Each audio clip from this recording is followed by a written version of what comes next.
The King in Yellow, by Robert W. Chambers. The Repairer of Reputations. Toward the end of the year 1920, the government of the United States had practically completed the program, adopted during the last months of President Winthrop's administration. The country was apparently tranquil. Everybody knows how the tariff and labor questions were settled. The war with Germany, incident on that country's seizure of the Samone Islands, had left no visible scars upon the Republic, and the temporary occupation of Norfolk by the invading army had been forgotten in the joy over repeated naval victories, and the subsequent ridiculous plight of General von Gartenlaub's forces in the state of New Jersey. The Cuban and Hawaiian investments had paid 100%, and the territory of Samoa was well worth its cost as a coaling station. The country was in a superb state of defense. Every coast city had been well supplied with land fortifications. The army, under the parental eye of the General Staff, organized according to the Prussian system, had been increased to 300,000 men, with a territorial reserve of 1,000,000. And 6 magnificent squadrons of cruisers and battleships patrolled the 6 stations of the navigable seas, leaving a steam reserve amply fitted to control home waters. The gentlemen from the West had at last been constrained to acknowledge that a college for the training of diplomats was as necessary as law schools are for the training of barristers. Consequently, we were no longer represented abroad by incompetent patriots. The nation was prosperous.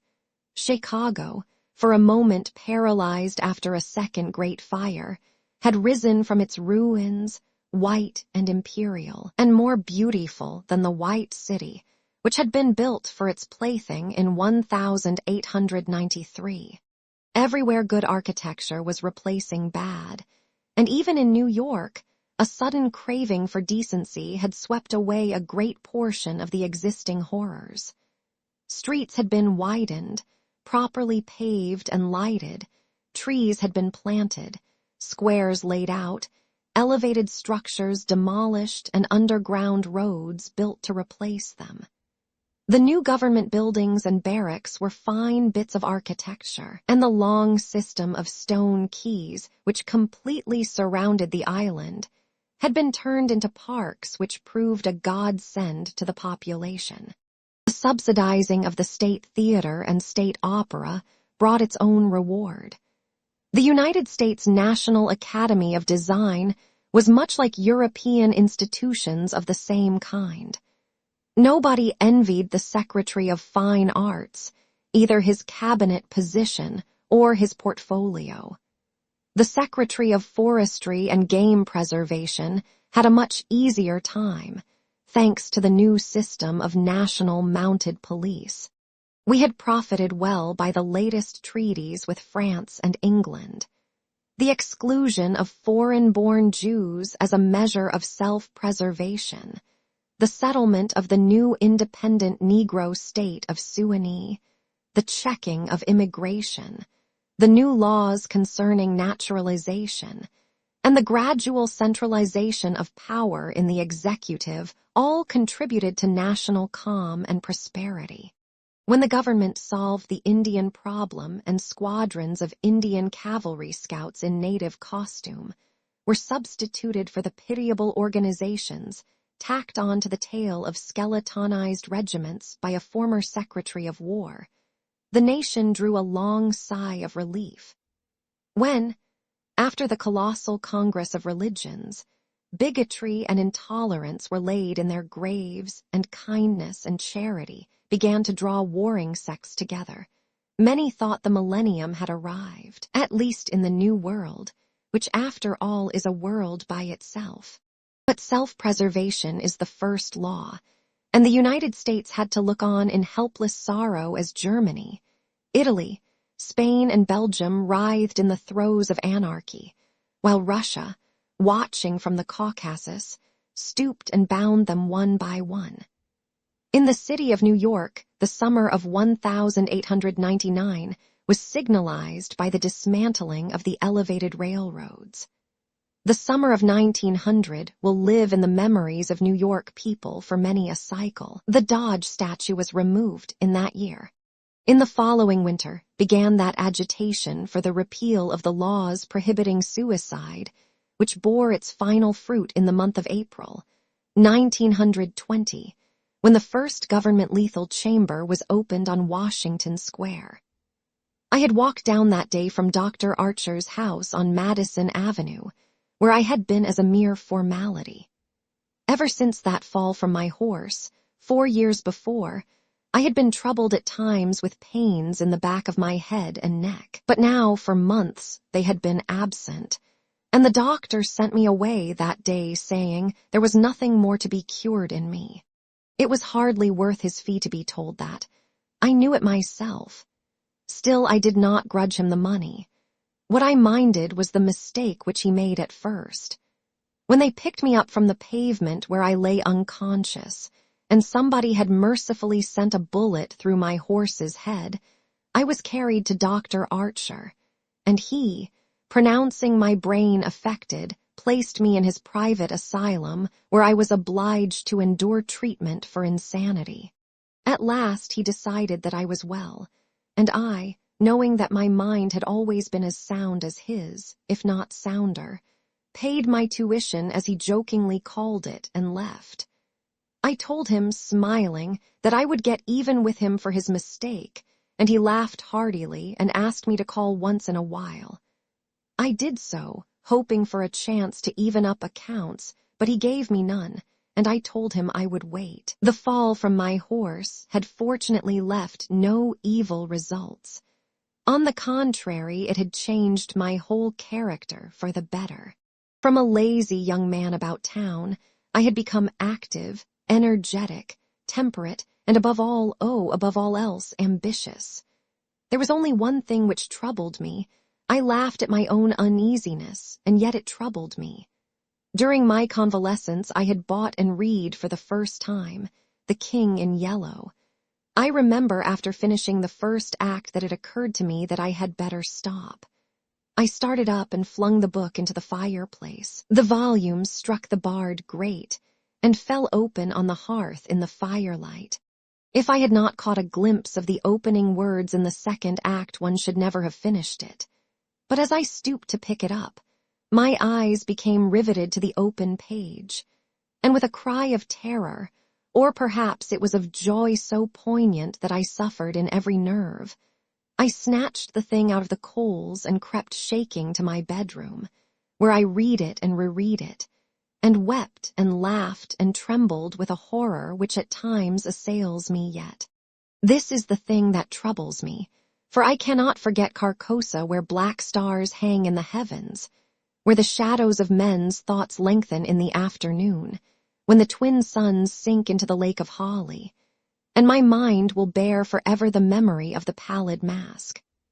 I pray God will curse the writer, as the writer has cursed the world with this beautiful, stupendous creation, terrible in its simplicity, irresistible in its truth, a world which now trembles before the King in Yellow. When the French government seized the translated copies which had just arrived in Paris, London, of course, became eager to read it. It is well known how the book spread like an infectious disease from city to city, from continent to continent, barred out here, confiscated there, denounced by press and pulpit, censured even by the most advanced of literary anarchists. No definite principles had been violated in those wicked pages, no doctrine promulgated, no convictions outraged. It could not be judged by any known standard. Yet, although it was acknowledged that the supreme note of art had been struck in The King in Yellow, all felt that human nature could not bear the strain, nor thrive on words in which the essence of purest poison lurked. The very banality and innocence of the first act only allowed the blow to fall afterward with more awful effect.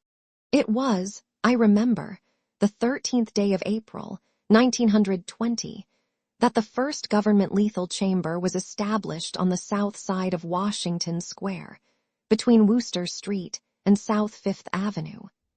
The block, which had formerly consisted of a lot of shabby old buildings, used as cafes and restaurants for foreigners, had been acquired by the government in the winter of 1898. The French and Italian cafes and restaurants were torn down. The whole block was enclosed by a gilded iron railing and converted into a lovely garden with lawns, flowers, and fountains. In the center of the garden stood a small, white building, severely classical in architecture, and surrounded by thickets of flowers. 6 Ionic columns supported the roof, and the single door was of bronze.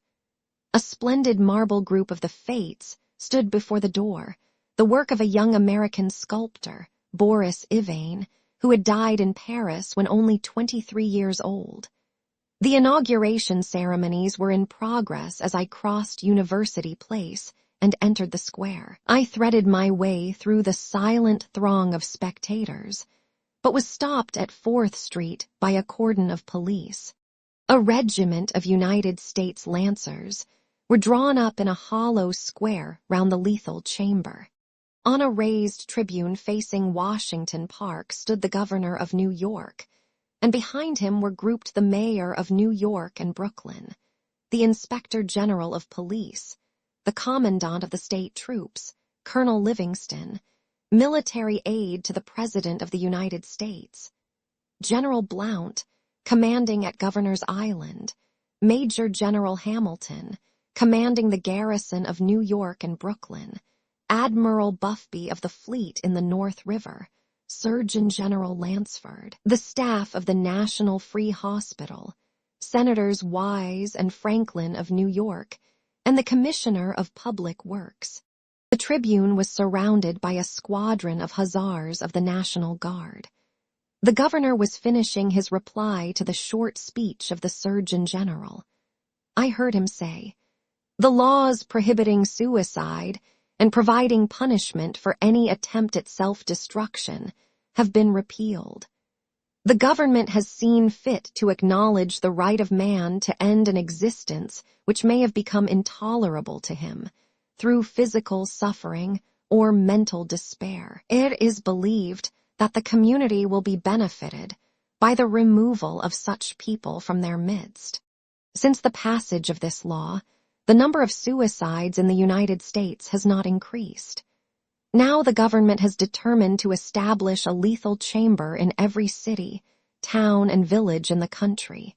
It remains to be seen whether or not that class of human creatures from whose desponding ranks new victims of self-destruction fall daily will accept the relief thus provided." He paused and turned to the white lethal chamber. The silence in the street was absolute. There a painless death awaits him, who can no longer bear the sorrows of this life. If death is welcome, let him seek it there. Then quickly turning to the military aide of the president's household, he said, "I declare the lethal chamber open," and again facing the vast crowd he cried in a clear voice, "Citizens of New York and of the United States of America, through me the government declares the lethal chamber to be open." The solemn hush was broken by a sharp cry of command. The squadron of hussars filed after the governor's carriage. The Lancers wheeled and formed along Fifth Avenue to wait for the commandant of the garrison, and the mounted police followed them. I left the crowd to gape and stare at the white marble death chamber, and, crossing South Fifth Avenue, walked along the western side of that thoroughfare to Bleecker Street. Then I turned to the right and stopped before a dingy shop which bore the sign, Hawberk Armory. I glanced in at the doorway and saw Hawberk busy in his little shop at the end of the hall.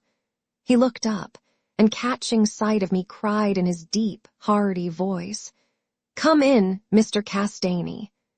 Constance, his daughter, rose to meet me as I crossed the threshold and held out her pretty hand, but I saw the blush of disappointment on her cheeks, and knew that it was another Castaigne she had expected, my cousin Louis. I smiled at her confusion and complimented her on the banner she was embroidering from a colored plate. Old Hawberk sat riveting the worn greaves of some ancient suit of armor, and the ting, ting, ting of his little hammer sounded pleasantly in the quaint shop. Presently he dropped his hammer and fussed about for a moment with a tiny wrench. The soft clash of the mail sent a thrill of pleasure through me. I loved to hear the music of steel brushing against steel, the mellow shock of the mallet on thigh pieces, and the jingle of chain armor. That was the only reason I went to see Hawberk. He had never interested me personally, nor did Constance, except for the fact of her being in love with Louis. This did occupy my attention, and sometimes even kept me awake at night. But I knew in my heart that all would come right, and that I should arrange their future as I expected to arrange that of my kind doctor, John Archer. However, I should never have troubled myself about visiting them just then, had it not been, as I say, that the music of the tinkling hammer had for me this strong fascination. I would sit for hours, listening and listening, and when a stray sunbeam struck the inlaid steel, the sensation it gave me was almost too keen to endure. My eyes would become fixed, dilating with a pleasure that stretched every nerve almost to breaking, until some movement of the old armorer cut off the ray of sunlight. Then, still thrilling secretly, I leaned back and listened again to the sound of the polishing rag, swish, swish, rubbing rust from the rivets. Constance worked with the embroidery over her knees, now and then pausing to examine more closely the pattern in the colored plate from the Metropolitan Museum. "Who is this for?" I asked. Hawberk explained that in addition to the treasures of armor in the Metropolitan Museum of which he had been appointed armorer, he also had charge of several collections belonging to rich amateurs. This was the missing greave of a famous suit, which a client of his had traced to a little shop in Paris on the Quai d'Orsay. He, Hawberk, had negotiated for and secured the greave, and now the suit was complete. He laid down his hammer and read me the history of the suit, traced since 1450 from owner to owner until it was acquired by Thomas Stainbridge. When his superb collection was sold, this client of Hawberk's bought the suit, and since then the search for the missing greave had been pushed until it was, almost by accident, located in Paris. "Did you continue the search so persistently, without any certainty of the greave being still in existence?" I demanded. "Of course," he replied coolly. Then for the first time I took a personal interest in Hawberk. "It was worth something to you," I ventured. "No," he replied, laughing. "My pleasure in finding it was my reward." "Have you no ambition to be rich?" I asked, smiling. "My one ambition is to be the best armorer in the world," he answered gravely. Constance asked me if I had seen the ceremonies at the Lethal Chamber. She herself had noticed cavalry passing up Broadway that morning, and had wished to see the inauguration, but her father wanted the banner finished, and she had stayed at his request. "Did you see your cousin, Mr. Castaigne, there?" she asked, with the slightest tremor of her soft eyelashes. "No," I replied carelessly. "Louis' regiment is maneuvering out in Westchester County." I rose and picked up my hat and cane. "Are you going upstairs to see the lunatic again?" laughed old Hawberk. If Hawberk knew how I loathed that word lunatic, he would never use it in my presence. It rouses certain feelings within me which I do not care to explain. However, I answered him quietly. "I think I shall drop in and see Mr. Wilder for a moment or two." "Poor fellow," said Constance, with a shake of the head. "It must be hard to live alone year after year, poor, crippled, and almost demented. It is very good of you, Mr. Castaigne, to visit him as often as you do." "I think he is vicious," observed Hawberk, beginning again with his hammer.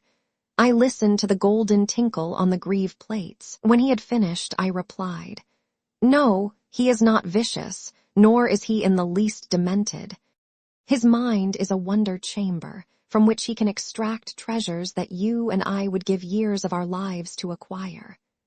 Hawberk laughed. I continued a little impatiently. He knows history as no one else could know it. Nothing, however trivial, escapes his search, and his memory is so absolute, so precise in details, that were it known in New York that such a man existed, the people could not honor him enough. "Nonsense," muttered Hawberk, searching on the floor for a fallen rivet. "Is it nonsense?" I asked, managing to suppress what I felt.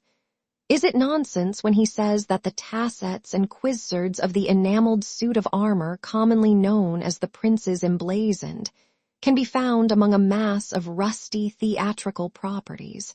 Broken stoves and ragpickers refuse in a garret in Pell Street." Hawberk's hammer fell to the ground, but he picked it up and asked, with a great deal of calm, how I knew that the tassets and left quizzard were missing from the Prince's Emblazoned. "I did not know until Mr. Wilder mentioned it to me the other day. He said they were in the garret of 998 Pell Street. "Nonsense," he cried, but I noticed his hand trembling under his leathern apron. "Is this nonsense too?" I asked pleasantly. "Is it nonsense when Mr. Wilder continually speaks of you as the Marquis of Avonshire and of Miss Constance?" I did not finish, for Constance had started to her feet with terror written on every feature. Hawberk looked at me and slowly smoothed his leathern apron.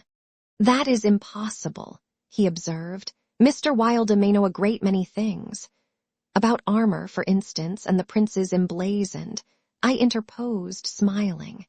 "Yes," he continued slowly, "about armor also, may be, but he is wrong in regard to the Marquis of Avonshire, who, as you know, killed his wife's traducer years ago and went to Australia, where he did not long survive his wife." "Mr. Wilder is wrong," murmured Constance. Her lips were blanched, but her voice was sweet and calm. "Let us agree, if you please, that in this one circumstance Mr. Wilder is wrong," I said. I climbed the 3 dilapidated flights of stairs, which I had so often climbed before, and knocked at a small door at the end of the corridor. Mr. Wilder opened the door and I walked in. When he had double-locked the door and pushed a heavy chest against it, he came and sat down beside me, peering up into my face with his little light-colored eyes. Half a dozen new scratches covered his nose and cheeks, and the silver wires which supported his artificial ears had become displaced. I thought I had never seen him so hideously fascinating. He had no ears. The artificial ones, which now stood out at an angle from the fine wire, were his one weakness.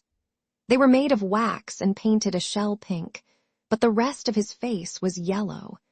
He might better have reveled in the luxury of some artificial fingers for his left hand, which was absolutely fingerless, but it seemed to cause him no inconvenience, and he was satisfied with his wax ears. He was very small, scarcely higher than a child of 10, but his arms were magnificently developed, and his thighs as thick as any athlete's. Still, the most remarkable thing about Mr. Wilder was that a man of his marvelous intelligence and knowledge should have such a head. It was flat and pointed, like the heads of many of those unfortunates whom people imprison in asylums for the weak-minded. Many called him insane, but I knew him to be as sane as I was.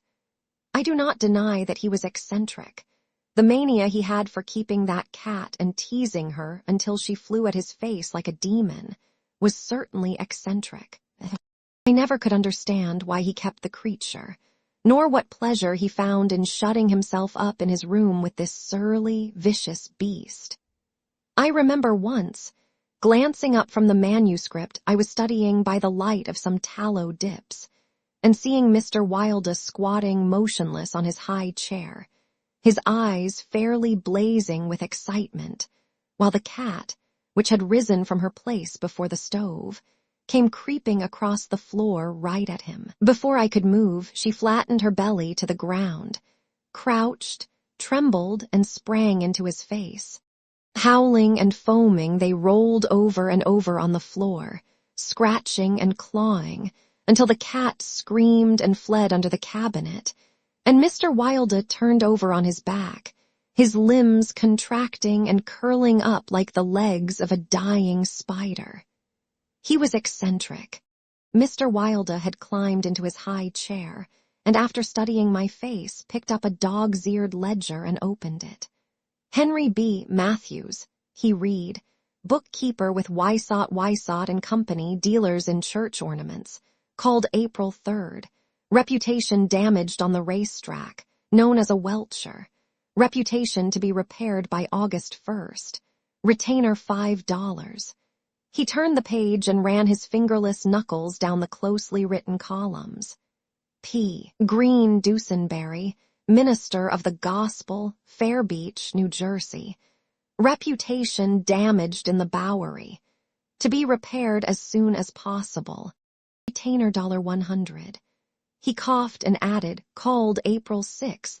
Then you are not in need of money, Mr. Wilder, I inquired. Listen, he coughed again.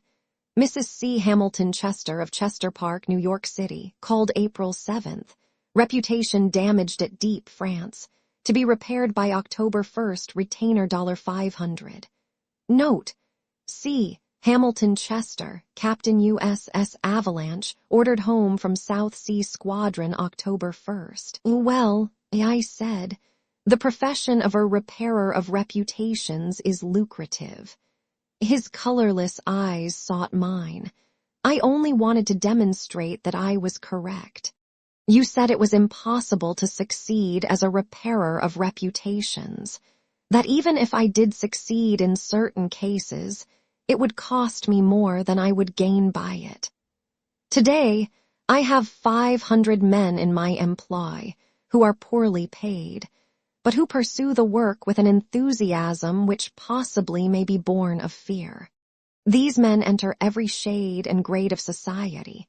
Some even are pillars of the most exclusive social temples. Others are the prop and pride of the financial world. Still others hold undisputed sway among the fancy and the talent. I choose them at my leisure from those who reply to my advertisements. It is easy enough. They are all cowards. I could treble the number in 20 days if I wished. So you see, those who have in their keeping the reputations of their fellow citizens, I have in my pay. They may turn on you, I suggested. He rubbed his thumb over his cropped ears and adjusted the wax substitutes. I think not, he murmured thoughtfully. I seldom have to apply the whip and then only once, besides they like their wages. How do you apply the whip? I demanded. His face for a moment was awful to look upon. His eyes dwindled to a pair of green sparks. I invite them to come and have a little chat with me, he said in a soft voice. A knock at the door interrupted him, and his face resumed its amiable expression. Who is it? He inquired. Mr. Steylette was the answer. Come tomorrow, replied Mr. Wilder. Impossible, began the other, but was silenced by a sort of bark from Mr. Wilder. Come tomorrow, he repeated. We heard somebody move away from the door and turn the corner by the stairway. Who is that? I asked. Arnold Steylette, owner and editor-in-chief of the great New York Daily. He drummed on the ledger with his fingerless hand, adding, I pay him very badly, but he thinks it a good bargain. Arnold Steylette, I repeated amazed. Yes, said Mr. Wilder with a self-satisfied cough. The cat, which had entered the room as he spoke, hesitated, looked up at him and snarled. He climbed down from the chair and, squatting on the floor, took the creature into his arms and caressed her. The cat ceased snarling and presently began a loud purring which seemed to increase in timbre as he stroked her. Where are the notes? I asked. He pointed to the table, and for the 100th time I picked up the bundle of manuscript entitled the imperial dynasty of America. One by one, I studied the well-worn pages, worn only by my own handling, and although I knew all by heart from the beginning, when from Carcosa, the Hyades, Hayster, and Aldebaran, to Castaigne, Louis de Calvados, born December 19th, 1877, I read it with an eager, rapt attention, pausing to repeat parts of it aloud, and dwelling especially on Hildred de Calvados, only son of Hildred Castaigne and Edith Lands Castaigne, first in succession, etc., etc. When I finished, Mr. Wilder nodded and coughed. Speaking of your legitimate ambition, he said, "How do Constance and Louis get along?" "She loves him," I replied simply. The cat on his knee suddenly turned and struck at his eyes, and he flung her off and climbed onto the chair opposite me. "And Dr. Archer, but that's a matter you can settle any time you wish," he added. "Yes," I replied, "Dr. Archer can wait, but it is time I saw my cousin Louis." "It is time," he repeated. Then he took another ledger from the table and ran over the leaves rapidly. "We are now in communication with 10,000 men," he muttered. "We can count on 100,000 within the first 28 hours, and in 48 hours the state will rise en masse. The country follows the state, and the portion that will not, I mean California and the Northwest, might better never have been inhabited. I shall not send them the yellow sign." The blood rushed to my head, but I only answered, "A new broom sweeps clean." The ambition of Caesar and of Napoleon pales before that which could not rest until it had seized the minds of men and controlled even their unborn thoughts, said Mr. Wilder. "You are speaking of the king in yellow," I groaned with a shudder. "He is a king whom emperors have served." "I am content to serve him," I replied. Mr. Wilder sat rubbing his ears with his crippled hand. "Perhaps Constance does not love him," he suggested. I started to reply, but a sudden burst of military music from the street below drowned my voice. The 20th Dragoon Regiment, formerly in garrison at Mount St. Vincent, was returning from the maneuvers in Westchester County to its new barracks on East Washington Square. It was my cousin's regiment. They were a fine lot of fellows, in their pale blue, tight-fitting jackets, jaunty busbies, and white riding breeches with the double yellow stripe, into which their limbs seemed molded. Every other squadron was armed with lances, from the metal points of which fluttered yellow and white pennons. The band passed, playing the regimental march. Then came the colonel and staff, the horses crowding and trampling, while their heads bobbed in unison and the pennons fluttered from their lance points. The troopers, who rode with the beautiful English seat, looked brown as berries from their bloodless campaign among the farms of Westchester, and the music of their sabers against the stirrups, and the jingle of spurs and carbines was delightful to me. I saw Louis riding with his squadron. He was as handsome an officer as I have ever seen. Mr. Wilder, who had mounted a chair by the window, saw him too, but said nothing. Louis turned and looked straight at Hawberk's shop as he passed, and I could see the flush on his brown cheeks. I think Constance must have been at the window. When the last troopers had clattered by, and the last pennons vanished into South Fifth Avenue, Mr. Wilder clambered out of his chair and dragged the chest away from the door. "Yes," he said, "it is time that you saw your cousin Louis." He unlocked the door, and I picked up my hat and stick and stepped into the corridor. The stairs were dark. Groping about, I set my foot on something soft, which snarled and spit, and I aimed a murderous blow at the cat, but my cane shivered to splinters against the balustrade, and the beast scurried back into Mr. Wilder's room. Passing Hawberk's door again, I saw him still at work on the armor, but I did not stop, and stepping out into Bleecker Street, I followed it to Wooster, skirted the grounds of the lethal chamber, and crossing Washington Park, went straight to my rooms in the Benedict. Here I lunched comfortably, read the Herald and the Meteor, and finally went to the steel safe in my bedroom and set the time combination. The 3 3/4 minutes which it is necessary to wait, while the time lock is opening, are to me golden moments. From the instant I set the combination to the moment when I grasp the knobs and swing back the solid steel doors, I live in an ecstasy of expectation. Those moments must be like moments passed in paradise. I know what I am to find at the end of the time limit. I know what the massive safe holds secure for me alone, and the exquisite pleasure of waiting is hardly enhanced when the safe opens and I lift, from its velvet crown, a diadem of purest gold, blazing with diamonds. I do this every day, and yet the joy of waiting and at last touching again the diadem only seems to increase as the days pass. It is a diadem fit for a king among kings, an emperor among emperors. The king in yellow might scorn it, but it shall be worn by his royal servant.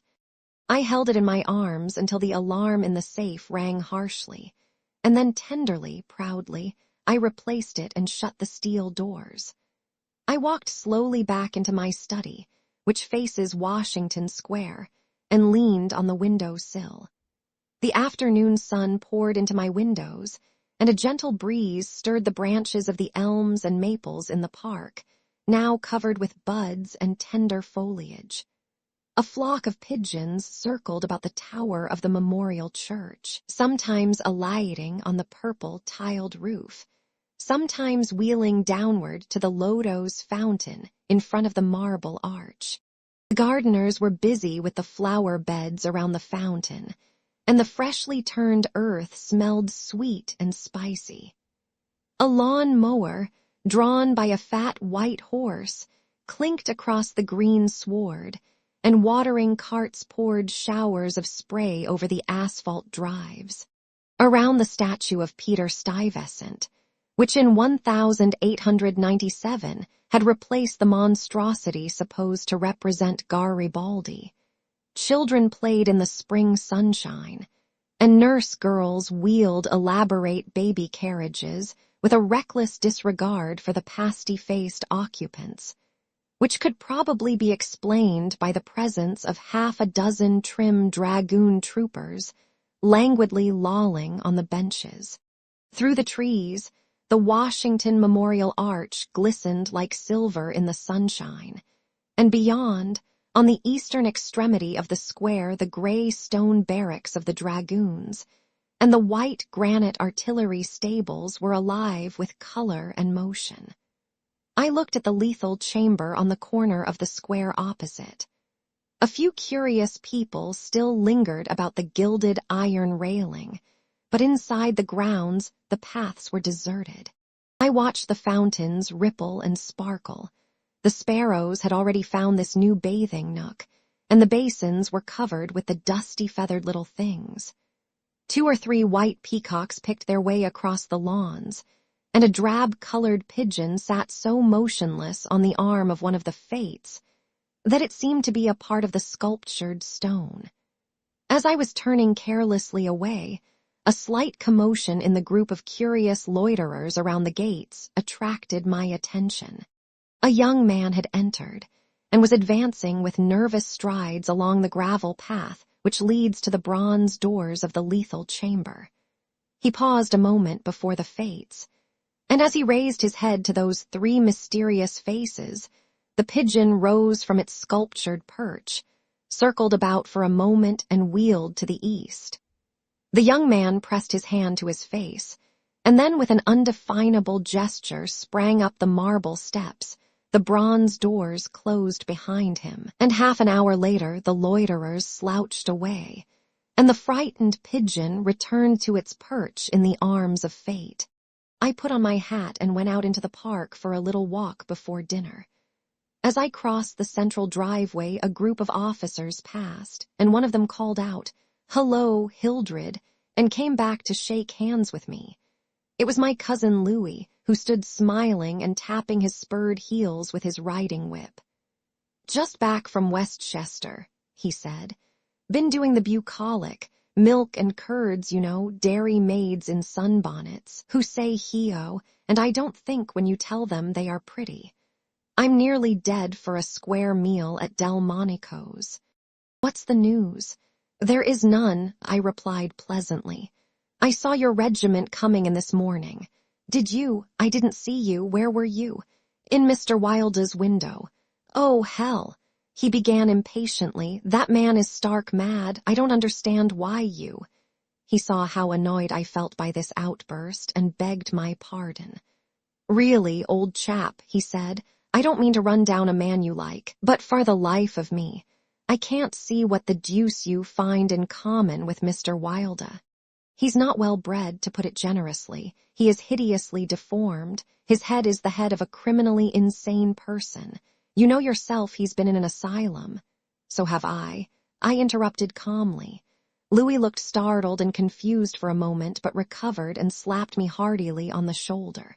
"You were completely cured," he began, but I stopped him again. "I suppose you mean that I was simply acknowledged never to have been insane." "Of course that's what I meant." He laughed. I disliked his laugh because I knew it was forced, but I nodded gaily and asked him where he was going. Louis looked after his brother officers, who had now almost reached Broadway. We had intended to sample a Brunswick cocktail, but to tell you the truth, I was anxious for an excuse to go and see Hawberk instead. "Come along, I'll make you my excuse." We found old Hawberk, neatly attired in a fresh spring suit, standing at the door of his shop and sniffing the air. "I had just decided to take Constance for a little stroll before dinner," he replied to the impetuous volley of questions from Louis. "We thought of walking on the park terrace along the North River." At that moment, Constance appeared and grew pale and rosy by turns as Louis bent over her small gloved fingers. I tried to excuse myself, alleging an engagement uptown, but Louis and Constance would not listen, and I saw I was expected to remain and engage old Hawberk's attention. After all, it would be just as well if I kept my eye on Louis, I thought, and when they hailed a Spring Street horse car, I got in after them and took my seat beside the armorer. The beautiful line of parks and granite terraces overlooking the wharves along the North River, which were built in 1910 and finished in the autumn of 1917, had become one of the most popular promenades in the metropolis. They extended from the Battery to 190th Street, overlooking the noble river and affording a fine view of the Jersey Shore and the Highlands opposite. Cafes and restaurants were scattered here and there among the trees, and twice a week military bands from the garrison played in the kiosks on the parapets. We sat down in the sunshine on the bench at the foot of the equestrian statue of General Sheridan. Constance tipped her sunshade to shield her eyes, and she and Louis began a murmuring conversation which was impossible to catch. Old Hawberk, leaning on his ivory-headed cane, lighted an excellent cigar, the mate to which I politely refused, and smiled at vacancy. The sun hung low above the Staten Island woods, and the bay was dyed with golden hues, reflected from the sun-warmed sails of the shipping in the harbor. Brigs, schooners, yachts, clumsy ferry boats, their decks swarming with people, railroad transports carrying lines of brown, blue, and white freight cars, stately sound steamers, déclassé tramp steamers, coasters, dredgers, scows, and everywhere pervading the entire bay impudent little tugs puffing and whistling officiously. These were the craft which churned the sunlight waters as far as the eye could reach. In calm contrast to the hurry of sailing vessel and steamer, a silent fleet of white warships lay motionless in midstream. Constance's merry laugh aroused me from my reverie. "What are you staring at?" she inquired. "Nothing, the fleet," I smiled. Then Louis told us what the vessels were, pointing out each by its relative position to the old red fort on Governor's Island. "That little cigar-shaped thing is a torpedo boat," he explained. "There are 4 more lying close together. They are the tarpon, the falcon, the sea fox, and the octopus. The gunboats just above are the Princeton, the Champlain, the Stillwater, and the Erie. Next to them lie the cruisers Farragut and Los Angeles, and above them the battleships California and Dakota, and the Washington, which is the flagship. Those 2 squatty-looking chunks of metal which are anchored there off Castle William are the double-turreted monitors, terrible and magnificent. Behind them lies the ram, Osceola." Constance looked at him with deep approval in her beautiful eyes. "What loads of things you know for a soldier," she said, and we all joined in the laugh which followed. Presently Louis rose with a nod to us and offered his arm to Constance, and they strolled away along the river wall. Hawberk watched them for a moment and then turned to me. "Mr. Wilder was right," he said. "I have found the missing tassets and left Quizzard of the Princes emblazoned in a vile old junk garret in Pell Street. 998, I inquired with a smile. "Yes, Mr. Wilder is a very intelligent man," I observed. "I want to give him the credit of this most important discovery," continued Hawberk, "and I intend it shall be known that he is entitled to the fame of it." "He won't thank you for that," I answered sharply. "Please say nothing about it." "Do you know what it is worth?" said Hawberk. "No, $50, perhaps." "It is valued at 500, but the owner of the Prince's emblazoned will give $2,000 to the person who completes his suit. That reward also belongs to Mr. Wilder." "He doesn't want it. He refuses it," I answered angrily. "What do you know about Mr. Wilder?" "He doesn't need the money. He is rich, or will be richer than any living man except myself. What will we care for money then? What will we care, he and I, when what?" demanded Hawberk, astonished. "You will see," I replied, on my guard again. He looked at me narrowly, much as Dr. Archer used to, and I knew he thought I was mentally unsound. Perhaps it was fortunate for him that he did not use the word lunatic just then. "No," I replied to his unspoken thought. "I am not mentally weak. My mind is as healthy as Mr. Wilder's. I do not care to explain just yet what I have on hand, but it is an investment which will pay more than mere gold, silver, and precious stones. It will secure the happiness and prosperity of a continent, yes, a hemisphere." "Oh," said Hawberk. "And eventually," I continued more quietly, "it will secure the happiness of the whole world. And incidentally your own happiness and prosperity as well as Mr. Wilder's." "Exactly," I smiled, but I could have throttled him for taking that tone. He looked at me in silence for a while and then said very gently, "Why don't you give up your books and studies, Mr. Castaigne, and take a tramp among the mountains somewhere or other? You used to be fond of fishing. Take a cast or 2 at the trout in the Rangeley's." "I don't care for fishing any more," I answered, without a shade of annoyance in my voice.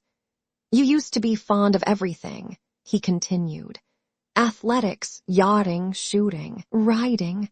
"I have never cared to ride since my fall," I said quietly. "Ah, yes, your fall," he repeated, looking away from me. I thought this nonsense had gone far enough, so I brought the conversation back to Mr. Wilder. But he was scanning my face again in a manner highly offensive to me. "Mr. Wilder," he repeated, "do you know what he did this afternoon? He came downstairs and nailed a sign over the hall door next to mine. It read, 'Mr. Wilder, repairer of reputations, 3rd bell.' Do you know what a repairer of reputations can be?" "I do," I replied, suppressing the rage within. "Oh," he said again. Louis and Constance came strolling by and stopped to ask if we would join them. Hawberk looked at his watch. At the same moment, a puff of smoke shot from the casemates of Castle William, and the boom of the sunset gun rolled across the water and was re-echoed from the highlands opposite. The flag came running down from the flagpole. The bugles sounded on the white decks of the warships, and the first electric light sparkled out from the Jersey shore. As I turned into the city with Hawberk, I heard Constance murmur something to Louis which I did not understand. But Louis whispered, "My darling," in reply, and again, walking ahead with Hawberk through the square, I heard a murmur of "sweetheart," and my own Constance, and I knew the time had nearly arrived when I should speak of important matters with my cousin Louis. One morning early in May, I stood before the steel safe in my bedroom, trying on the golden jeweled crown.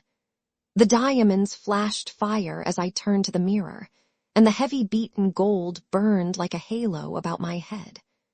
I remembered Camilla's agonized scream and the awful words echoing through the dim streets of Carcosa. They were the last lines in the first act, and I dared not think of what followed, dared not, even in the spring sunshine, there in my own room, surrounded with familiar objects, reassured by the bustle from the street and the voices of the servants in the hallway outside. For those poisoned words had dropped slowly into my heart, as death sweat drops upon a bedsheet and is absorbed. Trembling, I put the diadem from my head and wiped my forehead, but I thought of Hayster and of my own rightful ambition, and I remembered Mr. Wilder as I had last left him, his face all torn and bloody from the claws of that devil's creature, and what he said. Ah, what he said. The alarm bell in the safe began to whir harshly, and I knew my time was up, but I would not heed it, and replacing the flashing circlet upon my head, I turned defiantly to the mirror. I stood for a long time absorbed in the changing expression of my own eyes. The mirror reflected a face which was like my own, but wider, and so thin that I hardly recognized it. And all the time I kept repeating between my clenched teeth, "The day has come, the day has come," while the alarm in the safe whirred and clamored, and the diamonds sparkled and flamed above my brow. I heard a door open but did not heed it. It was only when I saw two faces in the mirror. It was only when another face rose over my shoulder, and two other eyes met mine. I wheeled like a flash and seized a long knife from my dressing table, and my cousin sprang back very pale, crying, "Hildred, for God's sake." Then as my hand fell, he said, "It is I, Louis, don't you know me?" I stood silent. I could not have spoken for my life. He walked up to me and took the knife from my hand. "What is all this?" he inquired in a gentle voice. "Are you ill?" "No," I replied, but I doubt if he heard me. "Come, come, old fellow," he cried. "Take off that brass crown and toddle into the study. Are you going to a masquerade? What's all this theatrical tinsel anyway?" I was glad he thought the crown was made of brass and paste, yet I didn't like him any the better for thinking so. I let him take it from my hand, knowing it was best to humor him. He tossed the splendid diadem in the air and, catching it, turned to me smiling. "It's dear at 50 cents, he said. "What's it for?" I did not answer, but took the circlet from his hands and, placing it in the safe, shut the massive steel door. The alarm ceased its infernal din at once. He watched me curiously, but did not seem to notice the sudden ceasing of the alarm. He did, however, speak of the safe as a biscuit box. Fearing lest he might examine the combination, I led the way into my study. Louis threw himself on the sofa and flicked at flies with his eternal riding whip. He wore his fatigue uniform with the braided jacket and jaunty cap, and I noticed that his riding boots were all splashed with red mud. "Where have you been?" I inquired. "Jumping mud creeks in Jersey," he said. "I haven't had time to change yet. I was rather in a hurry to see you. Haven't you got a glass of something?" "I'm dead tired, been in the saddle 24 hours. I gave him some brandy from my medicinal store, which he drank with a grimace. "Damned bad stuff," he observed. I'll give you an address where they sell brandy that is brandy. It's good enough for my needs, I said indifferently. I use it to rub my chest with. He stared and flicked at another fly. See here, old fellow, he began, I've got something to suggest to you. It's 4 years now that you've shut yourself up here like an owl, never going anywhere, never taking any healthy exercise, never doing a damn thing but poring over those books up there on the mantelpiece. He glanced along the row of shelves. Napoleon, Napoleon, Napoleon, he read. For heaven's sake, have you nothing but Napoleons there? I wish they were bound in gold, I said. But wait, yes, there is another book, The King in Yellow. I looked him steadily in the eye. Have you never read it? I asked. No, thank God. I don't want to be driven crazy. I saw he regretted his speech as soon as he had uttered it. There is only one word which I loathe more than I do lunatic, and that word is crazy. But I controlled myself and asked him why he thought The King in Yellow dangerous. Oh, I don't know, he said hastily. I only remember the excitement it created and the denunciations from pulpit and press. I believe the author shot himself after bringing forth this monstrosity, didn't he? I understand he is still alive, I answered. That's probably true, he muttered. Bullets couldn't kill a fiend like that. It is a book of great truths, I said. Yes, he replied, of truths which send men frantic and blast their lives. I don't care if the thing is, as they say, the very supreme essence of art. It's a crime to have written it, and I for one shall never open its pages. Is that what you have come to tell me? I asked. No, he said, I came to tell you that I am going to be married. I believe for a moment my heart ceased to beat, but I kept my eyes on his face. Yes, he continued, smiling happily, married to the sweetest girl on earth. Constance Hawberk, I said mechanically. How did you know? He cried, astonished. I didn't know it myself until that evening last April, when we strolled down to the embankment before dinner. When is it to be? I asked. It was to have been next September, but an hour ago a dispatch came ordering our regiment to the Presidio, San Francisco. We leave at noon tomorrow. Tomorrow, he repeated. Just think, Hildred, tomorrow I shall be the happiest fellow that ever drew breath in this jolly world, for Constance will go with me. I offered him my hand in congratulation, and he seized and shook it like the good-natured fool he was, or pretended to be. I am going to get my squadron as a wedding present. He rattled on. Captain and Mrs. Louis Castaigne, A. Hildred. Then he told me where it was to be and who were to be there, and made me promise to come and be best man.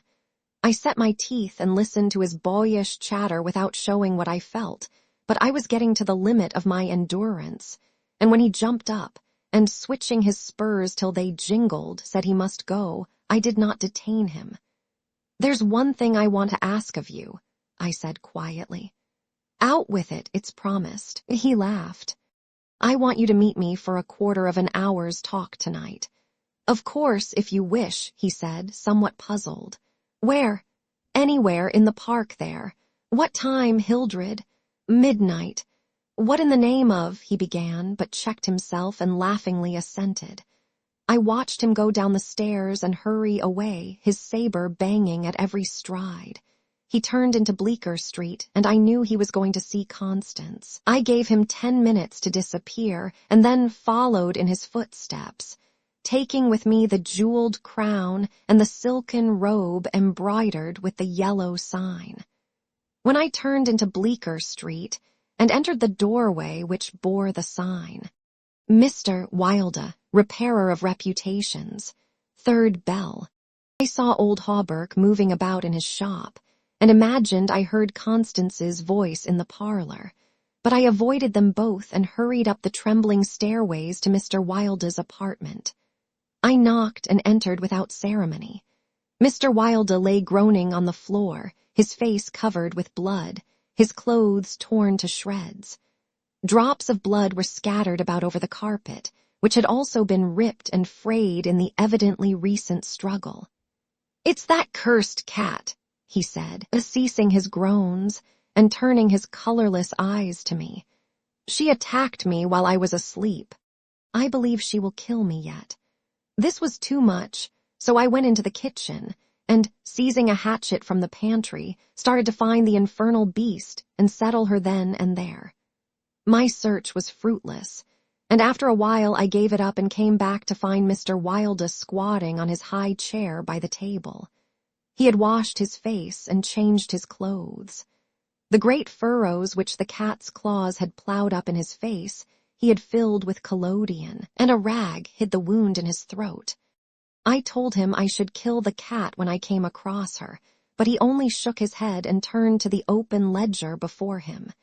He read name after name of the people who had come to him in regard to their reputation, and the sums he had amassed were startling. I put on the screws now and then. He explained.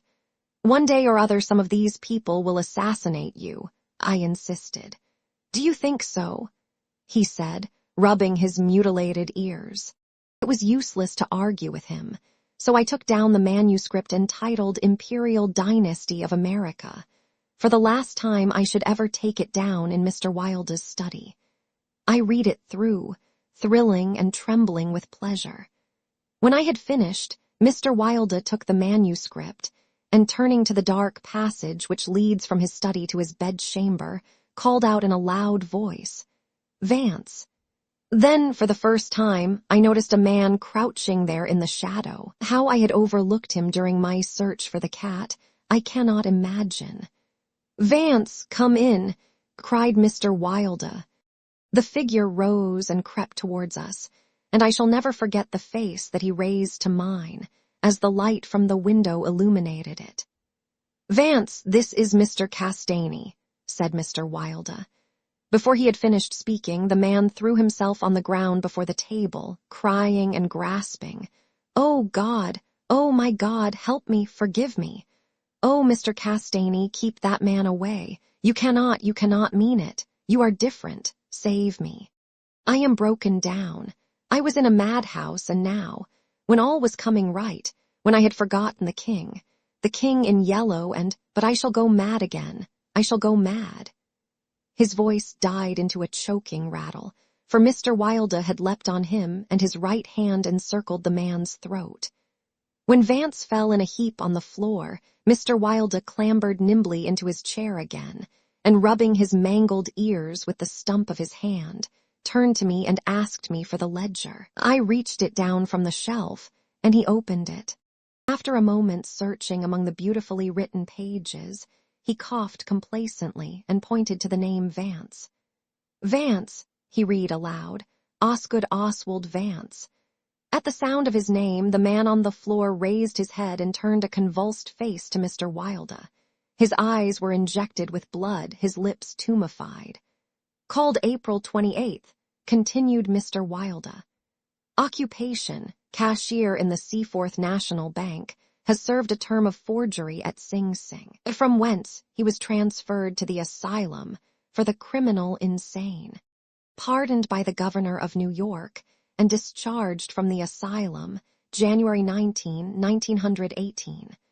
Reputation damaged at Sheepshead Bay. Rumors that he lives beyond his income.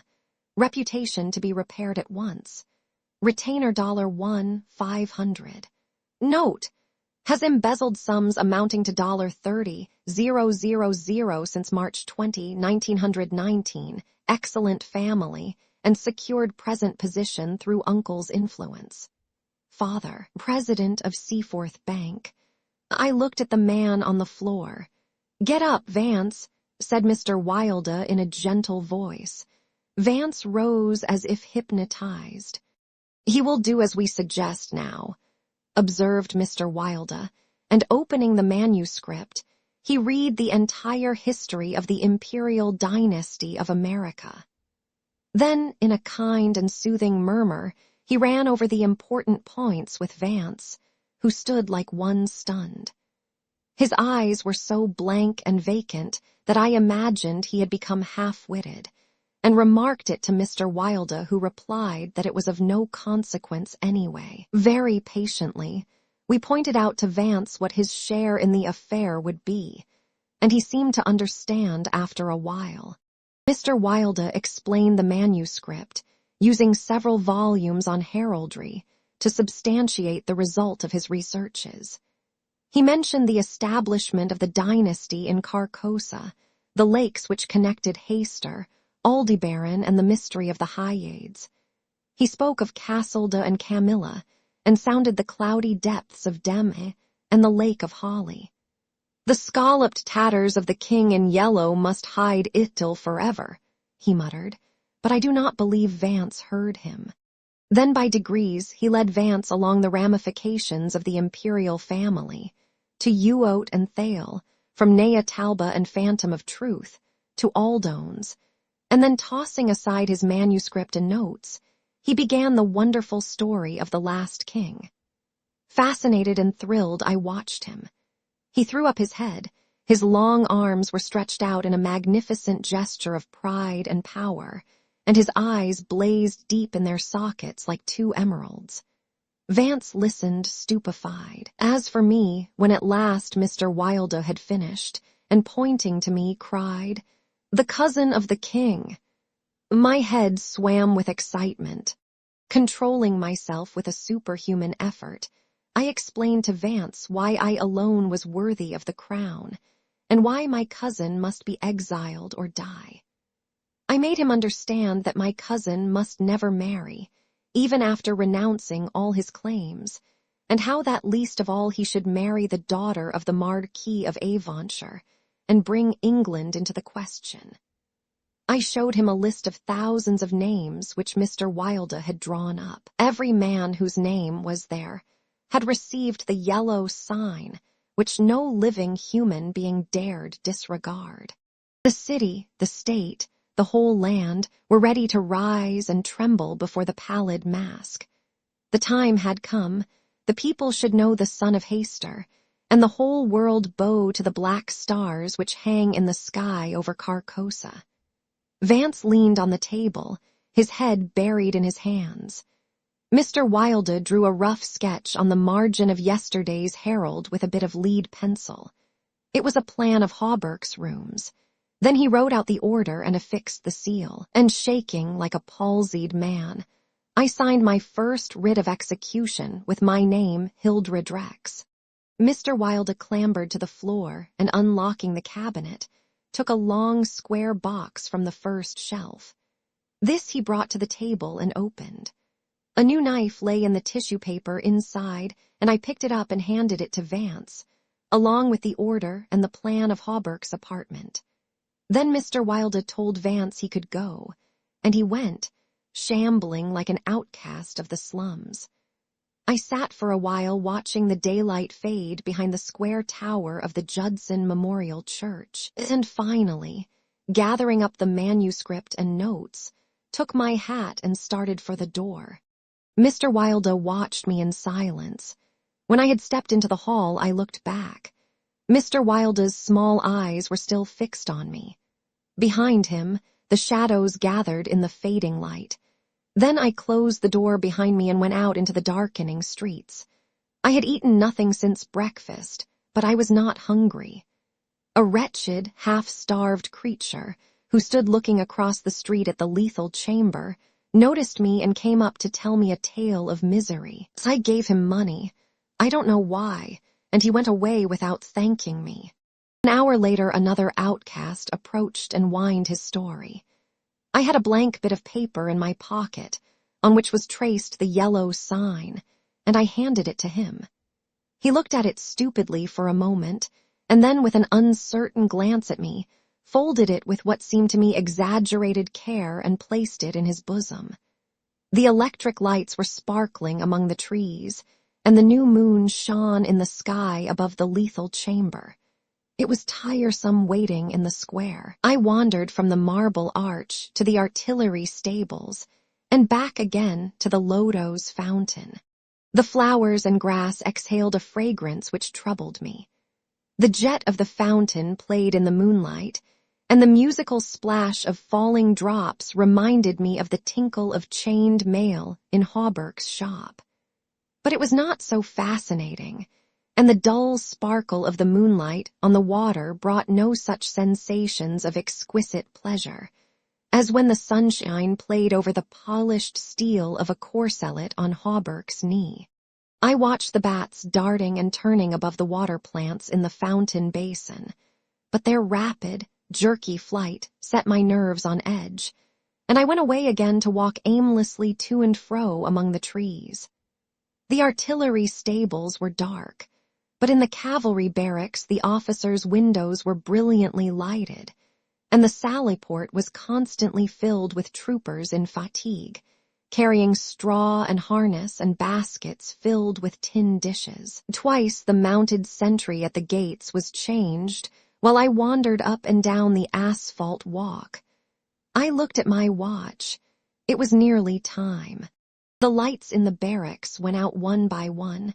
The barred gate was closed, and every minute or two an officer passed in through the side wicket, leaving a rattle of accoutrements and a jingle of spurs on the night air. The square had become very silent. The last homeless loiterer had been driven away by the gray-coated park policeman. The car tracks along Wooster Street were deserted, and the only sound which broke the stillness was the stamping of the sentry's horse and the ring of his saber against the saddle pommel. In the barracks, the officers' quarters were still lighted, and military servants passed and repassed before the bay windows. 12 o'clock sounded from the new spire of St. Francis Xavier, and at the last stroke of the sad-toned bell, a figure passed through the wicket beside the portcullis, returned the salute of the sentry, and crossing the street entered the square and advanced toward the Benedick apartment house. "Louis," I called. The man pivoted on his spurred heels and came straight toward me. "Is that you, Hildred?" "Yes, you are on time." I took his offered hand, and we strolled toward the lethal chamber. He rattled on about his wedding and the graces of Constance, and their future prospects, calling my attention to his captain's shoulder straps and the triple gold arabesque on his sleeve and fatigue cap. I believe I listened as much to the music of his spurs and saber as I did to his boyish babble, and at last we stood under the elms on the 4th Street corner of the square, opposite the lethal chamber. Then he laughed and asked me what I wanted with him. I motioned him to a seat on a bench under the electric light and sat down beside him. He looked at me curiously with that same searching glance which I hate and fear so in doctors. I felt the insult of his look, but he did not know it, and I carefully concealed my feelings. "Well, old chap," he inquired, "what can I do for you?" I drew from my pocket the manuscript and notes of the Imperial Dynasty of America, and looking him in the eye said, "I will tell you, on your word as a soldier, promise me to read this manuscript from beginning to end, without asking me a question. Promise me to read these notes in the same way, and promise me to listen to what I have to tell later." "I promise if you wish it," he said pleasantly. "Give me the paper, Hildred." He began to read, raising his eyebrows with a puzzled, whimsical air which made me tremble with suppressed anger. As he advanced, his eyebrows contracted, and his lips seemed to form the word rubbish. Then he looked slightly bored, but apparently for my sake read, with an attempt at interest, which presently ceased to be an effort. He started when in the closely written pages he came to his own name, and when he came to mine he lowered the paper and looked sharply at me for a moment.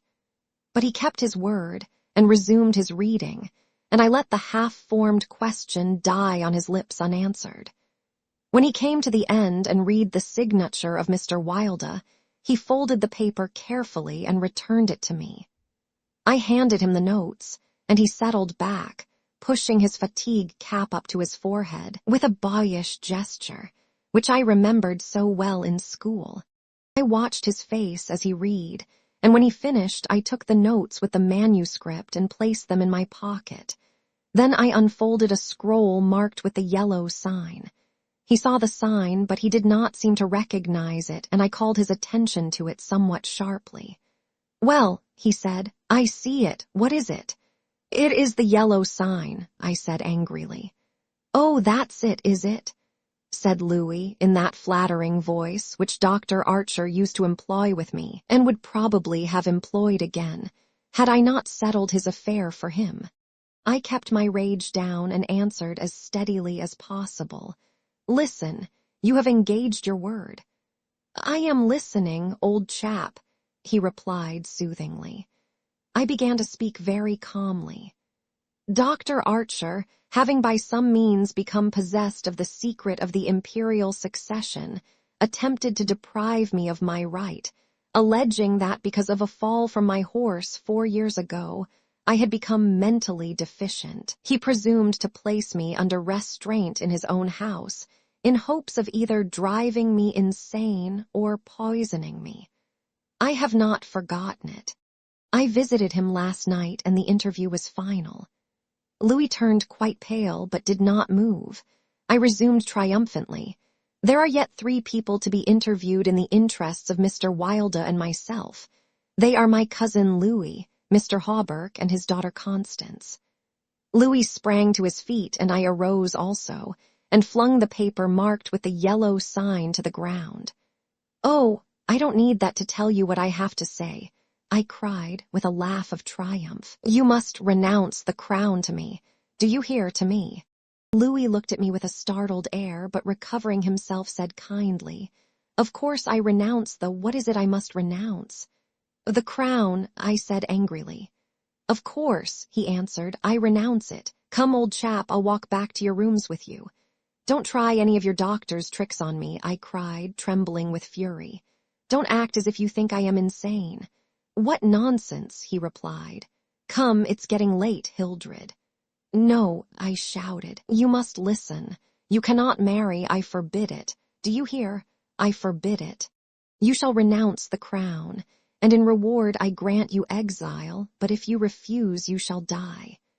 He tried to calm me, but I was roused at last, and drawing my long knife barred his way. Then I told him how they would find Dr. Archer in the cellar with his throat open, and I laughed in his face when I thought of Vance and his knife, and the order signed by me. "Ah, you are the king," I cried, "but I shall be king. Who are you to keep me from empire over all the habitable earth? I was born the cousin of a king, but I shall be king." Louis stood white and rigid before me. Suddenly a man came running up 4th Street, entered the gate of the Lethal Temple, traversed the path to the bronze doors at full speed, and plunged into the death chamber with the cry of one demented, and I laughed until I wept tears, for I had recognized Vance, and knew that Hawberk and his daughter were no longer in my way. "Go!" I cried to Louis. "You have ceased to be a menace. You will never marry Constance now, and if you marry anyone else in your exile, I will visit you, as I did my doctor last night. Mr. Wilder takes charge of you tomorrow." Then I turned and darted into South 5th Avenue, and with a cry of terror Louis dropped his belt and saber and followed me like the wind. I heard him close behind me at the corner of Bleecker Street, and I dashed into the doorway under Hawberk's sign. He cried, "Halt, or I fire." But when he saw that I flew up the stairs leaving Hawberk's shop below, he left me, and I heard him hammering and shouting at their door as though it were possible to arouse the dead. Mr. Wilder's door was open, and I entered crying, "It is done, it is done. Let the nations rise and look upon their king." But I could not find Mr. Wilder, so I went to the cabinet and took the splendid diadem from its case. Then I drew on the white silk robe, embroidered with the yellow sign, and placed the crown upon my head.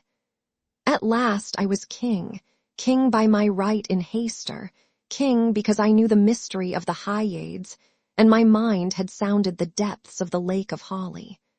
I was king. The first gray pencilings of dawn would raise a tempest which would shake 2 hemispheres. Then as I stood, my every nerve pitched to the highest tension, faint with the joy and splendor of my thought. Without, in the dark passage, a man groaned. I seized the tallow dip and sprang to the door. The cat passed me like a demon, and the tallow dip went out, but my long knife flew swifter than she, and I heard her screech, and I knew that my knife had found her. For a moment I listened to her tumbling and thumping about in the darkness, and then when her frenzy ceased, I lighted a lamp and raised it over my head. Mr. Wilder lay on the floor with his throat torn open. At first I thought he was dead, but as I looked, a green sparkle came into his sunken eyes, his mutilated hand trembled, and then a spasm stretched his mouth from ear to ear. For a moment, my terror and despair gave place to hope, but as I bent over him, his eyeballs rolled clean around in his head, and he died. Then while I stood, transfixed with rage and despair, seeing my crown, my empire, every hope and every ambition, my very life lying prostrate there with the dead master, they came, seized me from behind, and bound me until my veins stood out like cords, and my voice failed with the paroxysms of my frenzied screams. But I still raged, bleeding and infuriated among them, and more than one policeman felt my sharp teeth. Then, when I could no longer move, they came nearer. I saw old Hawberk, and behind him my cousin Louis' ghastly face, and farther away in the corner, a woman, Constance, weeping softly. "Ah, I see it now," I shrieked. "You have seized the throne and the empire. Woe, woe to you who are crowned with the crown of the king in yellow." The mask. Although I knew nothing of chemistry, I listened fascinated. He picked up an Easter lily which Genevieve had brought that morning from Notre Dame, and dropped it into the basin. Instantly the liquid lost its crystalline clearness. For a second the lily was enveloped in a milk-white foam, which disappeared, leaving the fluid opalescent. Changing tints of orange and crimson played over the surface, and then what seemed to be a ray of pure sunlight struck through from the bottom, where the lily was resting. At the same instant, he plunged his hand into the basin and drew out the flower. "There is no danger," he explained, "if you choose the right moment. That golden ray is the signal." He held the lily toward me, and I took it in my hand. It had turned to stone, to the purest marble. "You see," he said, "it is without a flaw. What sculptor could reproduce it?" The marble was white as snow, but in its depths the veins of the lily were tinged with palest azure, and a faint flush lingered deep in its heart. "Don't ask me the reason of that," he smiled, noticing my wonder. "I have no idea why the veins and heart are tinted, but they always are. Yesterday I tried one of Genevieve's goldfish. There it is." The fish looked as if sculptured in marble, but if you held it to the light, the stone was beautifully veined with a faint blue, and from somewhere within came a rosy light like the tint which slumbers in an opal. I looked into the basin. Once more it seemed filled with clearest crystal. "If I should touch it now?" I demanded. "I don't know," he replied, "but you had better not try." "There is one thing I'm curious about," I said, "and that is where the ray of sunlight came from."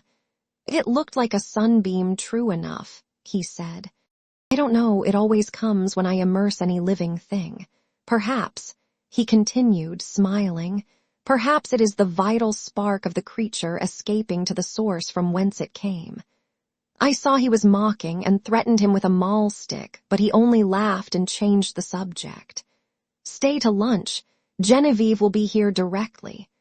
"I saw her going to early mass," I said, "and she looked as fresh and sweet as that lily before you destroyed it." "Do you think I destroyed it?" said Boris gravely. "Destroyed, preserved, how can we tell? We sat in the corner of a studio near his unfinished group of the Fates." He leaned back on the sofa, twirling a sculptor's chisel and squinting at his work. "By the way," he said, I have finished pointing up that old academic Ariadne, and I suppose it will have to go to the salon. It's all I have ready this year, but after the success the Madonna brought me, I feel ashamed to send a thing like that. The Madonna, an exquisite marble for which Genevieve had sat, had been the sensation of last year's salon. I looked at the Ariadne. It was a magnificent piece of technical work, but I agreed with Boris that the world would expect something better of him than that. Still, it was impossible now to think of finishing in time for the salon, that splendid, terrible group half shrouded in the marble behind me. The fates would have to wait. We were proud of Boris Yvain. We claimed him, and he claimed us on the strength of his having been born in America, although his father was French and his mother was a Russian. Everyone in the Beaux Arts called him Boris. And yet there were only two of us whom he addressed in the same familiar way, Jack Scott and myself. Perhaps my being in love with Genevieve had something to do with his affection for me. Not that it had ever been acknowledged between us. But after all was settled, and she had told me with tears in her eyes that it was Boris whom she loved, I went over to his house and congratulated him. The perfect cordiality of that interview did not deceive either of us. I always believed, although to one at least it was a great comfort. I do not think he and Genevieve ever spoke of the matter together, but Boris knew. Genevieve was lovely. The Madonna-like purity of her face might have been inspired by the Sanctus in Gounod's Mass. But I was always glad when she changed that mood for what we called her April maneuvers. She was often as variable as an April day. In the morning grave, dignified and sweet, at noon laughing, capricious, at evening whatever one least expected. I preferred her so rather than in that Madonna-like tranquility which stirred the depths of my heart. I was dreaming of Genevieve when he spoke again. "What do you think of my discovery, Alec?" "I think it wonderful. I shall make no use of it, you know, beyond satisfying my own curiosity so far as may be, and the secret will die with me. It would be rather a blow to sculpture, would it not? We painters lose more than we ever gain by photography." Boris nodded, playing with the edge of the chisel. This new vicious discovery would corrupt the world of art. "No, I shall never confide the secret to any one," he said slowly. "It would be hard to find anyone less informed about such phenomena than myself.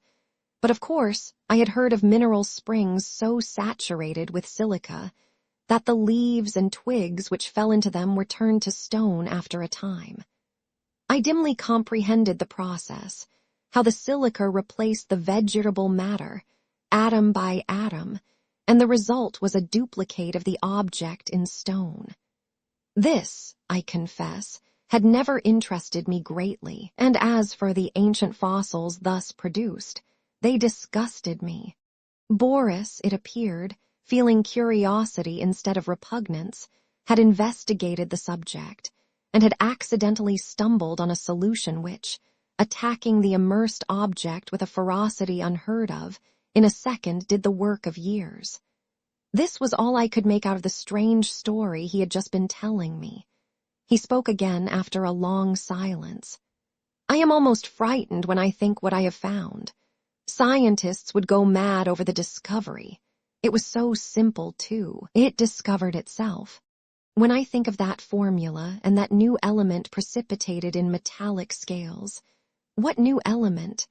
Oh, I haven't thought of naming it, and I don't believe I ever shall. There are enough precious metals now in the world to cut throats over." I pricked up my ears. "Have you struck gold, Boris?" "No, better. But see here, Alec." He laughed, starting up. "You and I have all we need in this world. Ah, how sinister and covetous you look already." I laughed too, and told him I was devoured by the desire for gold, and we had better talk of something else. So when Genevieve came in shortly after, we had turned our backs on alchemy. Genevieve was dressed in silvery gray from head to foot. The light glinted along the soft curves of her fair hair as she turned her cheek to Boris. Then she saw me and returned my greeting. She had never before failed to blow me a kiss from the tips of her white fingers, and I promptly complained of the omission.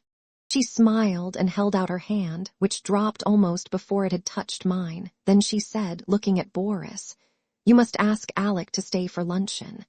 This also was something new. She had always asked me herself until today. "I did," said Boris shortly. "And you said yes, I hope." She turned to me with a charming, conventional smile. I might have been an acquaintance of the day before yesterday. I made her a low bow. "J avise by N Elhanor, madam," but refusing to take up our usual bantering tone. She murmured a hospitable commonplace and disappeared. Boris and I looked at one another. "I had better go home, don't you think?" I asked. "Hanged if I know," he replied frankly. While we were discussing the advisability of my departure, Genevieve reappeared in the doorway without her bonnet. She was wonderfully beautiful, but her color was too deep and her lovely eyes were too bright. She came straight up to me and took my arm. "Luncheon is ready. Was I cross, Alec? I thought I had a headache, but I haven't. Come here, Boris," and she slipped her other arm through his. "Alec knows that after you there is no one in the world whom I like as well as I like him, so if he sometimes feels snubbed it won't hurt him." "Allah bin Hur," I cried, "who says there are no thunderstorms in April?" "Are you ready?" chanted Boris. I ready, and arm in arm we raced into the dining room, scandalizing the servants. After all, we were not so much to blame. Genevieve was 18, Boris was 23, and I not quite 21. Some work that I was doing about this time on the decorations for Genevieve's boudoir kept me constantly at the quaint little hotel in the Rue Saint-Cécile. Boris and I in those days labored hard, but as we pleased, which was fitfully, and we all three, with Jack Scott, idled a great deal together. One quiet afternoon I had been wandering alone over the house examining curios, prying into odd corners, bringing out sweetmeats and cigars from strange hiding places, and at last I stopped in the bathing room. Boris, all over clay, stood there washing his hands. The room was built of rose-colored marble excepting the floor, which was tessellated in rose and gray. In the center was a square pool sunken below the surface of the floor. Steps led down into it. Sculptured pillars supported a frescoed ceiling. A delicious marble Cupid appeared to have just alighted on his pedestal at the upper end of the room. The whole interior was Boris' work and mine. Boris, in his working clothes of white canvas, scraped the traces of clay and red modeling wax from his handsome hands, and coquetted over his shoulder with the Cupid. "I see you," he insisted. "Don't try to look the other way and pretend not to see me. You know who made you, little humbug." It was always my role to interpret Cupid's sentiments in these conversations, and when my turn came I responded in such a manner that Boris seized my arm and dragged me toward the pool, declaring he would duck me. Next instant he dropped my arm and turned pale. "Good God," he said, "I forgot the pool is full of the solution." I shivered a little, and dryly advised him to remember better where he had stored the precious liquid. "In heaven's name, why do you keep a small lake of that gruesome stuff here of all places?" I asked. "I want to experiment on something large," he replied. "On me, for instance." "Ah, that came too close for jesting, but I do want to watch the action of that solution on a more highly organized living body. There is that big white rabbit," he said, following me into the studio. Jack Scott, wearing a paint-stained jacket, came wandering in, appropriated all the oriental sweetmeats he could lay his hands on, looted the cigarette case, and finally he and Boris disappeared together to visit the Luxembourg Gallery, where a new silver bronze by Rodin and a landscape of Monet's were claiming the exclusive attention of artistic France. I went back to the studio and resumed my work. It was a Renaissance screen, which Boris wanted me to paint for Genevieve's boudoir. but the small boy who was unwillingly dawdling through a series of poses for it, today refused all bribes to be good. He never rested an instant in the same position, and inside of 5 minutes I had as many different outlines of the little beggar. "Are you posing, or are you executing a song and dance, my friend?" I inquired. "Whichever monsieur pleases," he replied with an angelic smile. Of course I dismissed him for the day, and of course I paid him for the full time, that being the way we spoil our models. After the young imp had gone, I made a few perfunctory daubs at my work, but was so thoroughly out of humor that it took me the rest of the afternoon to undo the damage I had done. So at last I scraped my palette, stuck my brushes in a bowl of black soap, and strolled into the smoking room. I really believe that, excepting Genevieve's apartments, no room in the house was so free from the perfume of tobacco as this one. It was a queer chaos of odds and ends, hung with threadbare tapestry. A sweet-toned old spinet in good repair stood by the window. There were stands of weapons, some old and dull, others bright and modern, festoons of Indian and Turkish armor over the mantel, 2 or 3 good pictures, and a pipe rack. It was here that we used to come for new sensations in smoking.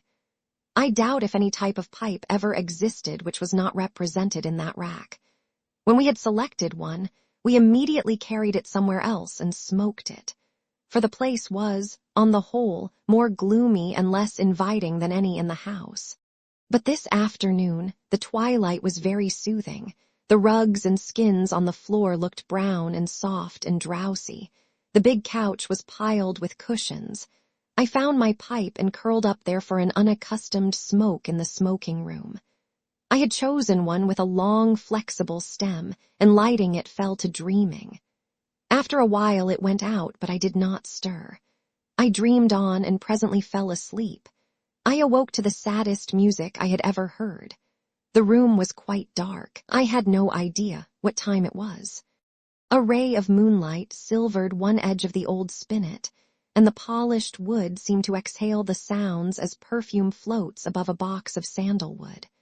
Someone rose in the darkness and came away weeping quietly, and I was fool enough to cry out Genevieve. She dropped at my voice, and I had time to curse myself while I made a light and tried to raise her from the floor. She shrank away with a murmur of pain. She was very quiet and asked for Boris. I carried her to the divan and went to look for him, but he was not in the house, and the servants were gone to bed. Perplexed and anxious, I hurried back to Genevieve. She lay where I had left her, looking very white. "I can't find Boris nor any of the servants," I said. "I know," she answered faintly. "Boris has gone to EPT with Mr. Scott. I did not remember when I sent you for him just now. But he can't get back in that case before tomorrow afternoon, and are you hurt? Did I frighten you into falling?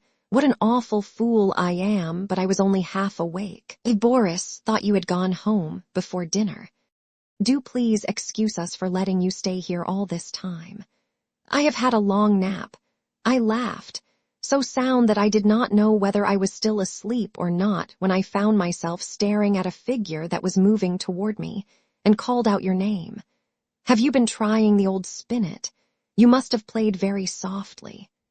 I would tell 1,000 more lies worse than that one to see the look of relief that came into her face. She smiled adorably and said in her natural voice, "Alec, I tripped on that wolf's head, and I think my ankle is sprained. Please call Marie and then go home."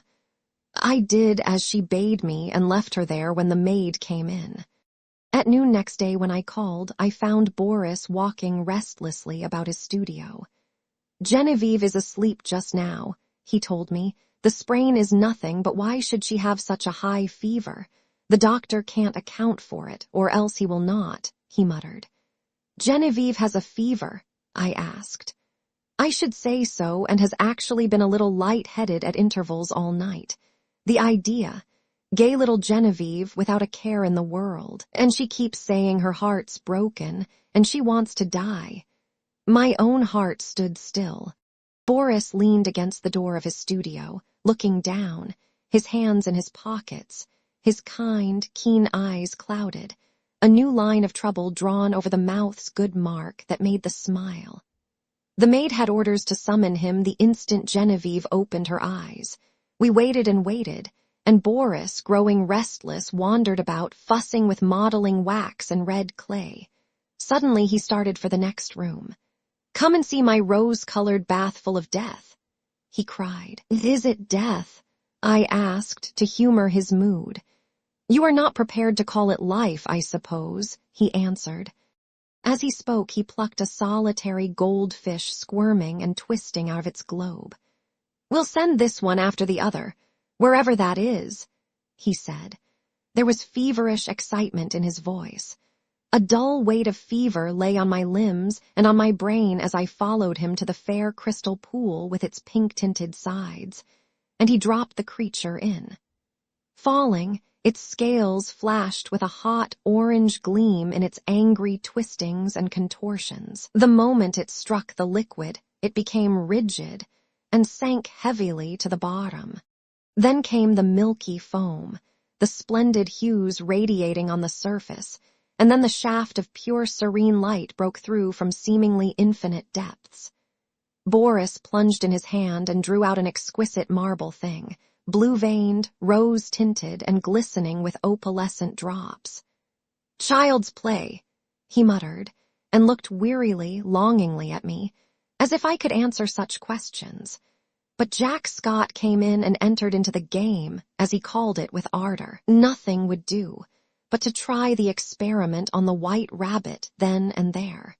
I was willing that Boris should find distraction from his cares, but I hated to see the life go out of a warm, living creature, and I declined to be present. Picking up a book at random, I sat down in the studio to read. Alas, I had found The King in Yellow. After a few moments, which seemed ages, I was putting it away with a nervous shudder, when Boris and Jack came in bringing their marble rabbit. At the same time, the bell rang above, and a cry came from the sick room. Boris was gone like a flash, and the next moment he called, "Jack, run for the doctor, bring him back with you. Alec, come here." I went and stood at her door. A frightened maid came out in haste and ran away to fetch some remedy. Genevieve, sitting bolt upright, with crimson cheeks and glittering eyes, babbled incessantly and resisted Boris' gentle restraint. He called me to help. At my first touch, she sighed and sank back, closing her eyes, and then, as we still bent above her, she opened them again, looked straight into Boris' face, poor fever-crazed girl, and told her secret. At the same instant, our 3 lives turned into new channels. The bond that held us so long together snapped forever, and a new bond was forged in its place. For she had spoken my name, and as the fever tortured her, her heart poured out its load of hidden sorrow. Amazed and dumb, I bowed my head, while my face burned like a live coal, and the blood surged in my ears, stupefying me with its clamor. Incapable of movement, incapable of speech, I listened to her feverish words in an agony of shame and sorrow. I could not silence her. I could not look at Boris. Then I felt an arm upon my shoulder, and Boris turned a bloodless face to mine. "It is not your fault, Alec. Don't grieve so if she loves you." But he could not finish, and as the doctor stepped swiftly into the room, saying, "Ah, the fever," I seized Jack Scott and hurried him to the street, saying, "Boris would rather be alone." We crossed the street to our own apartments, and that night, seeing I was going to be ill too, he went for the doctor again. The last thing I recollect with any distinctness was hearing Jack say, "For heaven's sake, doctor, what ails him to wear a face like that?" And I thought of the King in Yellow and the pallid mask. I was very ill, for the strain of 2 years which I had endured since that fatal May morning when Genevieve murmured, "I love you, but I think I love Boris best," told on me at last. I had never imagined that it could become more than I could endure. Outwardly tranquil, I had deceived myself. Although the inward battle raged night after night, and I, lying alone in my room, cursed myself for rebellious thoughts unloyal to Boris and unworthy of Genevieve. The morning always brought relief, and I returned to Genevieve and to my dear Boris with a heart washed clean by the tempests of the night. Never in word or deed or thought, while with them, had I betrayed my sorrow even to myself. The mask of self-deception was no longer a mask for me, it was a part of me. Night lifted it, laying bare the stifled truth below, but there was no one to see except myself, and when the day broke the mask fell back again of its own accord. These thoughts passed through my troubled mind as I lay sick, but they were hopelessly entangled with visions of white creatures, heavy as stone, crawling about in Boris Basin, of the wolf's head on the rug, foaming and snapping at Genevieve, who lay smiling beside it. I thought, too, of the king in yellow wrapped in the fantastic colors of his tattered mantle, and that bitter cry of Casilda, "Not upon us, O king, not upon us." Feverishly I struggled to put it from me, but I saw the lake of holly, thin and blank, without a ripple or wind to stir it, and I saw the towers of Carcosa behind the moon. Aldebaran, the Hyades, Alar, Haster, glided through the cloud rifts which fluttered and flapped as they passed like the scalloped tatters of the king in yellow. Among all these, one sane thought persisted. It never wavered, no matter what else was going on in my disordered mind, that my chief reason for existing was to meet some requirement of Boris and Genevieve. What this obligation was, its nature, was never clear. Sometimes it seemed to be protection, sometimes support, through a great crisis. Whatever it seemed to be for the time, its weight rested only on me, and I was never so ill or so weak that I did not respond with my whole soul. There were always crowds of faces about me, mostly strange, but a few I recognized, Boris among them. Afterward they told me that this could not have been, but I know that once at least he bent over me. It was only a touch, a faint echo of his voice, then the clouds settled back on my senses, and I lost him, but he did stand there and bend over me once at least. At last, one morning I awoke to find the sunlight falling across my bed, and Jack Scott reading beside me. I had not strength enough to speak aloud, neither could I think, much less remember, but I could smile feebly as Jack's eye met mine, and when he jumped up and asked eagerly if I wanted anything, I could whisper, "Yes, Boris." Jack moved to the head of my bed and leaned down to arrange my pillow. I did not see his face, but he answered heartily, "You must wait, Alec. You are too weak to see even Boris."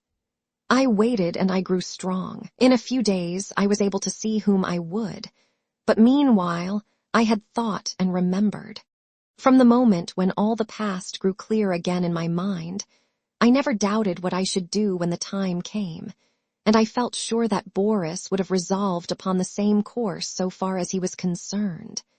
As for what pertained to me alone, I knew he would see that also as I did. I no longer asked for anyone.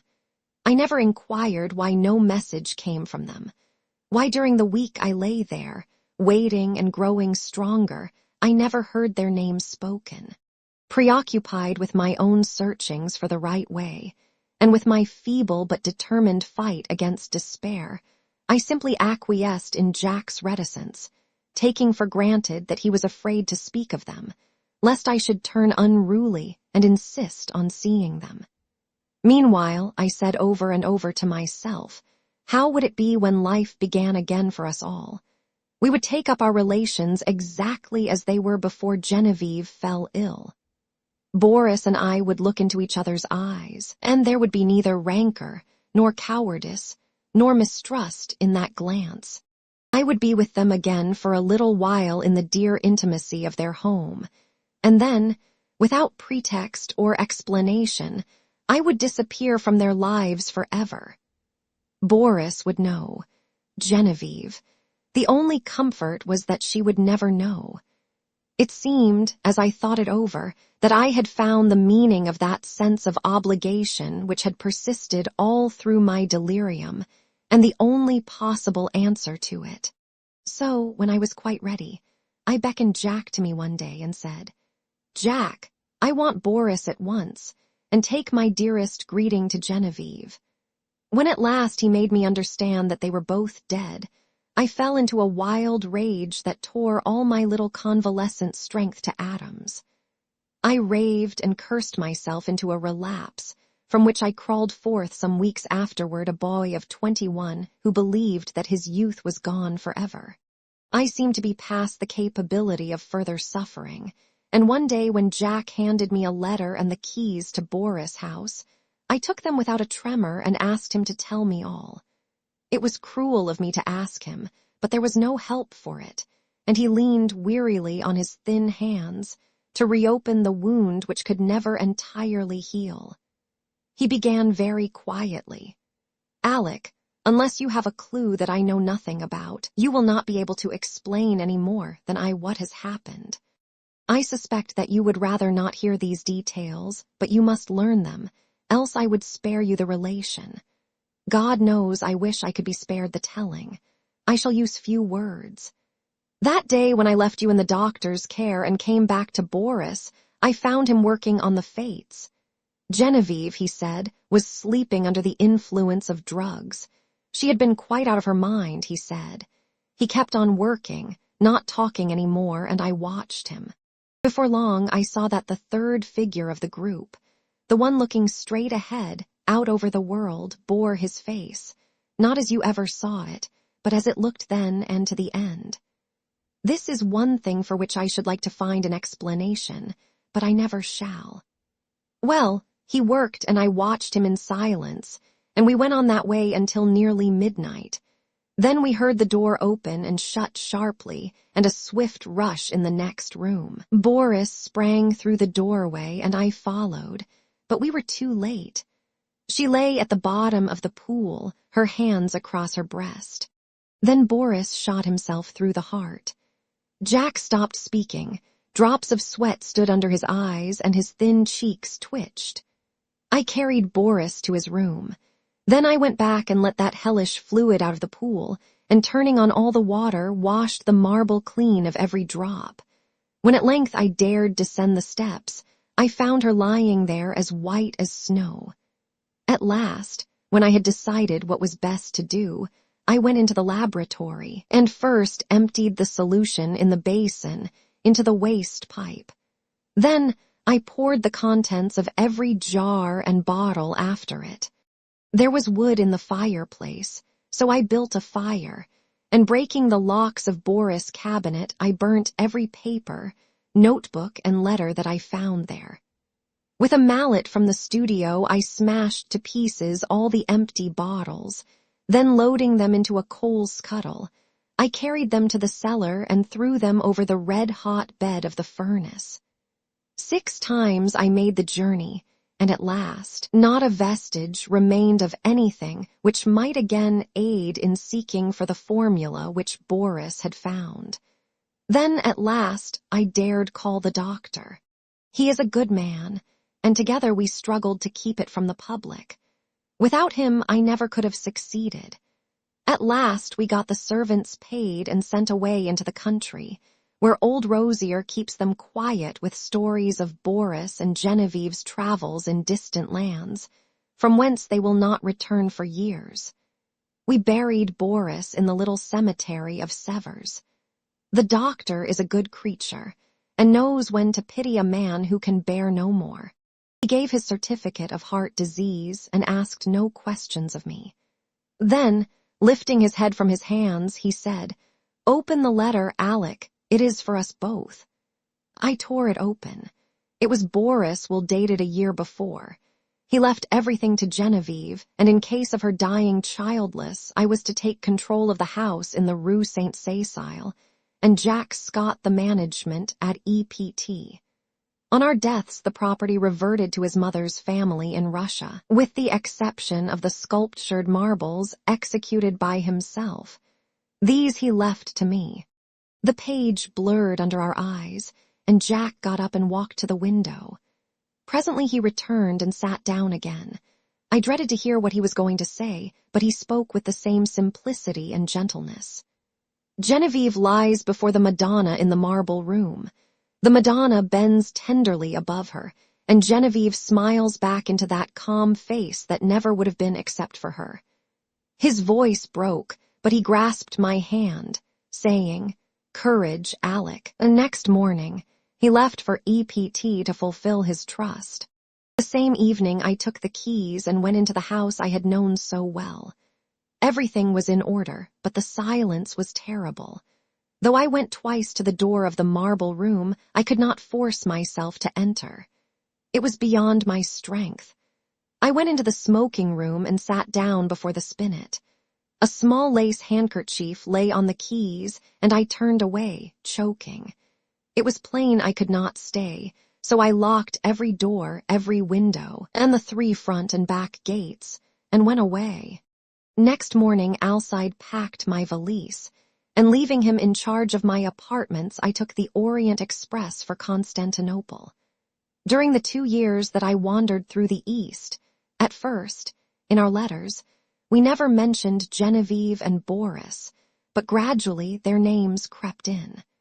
I recollect particularly a passage in one of Jack's letters replying to one of mine. "What you tell me of seeing Boris bending over you while you lay ill, and feeling his touch on your face, and hearing his voice, of course troubles me. This that you describe must have happened a fortnight after he died. I say to myself that you were dreaming, that it was part of your delirium, but the explanation does not satisfy me, nor would it you." Toward the end of the 2nd year, a letter came from Jack to me in India so unlike anything that I had ever known of him that I decided to return at once to Paris. He wrote, "I am well, and sell all my pictures as artists do who have no need of money. I have not a care of my own, but I am more restless than if I had. I am unable to shake off a strange anxiety about you. It is not apprehension, it is rather a breathless expectancy. Of what, God knows. I can only say it is wearing me out. Nights I dream always of you and Boris. I can never recall anything afterward, but I wake in the morning with my heart beating, and all day the excitement increases until I fall asleep at night to recall the same experience. I am quite exhausted by it and have determined to break up this morbid condition. I must see you. Shall I go to Bombay, or will you come to Paris?" I telegraphed him to expect me by the next steamer. When we met, I thought he had changed very little. He insisted, looked in splendid health. It was good to hear his voice again, and as we sat and chatted about what life still held for us, we felt that it was pleasant to be alive in the bright spring weather. We stayed in Paris together a week, and then I went for a week to EPT with him, but first of all we went to the cemetery at Sevres, where Boris lay. "Shall we place the Fates in the little grove above him?" Jack asked, and I answered, "I think only the Madonna should watch over Boris' grave." But Jack was none the better for my homecoming. The dreams of which he could not retain even the least definite outline continued, and he said that at times the sense of breathless expectancy was suffocating. "You see I do you harm and not good," I said. "Try a change without me." So he started alone for a ramble among the Channel Islands, and I went back to Paris. I had not yet entered Boris' house, now mine, since my return, but I knew it must be done. It had been kept in order by Jack. There were servants there, so I gave up my own apartment and went there to live. Instead of the agitation I had feared, I found myself able to paint there tranquilly. I visited all the rooms, all but one. I could not bring myself to enter the marble room where Genevieve lay, and yet I felt the longing growing daily to look upon her face, to kneel beside her. One April afternoon, I lay dreaming in the smoking room, just as I had lain 2 years before, and mechanically I looked among the tawny eastern rugs for the wolf skin. At last I distinguished the pointed ears and flat, cruel head, and I thought of my dream where I saw Genevieve lying beside it. The helmets still hung against the threadbare tapestry, among them the old Spanish morion which I remembered Genevieve had once put on when we were amusing ourselves with the ancient bits of mail. I turned my eyes to the spinet. Every yellow key seemed eloquent of her caressing hand, and I rose, drawn by the strength of my life's passion, to the sealed door of the marble room. The heavy doors swung inward under my trembling hands. Sunlight poured through the window, tipping with gold the wings of Cupid, and lingered like a nimbus over the brows of the Madonna. Her tender face bent in compassion over a marble form so exquisitely pure that I knelt and signed myself. Genevieve lay in the shadow under the Madonna, and yet, through her white arms, I saw the pale azure vein, and beneath her softly clasped hands the folds of her dress were tinged with rose, as if from some faint warm light within her breast. Bending, with a breaking heart, I touched the marble drapery with my lips, then crept back into the silent house. A maid came and brought me a letter, and I sat down in the little conservatory to read it. But as I was about to break the seal, seeing the girl lingering, I asked her what she wanted. She stammered something about a white rabbit that had been caught in the house, and asked what should be done with it. I told her to let it loose in the walled garden behind the house, and opened my letter. It was from Jack, but so incoherent that I thought he must have lost his reason. It was nothing but a series of prayers to me not to leave the house until he could get back. He could not tell me why. There were the dreams, he said. He could explain nothing, but he was sure that I must not leave the house in the Rue Saint-Cécile. As I finished reading, I raised my eyes and saw the same maid-servant standing in the doorway holding a glass dish in which 2 goldfish were swimming. "Put them back into the tank and tell me what you mean by interrupting me," I said. With a half-suppressed whimper, she emptied water and fish into an aquarium at the end of the conservatory, and turning to me asked my permission to leave my service. She said people were playing tricks on her, evidently with a design of getting her into trouble. The marble rabbit had been stolen, and a live one had been brought into the house. The 2 beautiful marble fish were gone, and she had just found those common live things flopping on the dining room floor. I reassured her and sent her away, saying I would look about myself. I went into the studio. There was nothing there but my canvases and some casts, except the marble of the Easter lily. I saw it on a table across the room. Then I strode angrily over to it. But the flower I lifted from the table was fresh and fragile and filled the air with perfume.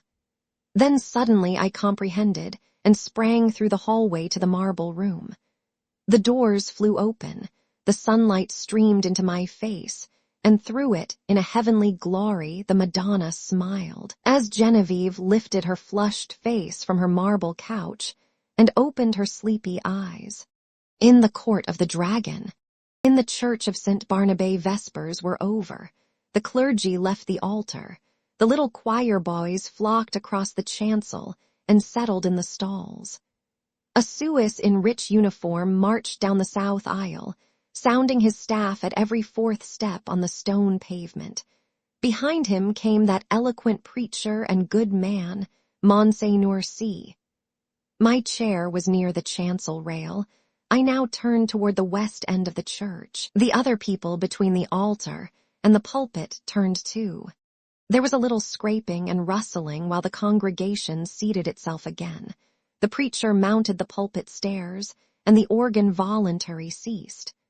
I had always found the organ playing at St. Barnabé highly interesting. Learned and scientific it was, too much so for my small knowledge, but expressing a vivid if cold intelligence. Moreover, it possessed the French quality of taste. Taste reigned supreme, self-controlled, dignified, and reticent. Today, however, from the first chord, I had felt a change for the worse, a sinister change. During Vespers, it had been chiefly the chancel organ which supported the beautiful choir. But now and again, quite wantonly as it seemed, from the west gallery where the great organ stands, a heavy hand had struck across the church at the serene peace of those clear voices. It was something more than harsh and dissonant, and it betrayed no lack of skill. As it recurred again and again, it set me thinking of what my architect's books say about the custom in early times to consecrate the choir as soon as it was built, and that the nave, being finished sometimes half a century later, often did not get any blessing at all. I wondered idly if that had been the case at St. Barnabé, and whether something not usually supposed to be at home in a Christian church might have entered undetected and taken possession of the West Gallery. I had read of such things happening, too, but not in works on architecture. Then I remembered that St. Barnabé was not much more than 100 years old, and smiled at the incongruous association of medieval superstitions with that cheerful little piece of 18th-century Rococo. But now Vespers were over, and there should have followed a few quiet chords, fit to accompany meditation, while we waited for the sermon. Instead of that, the discord at the lower end of the church broke out with the departure of the clergy, as if now nothing could control it. I belong to those children of an older and simpler generation who do not love to seek for psychological subtleties in art, and I have ever refused to find in music anything more than melody and harmony. But I felt that in the labyrinth of sounds now issuing from that instrument, there was something being hunted. Up and down the pedals chased him, while the manuals blared approval. Poor devil! Whoever he was, there seemed small hope of escape. My nervous annoyance changed to anger. Who was doing this? How dare he play like that in the midst of divine service? I glanced at the people near me. Not one appeared to be in the least disturbed. The placid brows of the kneeling nuns, still turned towards the altar, lost none of their devout abstraction under the pale shadow of their white headdress. The fashionable lady beside me was looking expectantly at Monseigneur C. For all her face betrayed, the organ might have been singing an Ave Maria. But now, at last, the preacher had made the sign of the cross and commanded silence. I turned to him gladly. Thus far I had not found the rest I had counted on when I entered St. Barnabé that afternoon. I was worn out by 3 nights of physical suffering and mental trouble. The last had been the worst, and it was an exhausted body, and a mind benumbed and yet acutely sensitive, which I had brought to my favorite church for healing. For I had been reading The King in Yellow. The sun ariseth. They gather themselves together and lay them down in their dens. Monseigneur C. delivered his text in a calm voice, glancing quietly over the congregation. My eyes turned, I knew not why, toward the lower end of the church. The organist was coming from behind his pipes, and passing along the gallery on his way out, I saw him disappear by a small door that leads to some stairs which descend directly to the street. He was a slender man, and his face was as white as his coat was black. Good riddance, I thought, with your wicked music. I hope your assistant will play the closing voluntary. With a feeling of relief, with a deep, calm feeling of relief, I turned back to the mild face in the pulpit and settled myself to listen. Here at last was the ease of mind I longed for. My children, said the preacher, one truth the human soul finds hardest of all to learn, that it has nothing to fear. It can never be made to see that nothing can really harm it. Curious doctrine, I thought, for a Catholic priest. Let us see how he will reconcile that with the Fathers. Nothing can really harm the soul, he went on in his coolest, clearest tones, because... But I never heard the rest. My eye left his face, I knew not for what reason, and sought the lower end of the church. The same man was coming out from behind the organ and was passing along the gallery the same way. But there had not been time for him to return, and if he had returned, I must have seen him. I felt a faint chill, and my heart sank. And yet his going and coming were no affair of mine. I looked at him. I could not look away from his black figure and his white face. When he was exactly opposite to me, he turned and sent across the church straight into my eyes, a look of hate, intense and deadly. I have never seen any other like it. Would to God I might never see it again. Then he disappeared by the same door through which I had watched him depart less than 60 seconds before. I sat and tried to collect my thoughts. My first sensation was like that of a very young child badly hurt when it catches its breath before crying out. To suddenly find myself the object of such hatred was exquisitely painful, and this man was an utter stranger. Why should he hate me so? Me, whom he had never seen before. For the moment all other sensation was merged in this one pang. Even fear was subordinate to grief, and for that moment I never doubted. But in the next I began to reason, and a sense of the incongruous came to my aid. As I have said, St. Barnabé is a modern church. It is small and well lighted. One sees all over it almost at a glance. The organ gallery gets a strong white light from a row of long windows in the clerestory, which have not even colored glass. The pulpit being in the middle of the church, it followed that, when I was turned toward it, whatever moved at the west end could not fail to attract my eye. When the organist passed, it was no wonder that I saw him. I had simply miscalculated the interval between his first and his second passing. He had come in that last time by the other side door. As for the look which had so upset me, there had been no such thing, and I was a nervous fool. I looked about. This was a likely place to harbor supernatural horrors. That clear-cut, reasonable face of Monseigneur C., his collected manner and easy, graceful gestures, were they not just a little discouraging to the notion of a gruesome mystery? I glanced above his head and almost laughed. That flyaway lady supporting one corner of the pulpit canopy, which looked like a fringed damask tablecloth in a high wind. At the first attempt of a basilisk to pose up there in the organ loft, she would point her gold trumpet at him and puff him out of existence.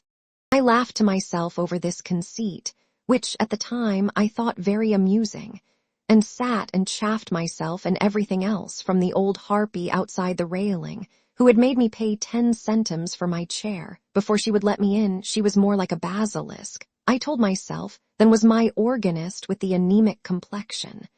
From that grim old dame to, yes, alas, Monseigneur C. himself. For all devoutness had fled. I had never yet done such a thing in my life, but now I felt a desire to mock. As for the sermon, I could not hear a word of it for the jingle in my ears of, "The skirts of St. Paul has reached," having preached us those 6 Lent lectures, more unctuous than ever he preached, keeping time to the most fantastic and irreverent thoughts. It was no use to sit there any longer. I must get out of doors and shake myself free from this hateful mood. I knew the rudeness I was committing, but still I rose and left the church. A spring sun was shining on the Rue Saint-Honoré as I ran down the church steps. On one corner stood a barrow full of yellow jonquils, pale violets from the Riviera, dark Russian violets, and white Roman hyacinths in a golden cloud of mimosa. The street was full of Sunday pleasure seekers. I swung my cane and laughed with the rest. Someone overtook and passed me. He never turned, but there was the same deadly malignity in his white profile that there had been in his eyes. I watched him as long as I could see him. His lithe back expressed the same menace. Every step that carried him away from me seemed to bear him on some errand connected with my destruction. I was creeping along, my feet almost refusing to move. There began to dawn in me a sense of responsibility for something long forgotten. It began to seem as if I deserved that which he threatened. It reached a long way back, a long, long way back. It had lain dormant all these years. It was there, though, and presently it would rise and confront me. But I would try to escape, and I stumbled as best I could into the Rue de Rivoli, across the Place de la Concorde and on to the quay. I looked with sick eyes upon the sun, shining through the white foam of the fountain, pouring over the backs of the dusky bronze river gods, on the far-away arc, a structure of amethyst mist, on the countless vistas of gray stems and bare branches, faintly green. Then I saw him again coming down one of the chestnut alleys of the Cours la Réunie. I left the riverside, plunged blindly across to the Champs-Élysées and turned toward the Arc. The setting sun was sending its rays along the green sward of the Rond Point. In the full glow he sat on a bench, children and young mothers all about him. He was nothing but a Sunday lounger, like the others, like myself. I said the words almost aloud, and all the while I gazed on the malignant hatred of his face. But he was not looking at me. I crept past and dragged my leaden feet up the avenue. I knew that every time I met him brought him nearer to the accomplishment of his purpose and my fate. And still I tried to save myself. The last rays of sunset were pouring through the great arc. I passed under it and met him face to face. I had left him far down the Champs-Élysées, and yet he came in with a stream of people who were returning from the Bois de Boulogne. He came so close that he brushed me. His slender frame felt like iron inside its loose black covering. He showed no signs of haste, nor of fatigue, nor of any human feeling. His whole being expressed one thing: the will and the power to work me evil. In anguish I watched him where he went down the broad, crowded avenue, that was all flashing with wheels and the trappings of horses and the helmets of the Garde Républicaine. He was soon lost to sight. Then I turned and fled, into the Bois and far out beyond it. I know not where I went, but after a long while, as it seemed to me, night had fallen, and I found myself sitting at a table before a small café. I had wandered back into the Bois. It was hours now since I had seen him. Physical fatigue and mental suffering had left me no power to think or feel. I was tired, so tired. I longed to hide away in my own den. I resolved to go home. But that was a long way off. I live in the Court of the Dragon, a narrow passage that leads from the Rue de Rennes to the Rue du Dragon. It is an impasse, traversable only for foot passengers. Over the entrance on the Rue de Rennes is a balcony supported by an iron dragon. Within the court tall old houses rise on either side and close the ends that give on the two streets. Huge gates, swung back during the day into the walls of the deep archways, close this court, after midnight, and one must enter then by ringing at certain small doors on the side. The sunken pavement collects unsavory pools. Steep stairways pitch down to doors that open on the court. The ground floors are occupied by shops of second-hand dealers and by iron workers. All day long the place rings with the clink of hammers and the clang of metal bars. Unsavory as it is below, there is cheerfulness and comfort and hard, honest work above. 5 flights up are the ateliers of architects and painters, and the hiding places of middle-aged students like myself who want to live alone. When I first came here to live, I was young, and not alone. I had to walk a while before any conveyance appeared, but at last, when I had almost reached the Arc de Triomphe again, an empty cab came along and I took it. From the Arc to the Rue de Rennes is a drive of more than half an hour, especially when one is conveyed by a tired cab horse that has been at the mercy of Sunday fare makers. There had been time before I passed under the dragon's wings to meet my enemy over and over again, but I never saw him once, and now refuge was close at hand. Before the wide gateway, a small mob of children were playing. Our concierge and his wife walked among them with their black poodle, keeping order. Some couples were waltzing on the sidewalk. I returned their greetings and hurried in. All the inhabitants of the court had trooped out into the street. The place was quite deserted, lighted by a few lanterns hung high up, in which the gas burned dimly. My apartment was at the top of a house, halfway down the court, reached by a staircase that descended almost into the street, with only a bit of passageway intervening. I set my foot on the threshold of the open door. The friendly old ruinous stairs rose before me, leading up to rest and shelter. Looking back over my right shoulder, I saw him, 10 paces off. He must have entered the court with me. He was coming straight on, neither slowly nor swiftly, but straight on to me. And now he was looking at me. For the first time since our eyes encountered across the church, they met now again, and I knew that the time had come. Retreating backward down the court, I faced him. I meant to escape by the entrance on the Rue du Dragon. His eyes told me that I never should escape. It seemed ages while we were going, I retreating, he advancing down the court in perfect silence. But at last, I felt the shadow of the archway, and the next step brought me within it. I had meant to turn here and spring through into the street, but the shadow was not that of an archway. It was that of a vault. The great doors on the Rue du Dragon were closed.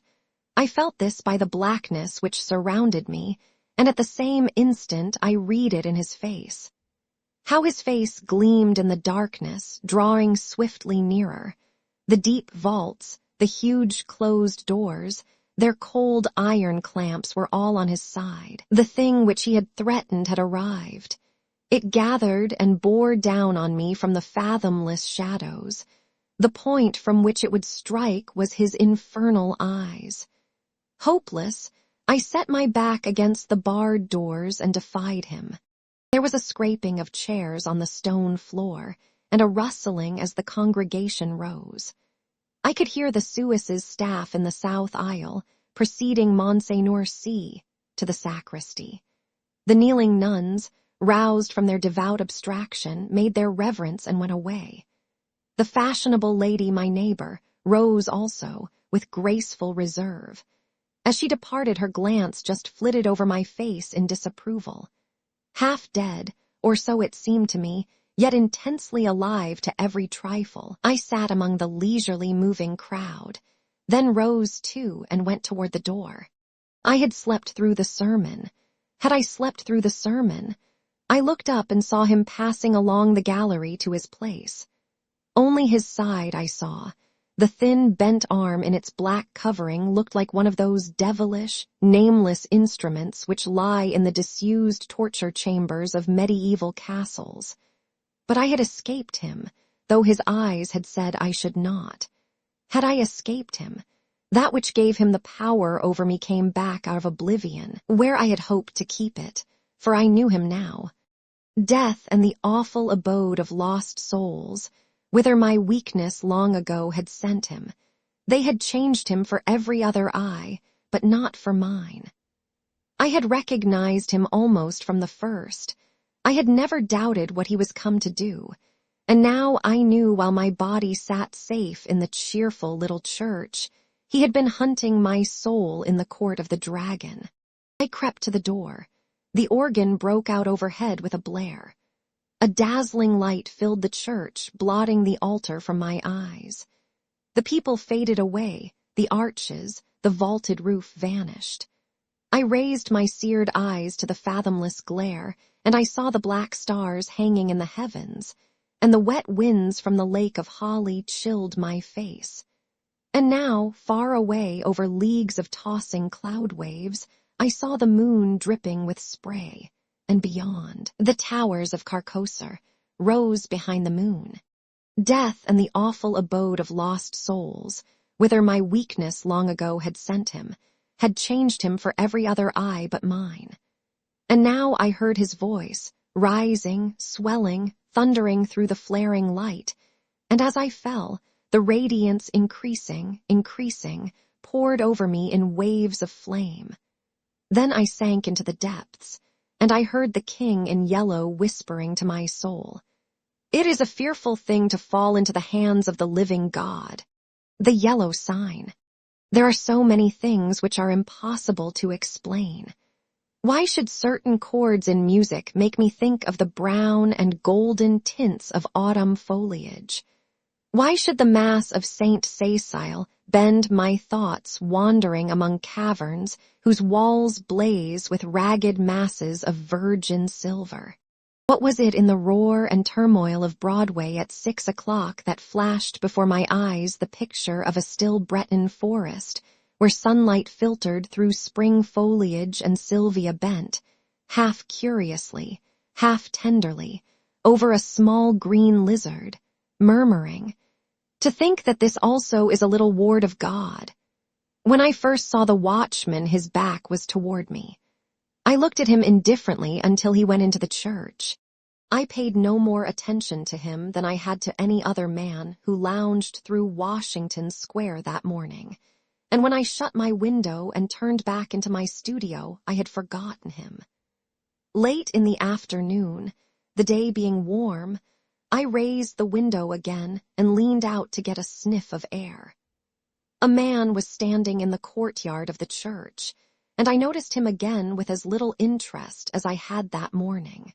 I looked across the square to where the fountain was playing, and then, with my mind filled with vague impressions of trees, asphalt drives, and the moving groups of nursemaids and holiday makers, I started to walk back to my easel. As I turned, my listless glance included the man below in the churchyard. His face was toward me now, and with a perfectly involuntary movement I bent to see it.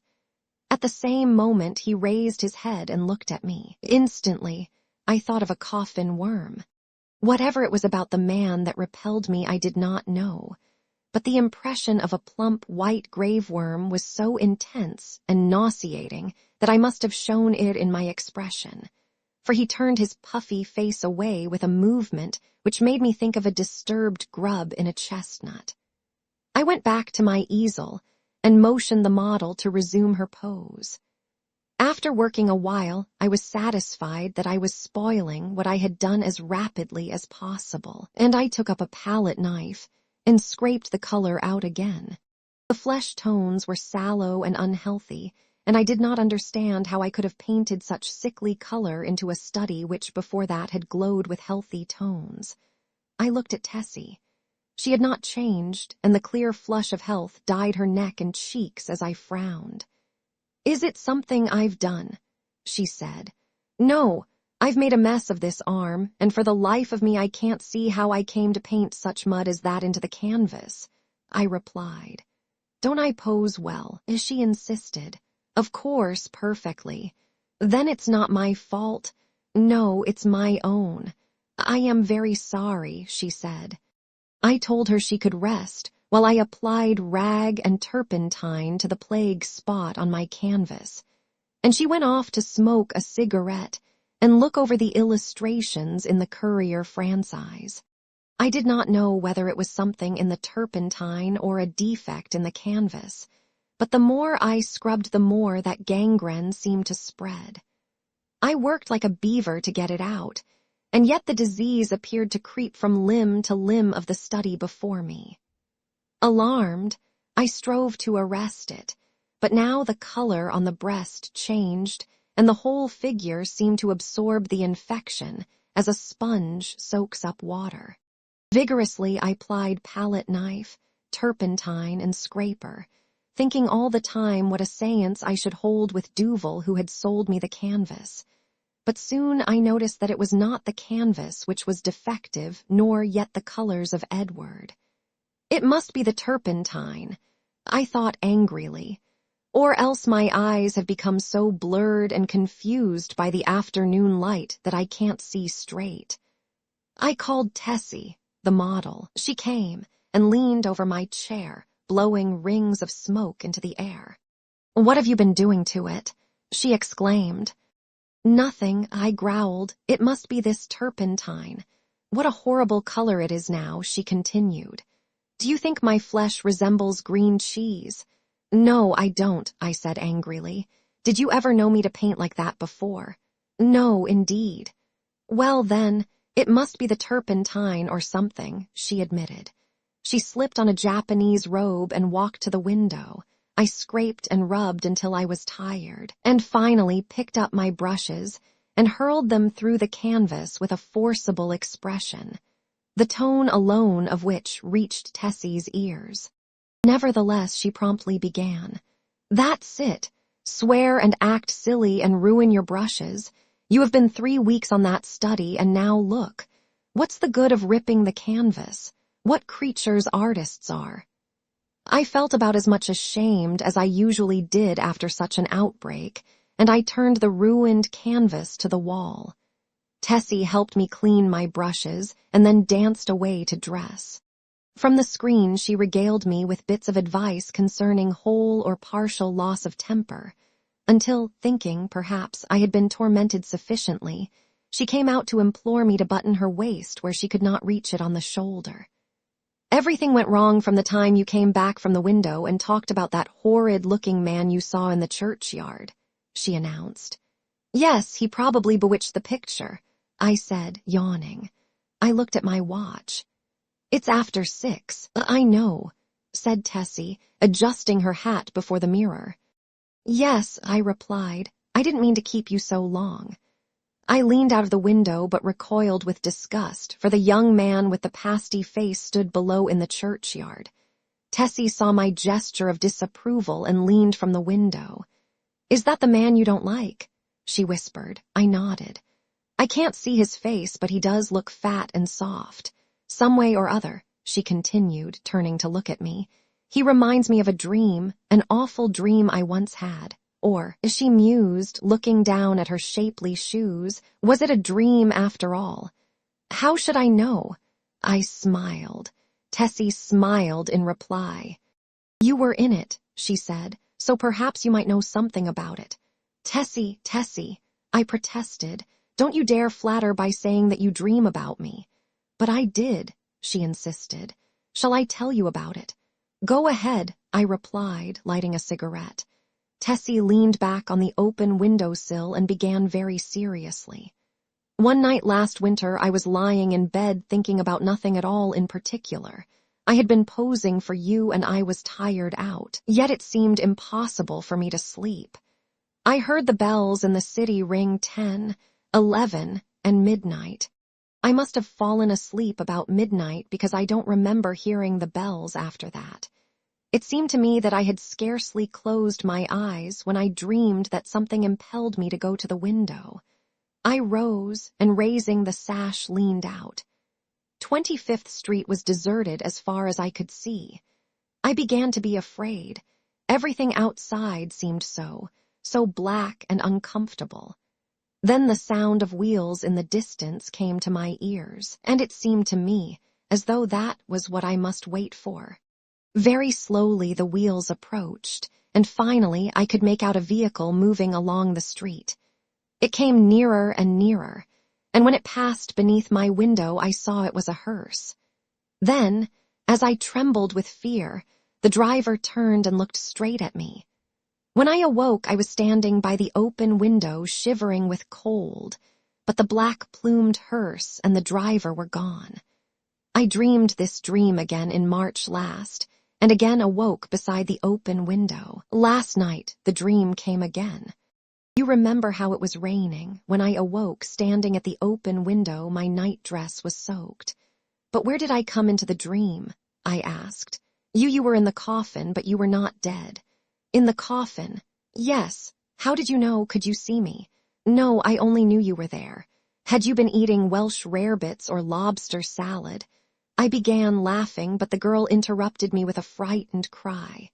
"Hello, what's up?" I said, as she shrank into the embrasure by the window. The man below in the churchyard. He drove the hearse." "Nonsense," I said, but Tessie's eyes were wide with terror. I went to the window and looked out. The man was gone. "Come, Tessie," I urged. "Don't be foolish. You have posed too long. You are nervous." "Do you think I could forget that face?" she murmured. 3 times I saw the hearse pass below my window, and every time the driver turned and looked up at me.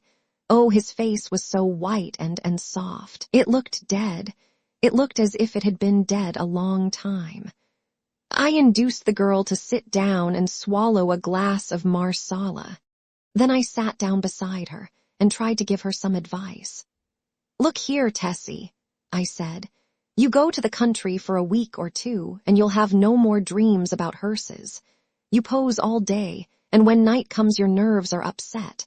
You can't keep this up. Then again, instead of going to bed when your day's work is done, you run off to picnics at Sulzer's Park, or go to the El Dorado or Kenai Island. And when you come down here next morning, you are fagged out. There was no real hearse. There was a soft-shell crab dream." She smiled faintly. "What about the man in the churchyard?" "Oh, he's only an ordinary, unhealthy, everyday creature.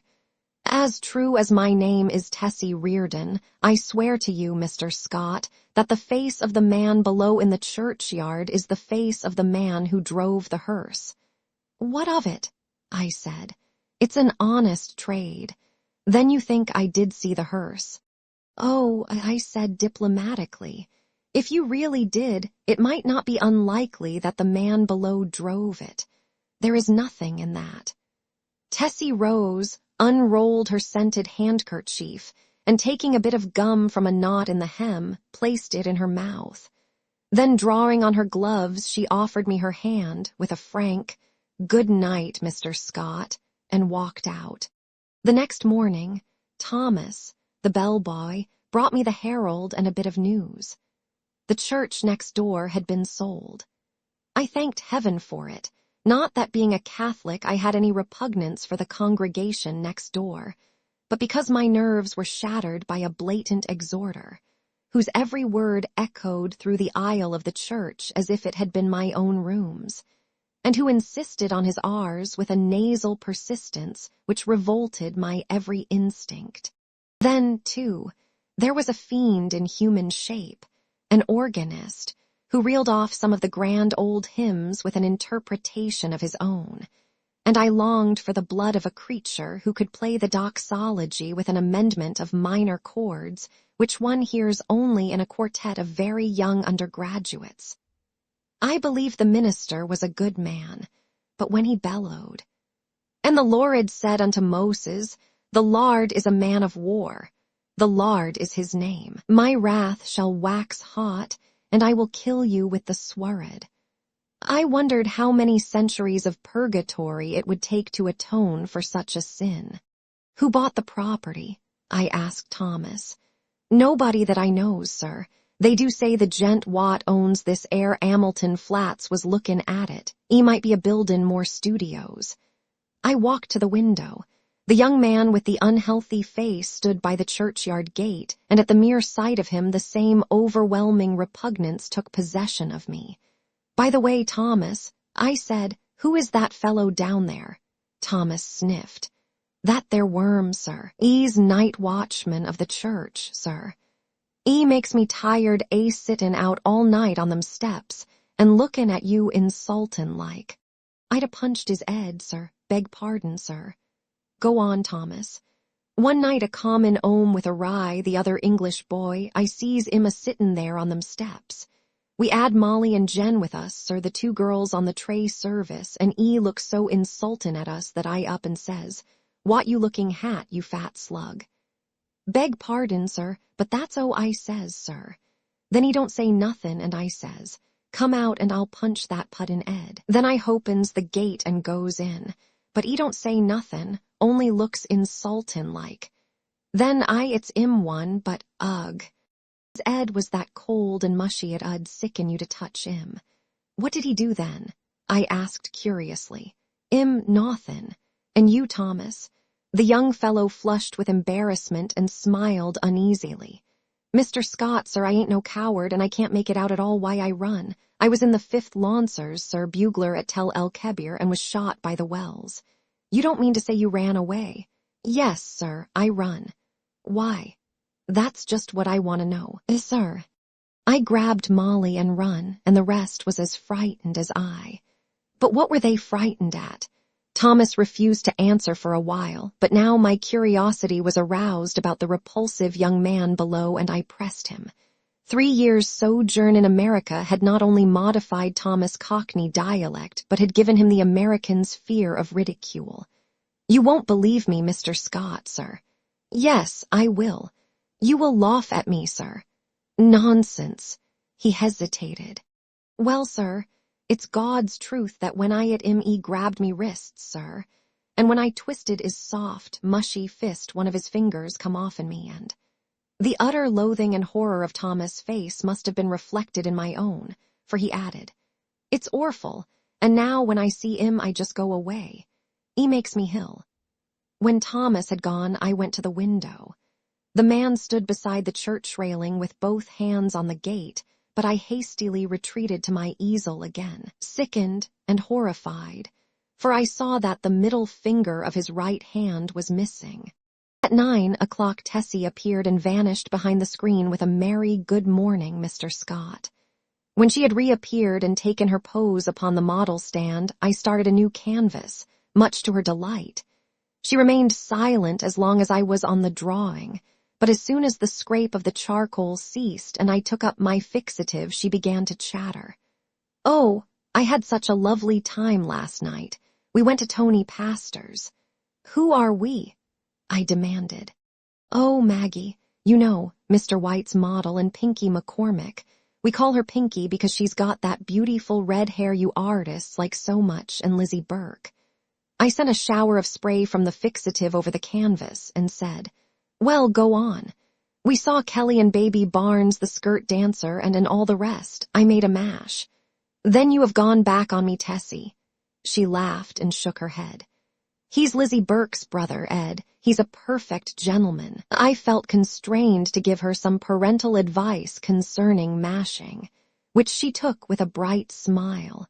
"Oh, I can take care of a strange mash," she said, examining her chewing gum. "But Ed is different. Lizzie is my best friend." Then she related how Ed had come back from the stocking mill in Lowell, Massachusetts, to find her and Lizzie grown up, and what an accomplished young man he was, and how he thought nothing of squandering $50 for ice cream and oysters to celebrate his entry as clerk into the woolen department of Macy's. Before she finished, I began to paint, and she resumed the pose, smiling and chattering like a sparrow. By noon, I had the study fairly well rubbed in, and Tessie came to look at it. "That's better," she said. I thought so too, and ate my lunch with a satisfied feeling that all was going well. Tessie spread her lunch on a drawing table opposite me, and we drank our claret from the same bottle and lighted our cigarettes from the same match. I was very much attached to Tessie. I had watched her shoot up into a slender but exquisitely formed woman from a frail, awkward child. She had posed for me during the last 3 years, and among all my models, she was my favorite. It would have troubled me very much indeed had she become tough, or fly, as the phrase goes. But I never noticed any deterioration of her manner, and felt at heart that she was all right. She and I never discussed morals at all, and I had no intention of doing so, partly because I had none myself, and partly because I knew she would do what she liked in spite of me. Still, I did hope she would steer clear of complications, because I wished her well, and then also I had a selfish desire to retain the best model I had. I knew that mashing, as she termed it, had no significance with girls like Tessie, and that such things in America did not resemble in the least the same things in Paris. Yet, having lived with my eyes open, I also knew that somebody would take Tessie away someday, in one manner or another, and though I professed to myself that marriage was nonsense, I sincerely hoped that, In this case, there would be a priest at the end of the vista. I am a Catholic. When I listen to High Mass, when I sign myself, I feel that everything, including myself, is more cheerful, and when I confess, it does me good. A man who lives as much alone as I do must confess to somebody. Then, again, Sylvia was Catholic, and it was reason enough for me. But I was speaking of Tessie, which is very different. Tessie also was Catholic and much more devout than I, so, taking it all in all, I had little fear for my pretty model, until she should fall in love. But then I knew that fate alone would decide her future for her, and I prayed inwardly that fate would keep her away from men like me, and throw into her path nothing but Ed Burke's and Jimmy McCormick's. Bless her sweet face. Tessie sat blowing rings of smoke up to the ceiling and tinkling the ice in her tumbler. Do you know that I also had a dream last night? I observed. Not about that man, she laughed. Exactly. A dream similar to yours, only much worse. It was foolish and thoughtless of me to say this, but you know how little tact the average painter has. I must have fallen asleep about 10 o'clock, I continued, and after a while I dreamt that I awoke. So plainly did I hear the midnight bells, the wind in the tree branches, and the whistle of steamers from the bay, that even now I can scarcely believe I was not awake. I seemed to be lying in a box which had a glass cover. Dimly I saw the street lamps as I passed, for I must tell you, Tessie, the box in which I reclined appeared to lie in a cushioned wagon which jolted me over a stony pavement. After a while I became impatient and tried to move, but the box was too narrow. My hands were crossed on my breast, so I could not raise them to help myself. I listened and then tried to call. My voice was gone. I could hear the trample of the horses attached to the wagon and even the breathing of the driver. Then another sound broke upon my ears like the raising of a window sash. I managed to turn my head a little and found I could look, not only through the glass cover of my box, but also through the glass panes in the side of the covered vehicle. I saw houses, empty and silent, with neither light nor life about any of them excepting one. In that house, a window was open on the first floor, and a figure all in white stood looking down into the street. It was you. Tessie had turned her face away from me and leaned on the table with her elbow. I could see your face, I resumed, and it seemed to me to be very sorrowful. Then we passed on and turned into a narrow black lane. Presently the horses stopped. I waited and waited, closing my eyes with fear and impatience, but all was silent as the grave. After what seemed to me hours, I began to feel uncomfortable. A sense that somebody was close to me made me unclose my eyes. Then I saw the white face of the hearse driver looking at me through the coffin lid. A sob from Tessie interrupted me. She was trembling like a leaf. I saw I had made an ass of myself and attempted to repair the damage. "Why, Tess," I said, "I only told you this to show you what influence your story might have on another person's dreams. You don't suppose I really lay in a coffin, do you? What are you trembling for? Don't you see that your dream and my unreasonable dislike for that inoffensive watchman of the church simply set my brain working as soon as I fell asleep?" She laid her head between her arms and sobbed as if her heart would break. What a precious triple donkey I had made of myself. But I was about to break my record. I went over and put my arm about her. "Tessie dear, forgive me," I said. "I had no business to frighten you with such nonsense. You are too sensible a girl, too good a Catholic to believe in dreams." Her hand tightened on mine and her head fell back upon my shoulder, but she still trembled and I petted her and comforted her. "Come, Tess, open your eyes and smile." Her eyes opened with a slow, languid movement and met mine, but their expression was so queer that I hastened to reassure her again. "It's all humbug, Tessie. You surely are not afraid that any harm will come to you because of that. "No," she said, but her scarlet lips quivered. "Then what's the matter? Are you afraid?" "Yes, not for myself. For me, then," I demanded gaily. "For you," she murmured in a voice almost inaudible. I care for you." At first I started to laugh, but when I understood her, a shock passed through me, and I sat like one turned to stone. This was the crowning bit of idiocy. I had committed. During the moment which elapsed between her reply and my answer, I thought of 1,000 responses to that innocent confession. I could pass it by with a laugh. I could misunderstand her and assure her as to my health. I could simply point out that it was impossible she could love me. But my reply was quicker than my thoughts, and I might think and think now when it was too late, for I had kissed her on the mouth. That evening I took my usual walk in Washington Park, pondering over the occurrences of the day. I was thoroughly committed. There was no back out now, and I stared the future straight in the face. I was not good, not even scrupulous, but I had no idea of deceiving either myself or Tessie. The one passion of my life lay buried in the sunlit forests of Brittany. Was it buried forever? Hope cried no. For 3 years I had been listening to the voice of hope, and for 3 years I had waited for a footstep on my threshold. Had Sylvia forgotten? "No," cried Hope. I said that I was no good. That is true. But still I was not exactly a comic opera villain. I had led an easy-going, reckless life, taking what invited me of pleasure, deploring and sometimes bitterly regretting consequences. In one thing alone, except my painting, was I serious, and that was something which lay hidden if not lost in the Breton forests. It was too late for me to regret what had occurred during the day. Whatever it had been, pity, a sudden tenderness for sorrow, or the more brutal instinct of gratified vanity, it was all the same now, and unless I wished to bruise an innocent heart, my path lay marked before me.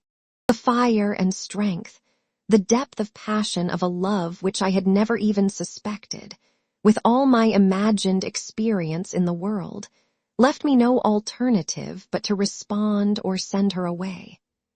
Whether because I am so cowardly about giving pain to others, or whether it was that I have little of the gloomy Puritan in me, I do not know, but I shrank from disclaiming responsibility for that thoughtless kiss, and in fact had no time to do so before the gates of her heart opened, and the flood poured forth. Others who habitually do their duty and find a sullen satisfaction in making themselves and everybody else unhappy might have withstood it. I did not. I dared not.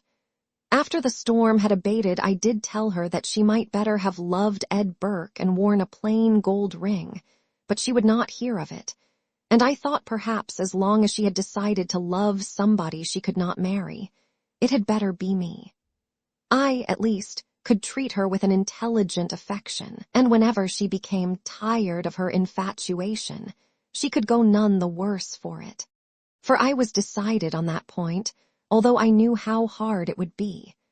I remembered the usual termination of platonic liaisons, and thought how disgusted I had been whenever I heard of one. I knew I was undertaking a great deal for so unscrupulous a man as I was, and I dreamed the future, but never for one moment did I doubt that she was safe with me. Had it been anybody but Tessie, I should not have bothered my head about scruples, for it did not occur to me to sacrifice Tessie, as I would have sacrificed a woman of the world. I looked the future squarely in the face and saw the several probable endings to the affair.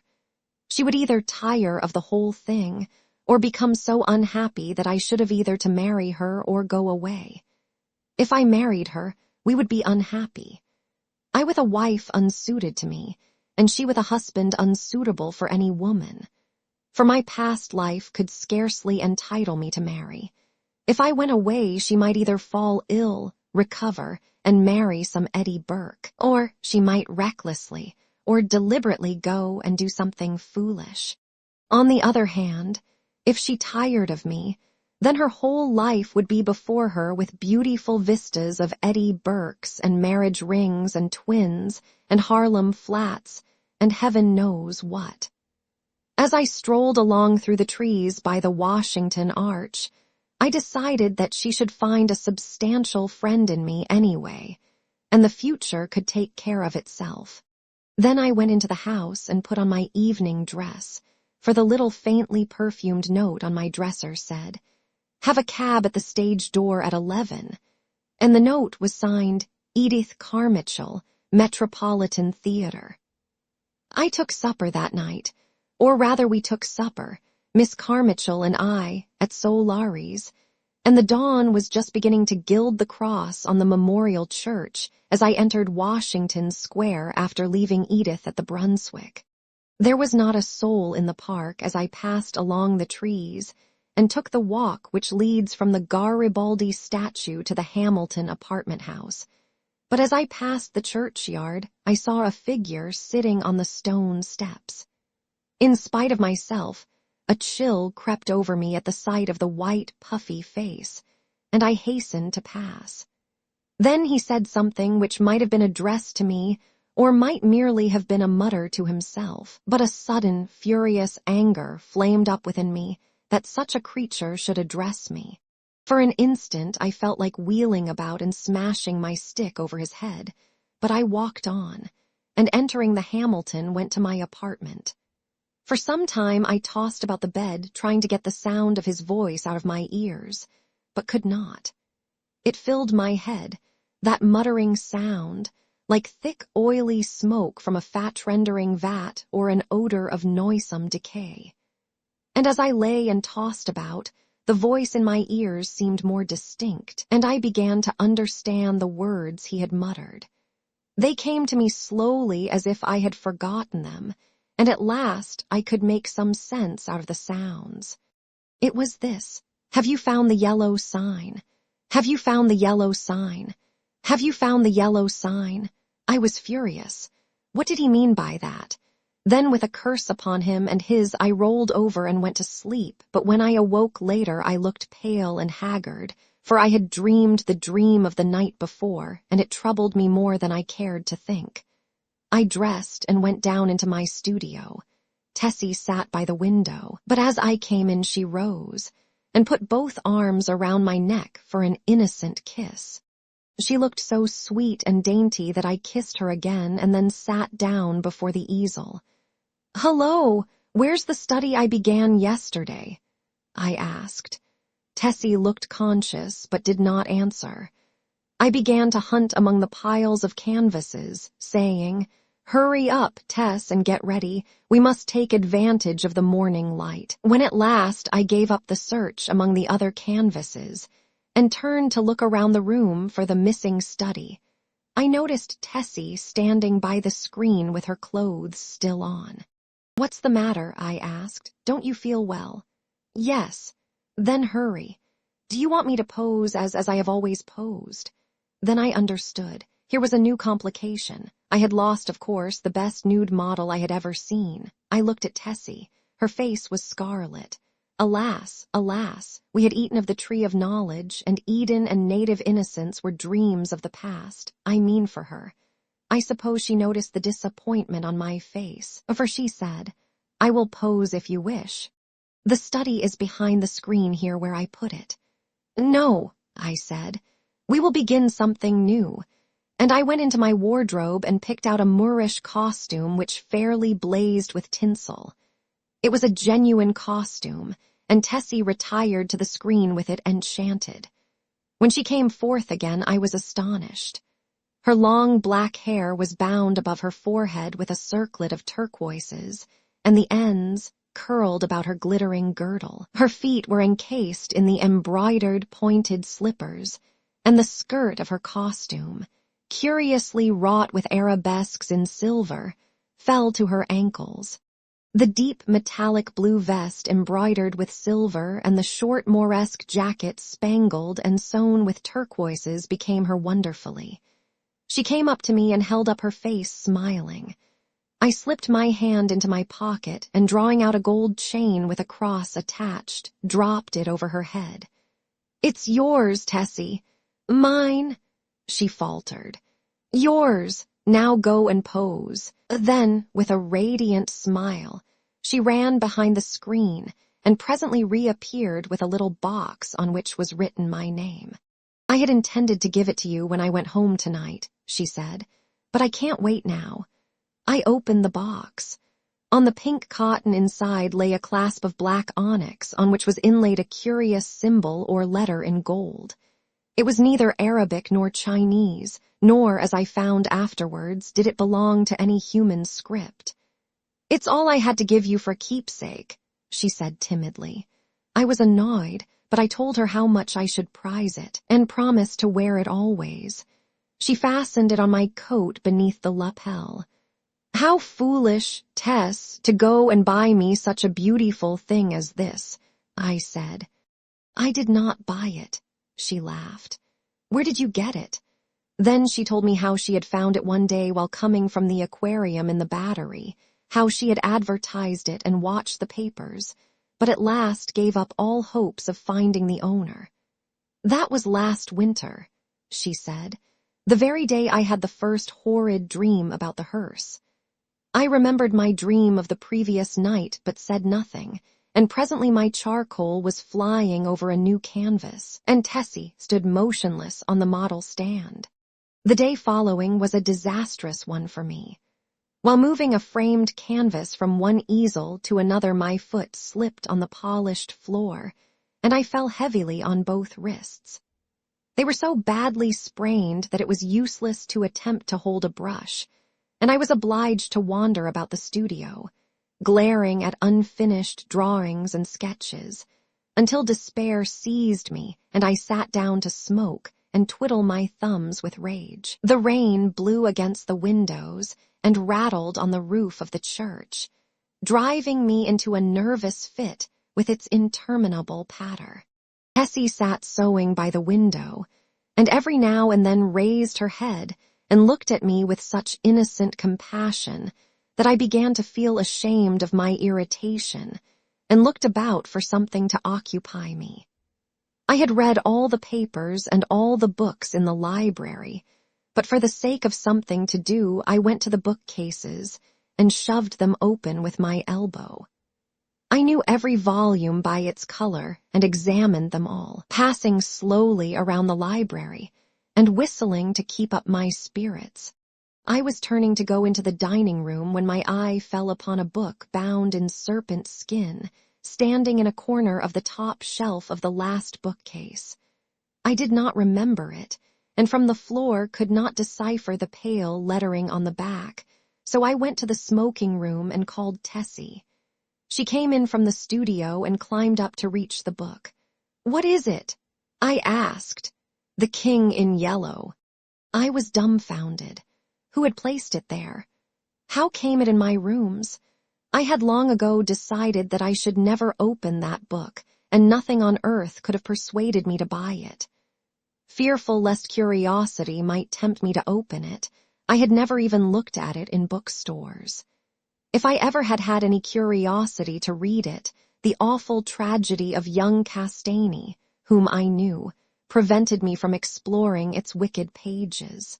I had always refused to listen to any description of it, and indeed, nobody ever ventured to discuss the second part aloud, so I had absolutely no knowledge of what those leaves might reveal. I stared at the poisonous mottled binding as I would at a snake. "Don't touch it, Tessie," I said. "Come down." Of course my admonition was enough to arouse her curiosity, and before I could prevent it she took the book and, laughing, danced off into the studio with it. I called to her, but she slipped away with a tormenting smile at my helpless hands, and I followed her with some impatience. "Tessie," I cried, entering the library, "listen, I am serious. Put that book away. I do not wish you to open it." The library was empty. I went into both drawing rooms, then into the bedrooms, laundry, kitchen, and finally returned to the library and began a systematic search. She had hidden herself so well that it was half an hour later when I discovered her crouching white and silent by the latticed window in the storeroom above. At the first glance, I saw she had been punished for her foolishness. The king in yellow lay at her feet, but the book was open at the second part. I looked at Tessie and saw it was too late. She had opened the king in yellow. Then I took her by the hand and led her into the studio. She seemed dazed, and when I told her to lie down on the sofa, she obeyed me without a word. After a while, she closed her eyes and her breathing became regular and deep, but I could not determine whether or not she slept. For a long while, I sat silently beside her, but she neither stirred nor spoke, and at last I rose and, entering the unused storeroom, took the book in my least injured hand. It seemed heavy as lead, but I carried it into the studio again, and sitting down on the rug beside the sofa, opened it and read it through from beginning to end.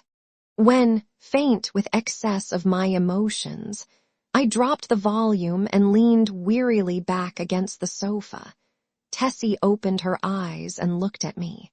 We had been speaking for some time in a dull, monotonous strain before I realized that we were discussing the king in yellow.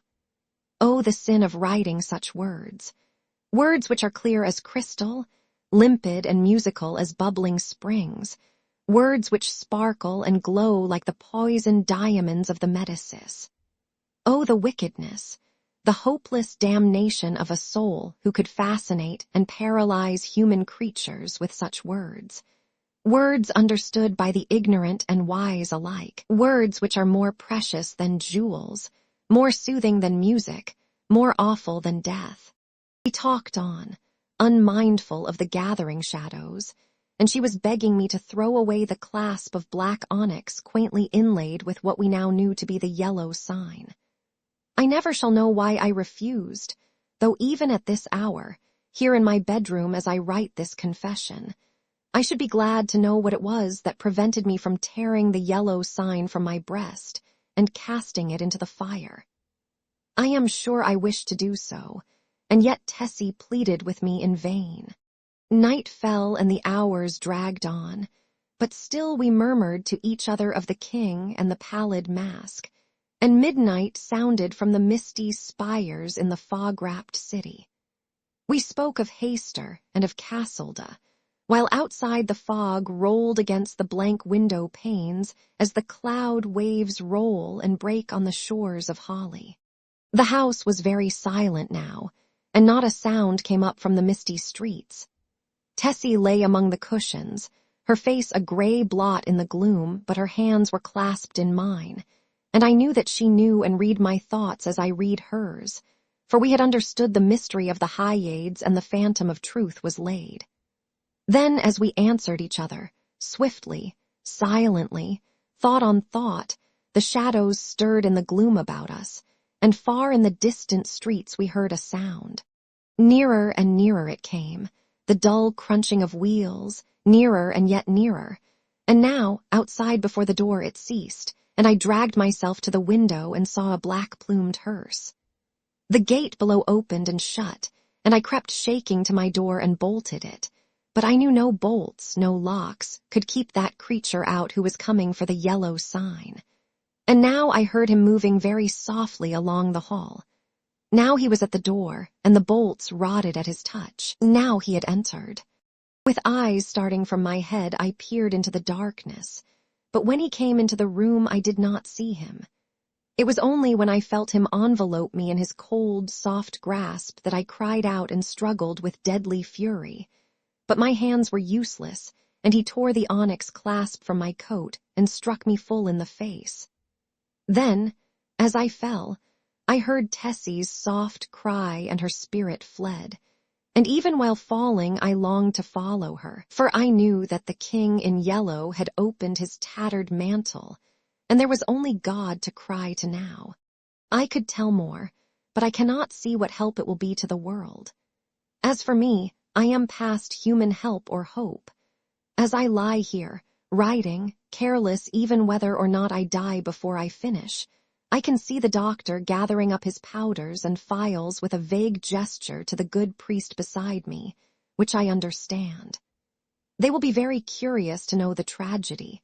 They of the outside world who write books and print millions of newspapers, but I shall write no more, and the Father Confessor will seal my last words with the seal of sanctity when his holy office is done.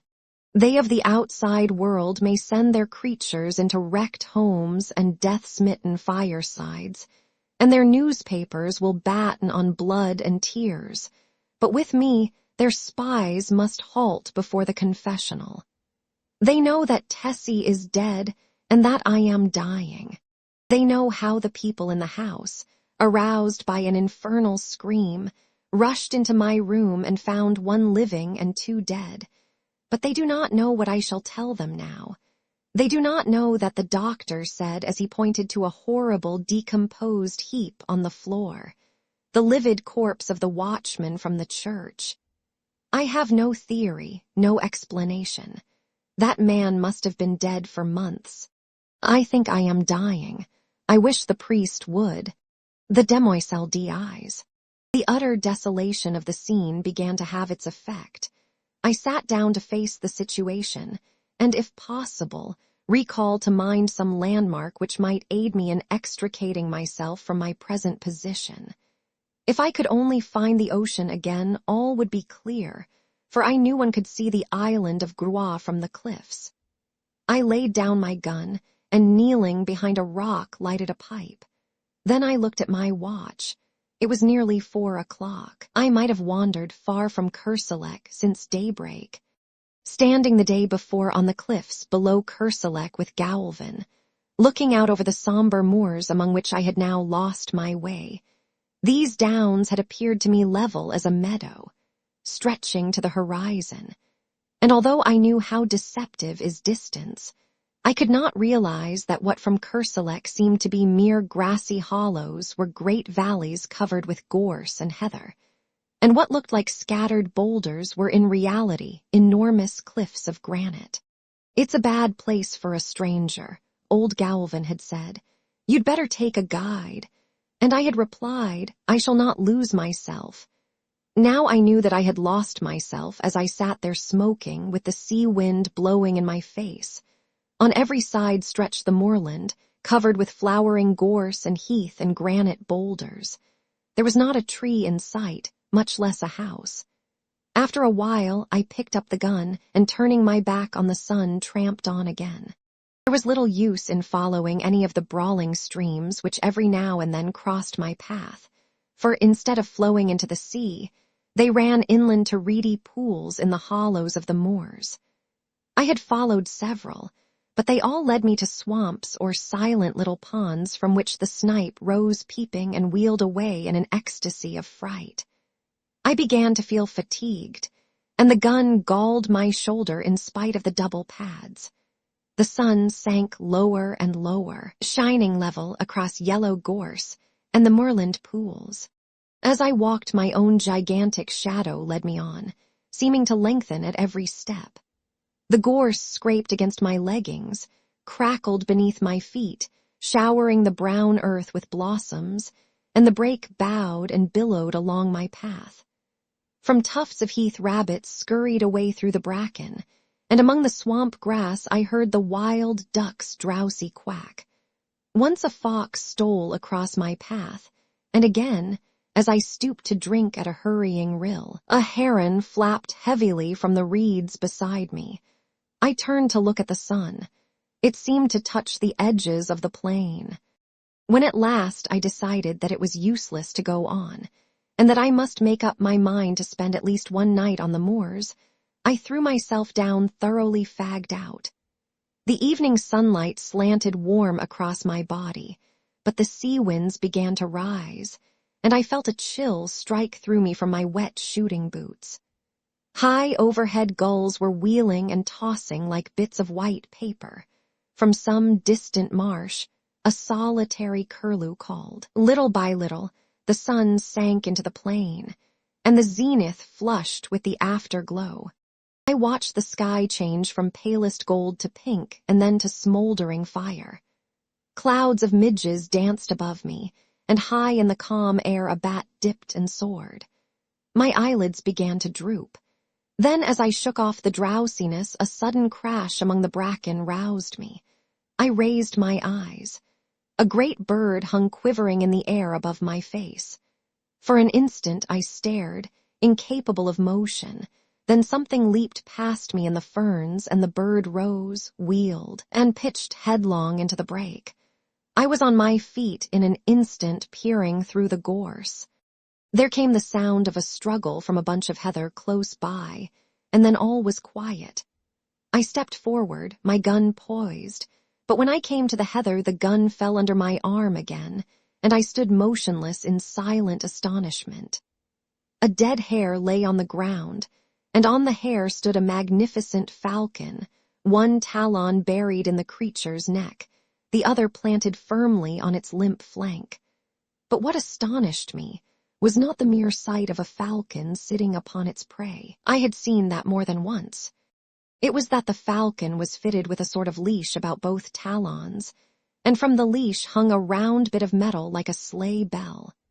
The bird turned its fierce yellow eyes on me, and then stooped and struck its curved beak into the quarry. At the same instant, hurried steps sounded among the heather, and a girl sprang into the covert in front. Without a glance at me, she walked up to the falcon, and passing her gloved hand under its breast, raised it from the quarry. Then she deftly slipped a small hood over the bird's head, and holding it out on her gauntlet, stooped and picked up the hare. She passed a cord about the animal's legs and fastened the end of the thong to her girdle. Then she started to retrace her steps through the covert. As she passed me, I raised my cap, and she acknowledged my presence with a scarcely perceptible inclination.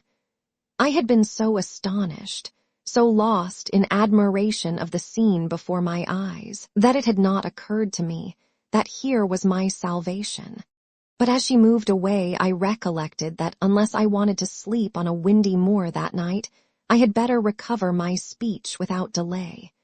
At my first word she hesitated, and as I stepped before her, I thought a look of fear came into her beautiful eyes. But as I humbly explained my unpleasant plight, her face flushed, and she looked at me in wonder. "Surely you did not come from Kerselec," she repeated.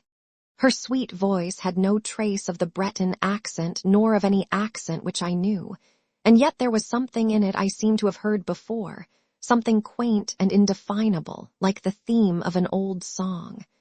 I explained that I was an American, unacquainted with Finisterre, shooting there for my own amusement. "An American," she repeated in the same quaint musical tones. "I have never before seen an American." For a moment she stood silent, then looking at me she said, "If you should walk all night you could not reach Kerselec now, even if you had a guide." This was pleasant news. "But," I began, "if I could only find a peasant's hut where I might get something to eat and shelter." The falcon on her wrist fluttered and shook its head. The girl smoothed its glossy back and glanced at me. "Look around," she said gently. "Can you see the end of these moors? Look north, south, east, west. Can you see anything but moorland and bracken?" "No," I said. "The moor is wild and desolate. It is easy to enter, but sometimes they who enter never leave it. There are no peasants' huts here." "Well," I said, "if you will tell me in which direction Kerselec lies, tomorrow it will take me no longer to go back than it has to come." She looked at me again with an expression almost like pity. "Ah," she said, "to come is easy and takes hours, to go is different and may take centuries." I stared at her in amazement but decided that I had misunderstood her. Then, before I had time to speak, she drew a whistle from her belt and sounded it. "Sit down and rest," she said to me. "You have come a long distance and are tired." She gathered up her pleated skirts and, motioning me to follow, picked her dainty way through the gorse to a flat rock among the ferns. "They will be here directly," she said, and taking a seat at one end of the rock, invited me to sit down on the other edge. The afterglow was beginning to fade in the sky, and a single star twinkled faintly through the rosy haze. A long, wavering triangle of waterfowl drifted southward over our heads, and from the swamps around Plover were calling.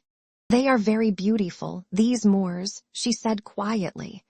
"Beautiful but cruel to strangers," I answered. "Beautiful and cruel," she repeated dreamily, "beautiful and cruel."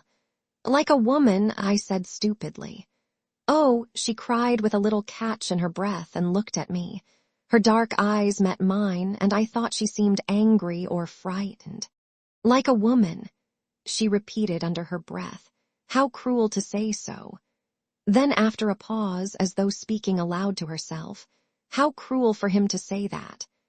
I don't know what sort of an apology I offered for my inane, though harmless speech, but I know that she seemed so troubled about it that I began to think I had said something very dreadful without knowing it, and remembered with horror the pitfalls and snares which the French language sets for foreigners. While I was trying to imagine what I might have said, a sound of voices came across the moor, and the girl rose to her feet. "No," she said, with a trace of a smile on her pale face. "I will not accept your apologies, monsieur, but I must prove you wrong, and that shall be my revenge. Look, here come Hayster and Rayal." Two men loomed up in the twilight. One had a sack across his shoulders, and the other carried a hoop before him as a waiter carries a tray. The hoop was fastened with straps to his shoulders, and around the edge of the circlet sat 3 hooded falcons fitted with tinkling bells. The girl stepped up to the falconer, and with a quick turn of her wrist transferred her falcon to the hoop, where it quickly sidled off and nestled among its mates, who shook their hooded heads and ruffled their feathers till the belled jesses tinkled again. The other man stepped forward and, bowing respectfully, took up the hare and dropped it into the game sack. "These are my picures," said the girl, turning to me with a gentle dignity. "Rayal is a good falconer, and I shall some day make him Grand Veneur. Hayster is incomparable." The 2 silent men saluted me respectfully. "Did I not tell you, monsieur, that I should prove you wrong?" She continued. "This, then, is my revenge, that you do me the courtesy of accepting food and shelter at my own house." Before I could answer, she spoke to the falconers, who started instantly across the heath, and with a gracious gesture to me she followed. I don't know whether I made her understand how profoundly grateful I felt, but she seemed pleased to listen as we walked over the dewy heather. "Are you not very tired?" she asked. I had clean forgotten my fatigue in her presence, and I told her so. "Don't you think your gallantry is a little old-fashioned?" she said, and when I looked confused and humbled, she added quietly, "Oh, I like it. I like everything old-fashioned, and it is delightful to hear you say such pretty things." The moorland around us was very still now under its ghostly sheet of mist. The plovers had ceased their calling. The crickets and all the little creatures of the fields were silent as we passed, yet it seemed to me as if I could hear them beginning again, far behind us. Well in advance, the 2 tall falconers strode across the heather, and the faint jingling of the hawks' bells came to our ears in distant murmuring chimes. Suddenly, a splendid hound dashed out of the mist in front, followed by another and another, until 6 or more were bounding and leaping around the girl beside me. She caressed and quieted them with her gloved hand, speaking to them in quaint terms which I remembered to have seen in old French manuscripts. Then the falcons on the circlet borne by the falconer ahead began to beat their wings and scream, and from somewhere out of sight the notes of a hunting horn floated across the moor. The hounds sprang away before us and vanished in the twilight. The falcons flapped and squealed upon their perch, and the girl, taking up the song of the horn, began to hum. Clear and mellow her voice sounded in the night air. "Chasseur, chasseur, chasses encore. Quides rosette et genetin, taunton, ou por rabatter des eloror. Quelles amours soyant de plantin, taunton. As I listened to her lovely voice, a gray mass which rapidly grew more distinct loomed up in front, and the horn rang out joyously through the tumult of the hounds and falcons. A torch glimmered at a gate, a light streamed through an opening door, and we stepped upon a wooden bridge which trembled under our feet and rose creaking and straining behind us as we passed over the moat and into a small stone court, walled on every side. From an open doorway a man came and, bending in salutation, presented a cup to the girl beside me. She took the cup and touched it with her lips, then lowering it turned to me and said in a low voice, "I bid you welcome." At that moment one of the falconers came with another cup, but before handing it to me, presented it to the girl, who tasted it. The falconer made a gesture to receive it, but she hesitated a moment, and then, stepping forward, offered me the cup with her own hands. I felt this to be an act of extraordinary graciousness, but hardly knew what was expected of me, and did not raise it to my lips at once. The girl flushed crimson. I saw that I must act quickly. "Mademoiselle," I faltered, "a stranger whom you have saved from dangers he may never realize empties this cup to the gentlest and loveliest hostess of France." "In his name," she murmured, crossing herself as I drained the cup. Then stepping into the doorway, she turned to me with a pretty gesture, and taking my hand in hers, led me into the house, saying again and again, "You are very welcome, indeed you are welcome to the shade eyes." I awoke next morning with the music of the horn in my ears, and leaping out of the ancient bed, went to a curtained window where the sunlight filtered through little deep-set panes. The horn ceased as I looked into the court below. A man who might have been brother to the two falconers of the night before stood in the midst of a pack of hounds. A curved horn was strapped over his back, and in his hand he held a long-lashed whip. The dogs whined and yelped, dancing around him in anticipation. There was the stamp of horses, too, in the walled yard. "Mount!" cried a voice in Breton, and with a clatter of hoofs the two falconers, with falcons upon their wrists, rode into the courtyard among the hounds. Then I heard another voice which sent the blood throbbing through my heart. "Piriou Louis, hunt the hounds well and spare neither spur nor whip. Thou Rayol and thou Gaston, see that the épervier does not prove himself niais, and if it be best in your judgment, fates cordoisi à eloiso. Jardiner un oiso, like the moe there on Haster's wrist, is not difficult, but thou, Rayol, mayest not find it so simple to govern that haggard. Twice last week he foamed au vif and lost the beccade, although he is used to the lura. The bird acts like a stupid branchier. Pater unhaggard enest pass si facile. Was I dreaming? The old language of falconry which I had read in yellow manuscripts, the old forgotten French of the Middle Ages was sounding in my ears, while the hounds bayed and the hawks' bells tinkled accompaniment to the stamping horses. She spoke again in the sweet forgotten language. "If you would rather attach the longe and leave thy haggard au bloc, Rayol, I shall say nothing, for it were a pity to spoil so fair a day's sport with an ill-trained sores. Essemer abaeser, it is possibly the best way. Saw Louis Donnera des Reins. I was perhaps hasty with the bird. It takes time to pass à la filière and the exercises d'escape." Then the falconer Rayol bowed in his stirrups and replied, "If it be the pleasure of Mademoiselle, I shall keep the hawk." "It is my wish," she answered. "Falconry I know, but you have yet to give me many a lesson in auto-ursery, my poor Rayol. Seer Piriou Louis mount." The huntsman sprang into an archway and in an instant returned, mounted upon a strong black horse, followed by a piqueur also mounted. "Ah!" she cried joyously. "Speed Glemerc René, speed, speed all. Sound thy horn, seer Piru. The silvery music of the hunting horn filled the courtyard. The hounds sprang through the gateway and galloping hoofbeats plunged out of the paved court. Loud on the drawbridge, suddenly muffled, then lost in the heather and bracken of the moors.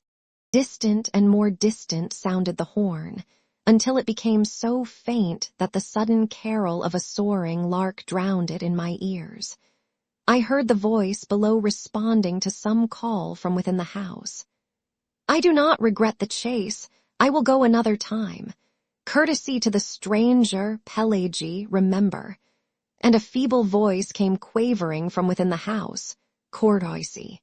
I stripped and rubbed myself from head to foot in the huge earthen basin of icy water which stood upon the stone floor at the foot of my bed. Then I looked about for my clothes. They were gone, but on a settle near the door lay a heap of garments which I inspected with astonishment. As my clothes had vanished, I was compelled to attire myself in the costume which had evidently been placed there for me to wear while my own clothes dried.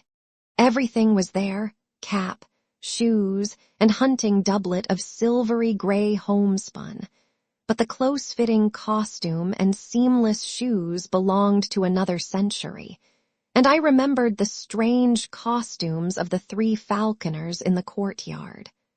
I was sure that it was not the modern dress of any portion of France or Brittany, but not until I was dressed and stood before a mirror between the windows did I realize that I was clothed much more like a young huntsman of the Middle Ages than like a Breton of that day. I hesitated and picked up the cap. Should I go down and present myself in that strange guise?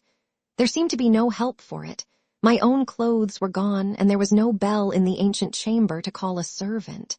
So I contented myself with removing a short hawk's feather from the cap, and opening the door went downstairs. By the fireplace in the large room at the foot of the stairs, an old Breton woman sat spinning with a distaff. She looked up at me when I appeared, and smiling frankly, wished me health in the Breton language, to which I laughingly replied in French. At the same moment, my hostess appeared and returned my salutation with a grace and dignity that sent a thrill to my heart. Her lovely head with its dark curly hair was crowned with a headdress which set all doubts as to the epoch of my own costume at rest. Her slender figure was exquisitely set off in the homespun hunting gown edged with silver, and on her gauntlet-covered wrist she bore one of her petted hawks. With perfect simplicity, she took my hand and led me into the garden in the court, and seating herself before a table, invited me very sweetly to sit beside her. Then she asked me in her soft, quaint accent how I had passed the night, and whether I was very much inconvenienced by wearing the clothes which old Pelagi had put there for me while I slept. I looked at my own clothes and shoes, drying in the sun by the garden wall, and hated them. What horrors they were compared with the graceful costume which I now wore. I told her this laughing, but she agreed with me very seriously. "We will throw them away," she said in a quiet voice. In my astonishment, I attempted to explain that I not only could not think of accepting clothes from anybody, although for all I knew it might be the custom of hospitality in that part of the country, but that I should cut an impossible figure if I returned to France clothed as I was then. She laughed and tossed her pretty head, saying something in old French which I did not understand, and then Pelagi trotted out with a tray on which stood 2 bowls of milk, a loaf of white bread, fruit, a platter of honeycomb, and a flagon of deep red wine. "You see, I have not yet broken my fast because I wished you to eat with me, but I am very hungry," she smiled. "I would rather die than forget one word of what you have said," I blurted out while my cheeks burned. "She will think me mad," I added to myself, but she turned to me with sparkling eyes. "Ah," she murmured, "then monsieur knows all that there is of chivalry." She crossed herself and broke bread. I sat and watched her white hands, not daring to raise my eyes to hers. "Will you not eat?" she asked. "Why do you look so troubled?" "Ah, why, I knew it now. I knew I would give my life to touch with my lips those rosy palms. I understood now that from the moment when I looked into her dark eyes there on the moor last night I had loved her. My great and sudden passion held me speechless. "Are you ill at ease?" she asked again. Then, like a man who pronounces his own doom, I answered in a low voice, "Yes, I am ill at ease for love of you." And as she did not stir nor answer, the same power moved my lips in spite of me, and I said, "I, who am unworthy of the lightest of your thoughts, I who abuse hospitality and repay your gentle courtesy with bold presumption, I love you." She leaned her head upon her hands and answered softly, "I love you. Your words are very dear to me. I love you. Then I shall win you." "Win me," she replied. But all the time I had been sitting silent, my face turned toward her. She, also silent, her sweet face resting on her upturned palm, sat facing me. And as her eyes looked into mine, I knew that neither she nor I had spoken human speech. But I knew that her soul had answered mine, and I drew myself up feeling youth and joyous love coursing through every vein. She, with a bright color in her lovely face, seemed as one awakened from a dream, and her eyes sought mine with a questioning glance which made me tremble with delight. We broke our fast, speaking of ourselves. I told her my name, and she told me hers, the demoiselle Jean d'Is.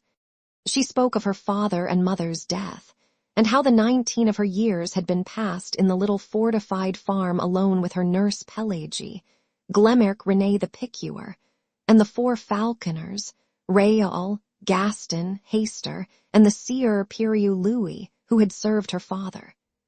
She had never been outside the moorland, never even had seen a human soul before, except the falconers and Pelagie. She did not know how she had heard of Kerselec. Perhaps the falconers had spoken of it. She knew the legends of Loup Garou and Jean la Flamme from her nurse Pelagie. She embroidered and spun flax. Her hawks and hounds were her only distraction. When she had met me there on the moor, she had been so frightened that she almost dropped at the sound of my voice. She had, it was true, seen ships at sea from the cliffs, but as far as the eye could reach, the moors over which she galloped were destitute of any sign of human life. There was a legend which old Pelagie told, how anybody once lost in the unexplored moorland might never return, because the moors were enchanted. She did not know whether it was true. She never had thought about it until she met me. She did not know whether the falconers had even been outside, or whether they could go if they would. The books in the house which Pelagie, the nurse, had taught her to read were hundreds of years old. All this she told me with a sweet seriousness seldom seen in anyone but children. My own name she found easy to pronounce, and insisted, because my first name was Philip, I must have French blood in me. She did not seem curious to learn anything about the outside world, and I thought perhaps she considered it had forfeited her interest and respect from the stories of her nurse. We were still sitting at the table, and she was throwing grapes to the small field birds which came fearlessly to our very feet. I began to speak in a vague way of going, but she would not hear of it, and before I knew it I had promised to stay a week and hunt with hawk and hound in their company. I also obtained permission to come again from Kerselec and visit her after my return. "Why," she said innocently, "I do not know what I should do if you never came back." And I, knowing that I had no right to awaken her with the sudden shock which the avowal of my own love would bring to her, sat silent, hardly daring to breathe. "You will come very often?" she asked. "Very often," I said. "Every day, every day."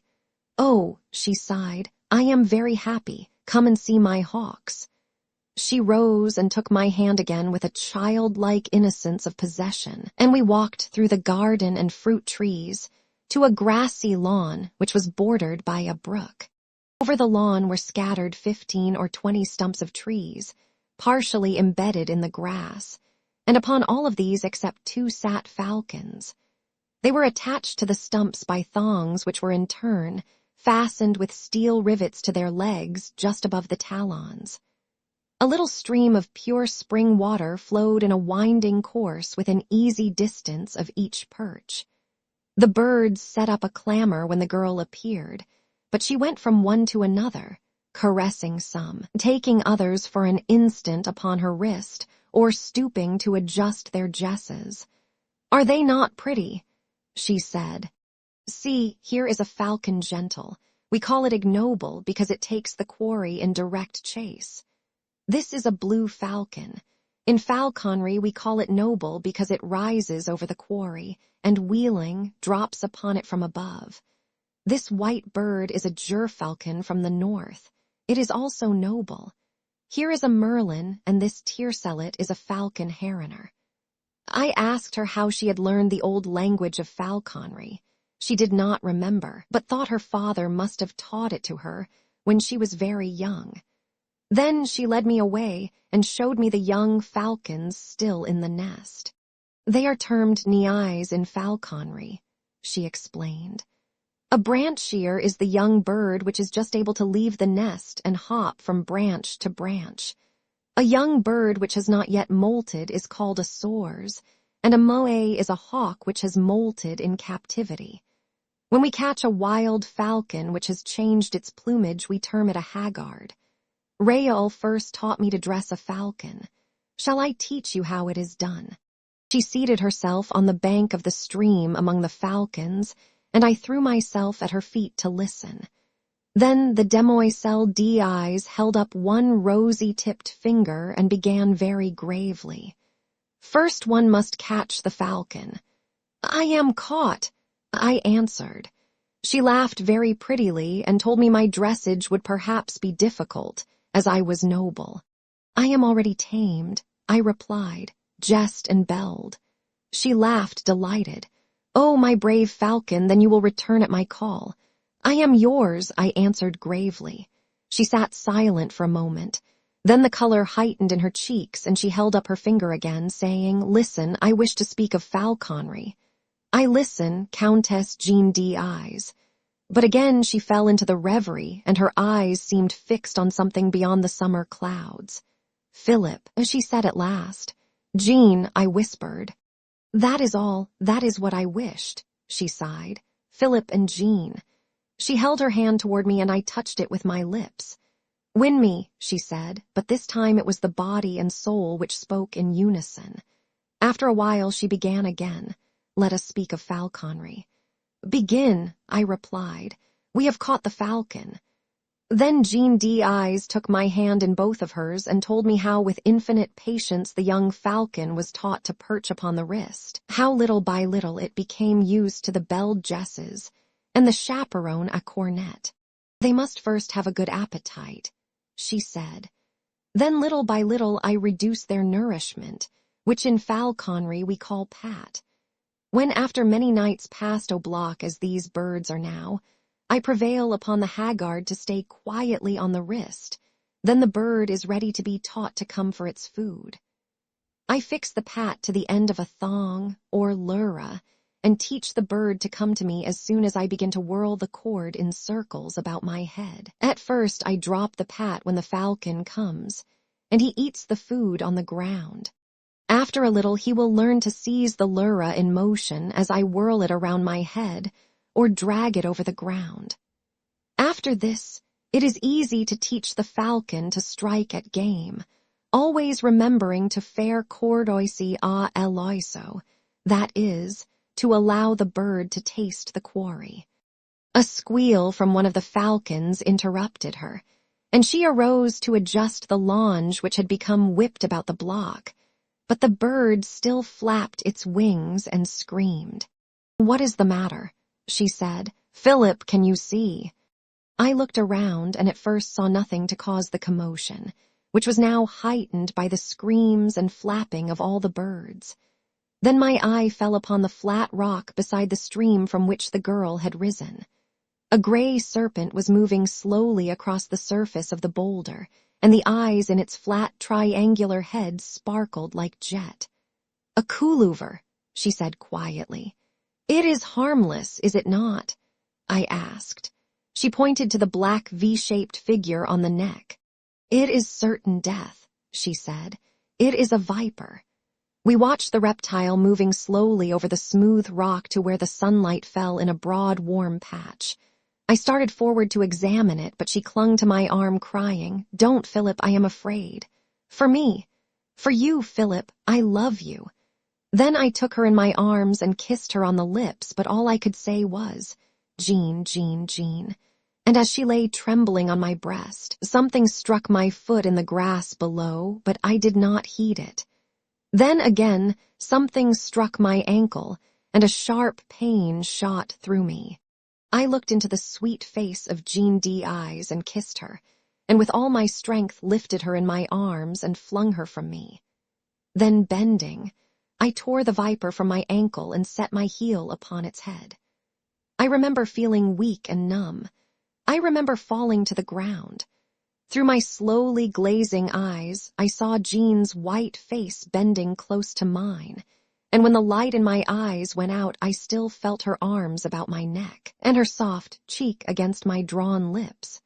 When I opened my eyes, I looked around in terror.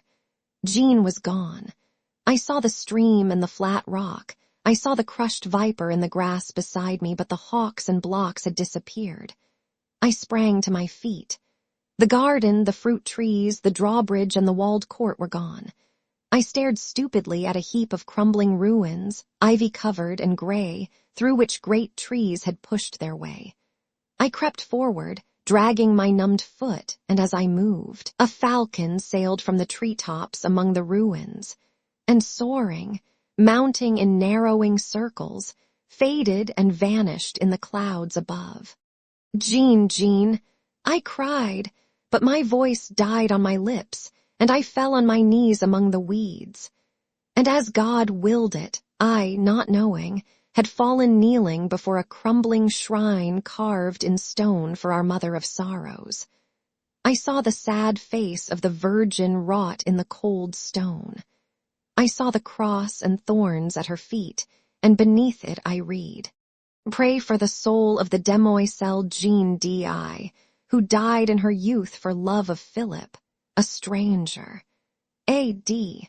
1573. But upon the icy slab lay a woman's glove still warm and fragrant. The prophet's paradise. The studio." He smiled, saying, "Seek her throughout the world."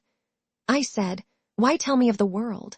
My world is here between these walls and the sheet of glass above, here among gilded flagons and dull jeweled arms, tarnished frames and canvases, black chests and high-backed chairs, quaintly carved and stained in blue and gold."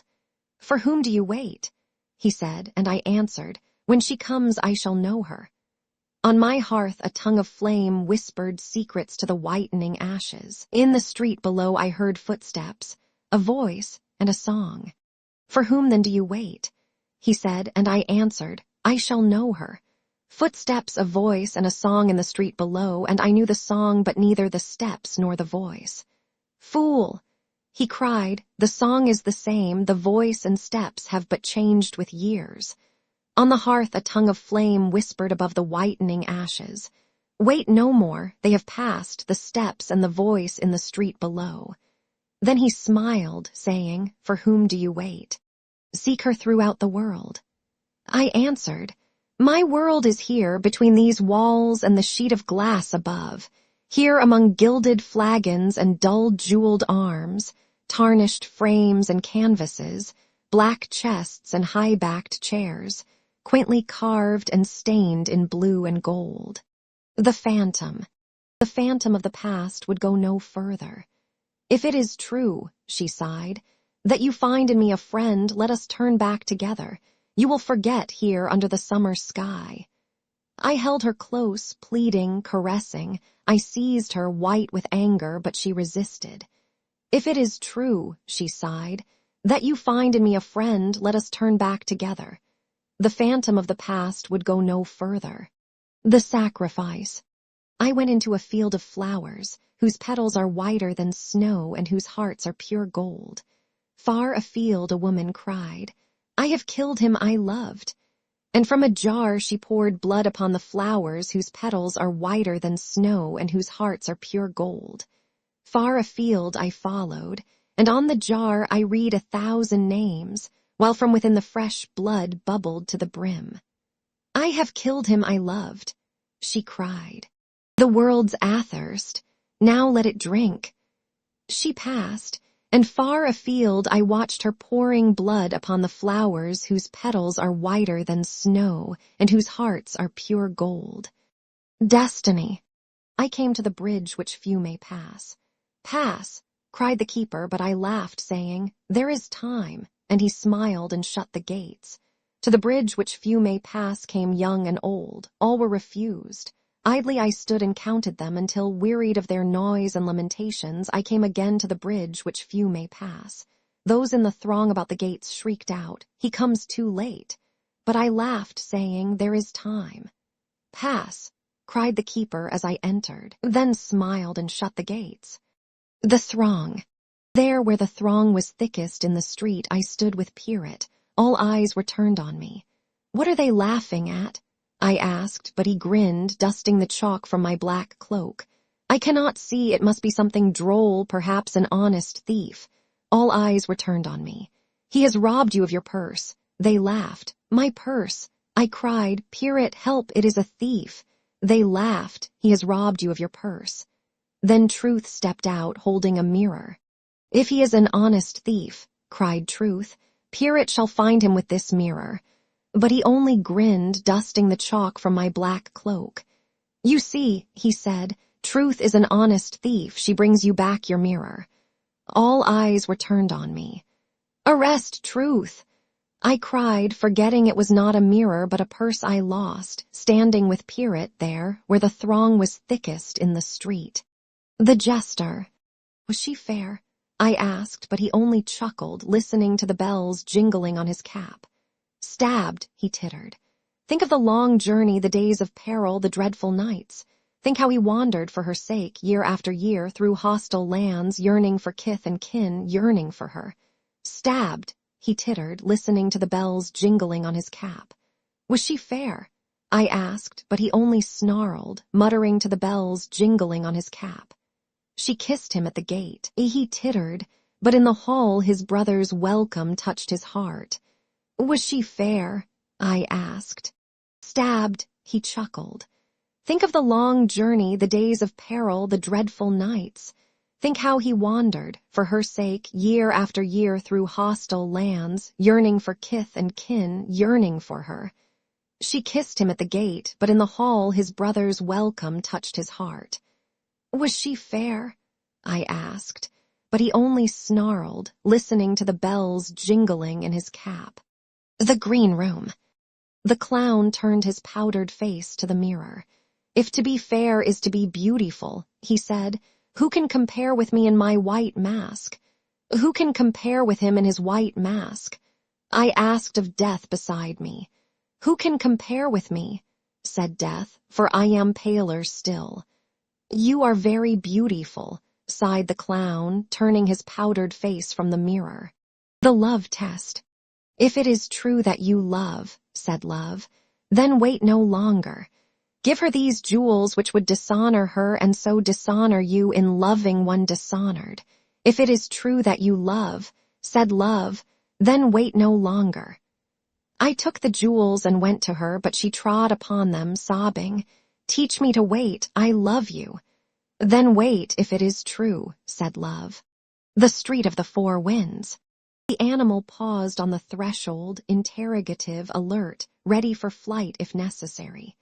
Severn laid down his palette and held out a hand of welcome. The cat remained motionless, her yellow eyes fastened upon Severn.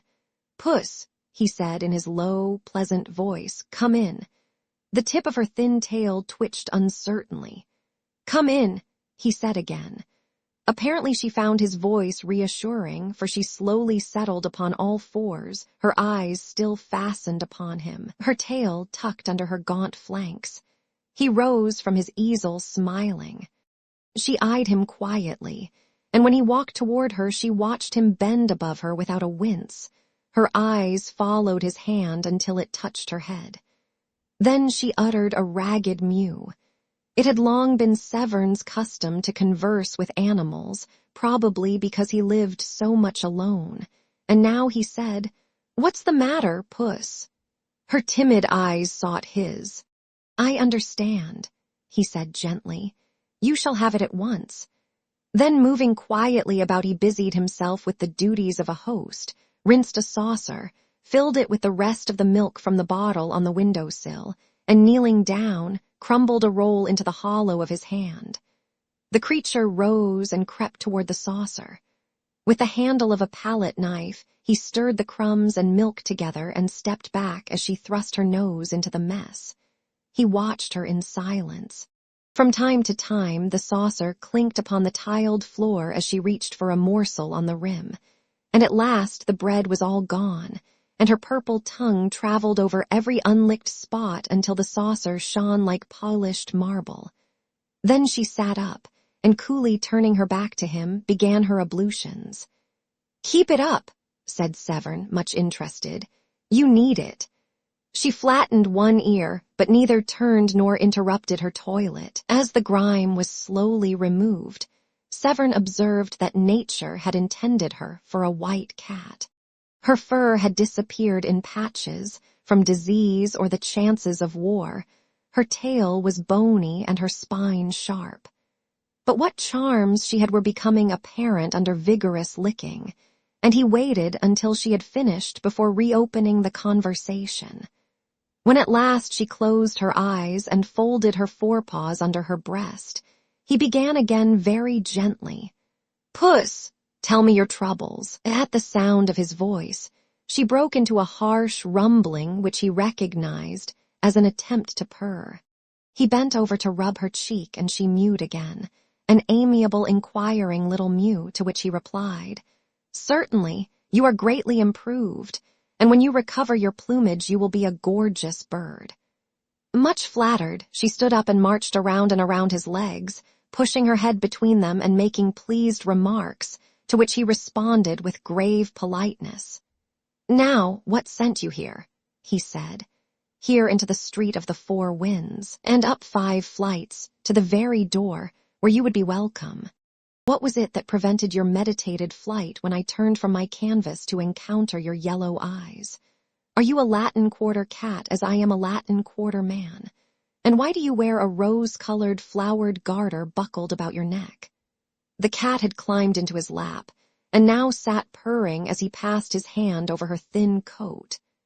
"Excuse me," he continued in lazy, soothing tones, harmonizing with her purring, "if I seem indelicate, but I cannot help musing on this rose-colored garter, flowered so quaintly and fastened with a silver clasp. For the clasp is silver. I can see the mint mark on the edge, as is prescribed by the law of the French Republic. Now, why is this garter woven of rose silk and delicately embroidered? Why is this silken garter with its silver clasp about your famished throat? Am I indiscreet when I inquire if its owner is your owner? Is she some aged dame living in memory of youthful vanities, fond, doting on you, decorating you with her intimate personal attire? The circumference of the garter would suggest this, for your neck is thin, and the garter fits you. But then again I notice most things, that the garter is capable of being much enlarged. These small silver-rimmed eyelets, of which I count 5, are proof of that. And now I observe that the 5th eyelet is worn out, as though the tongue of the clasp were accustomed to lie there. That seems to argue a well-rounded form." The cat curled her toes in contentment. The street was very still outside. He murmured on, "Why should your mistress decorate you with an article most necessary to her at all times? Anyway, at most times. How did she come to slip this bit of silk and silver about your neck? Was it the caprice of a moment, when you, before you had lost your pristine plumpness, marched singing into her bedroom to bid her good morning?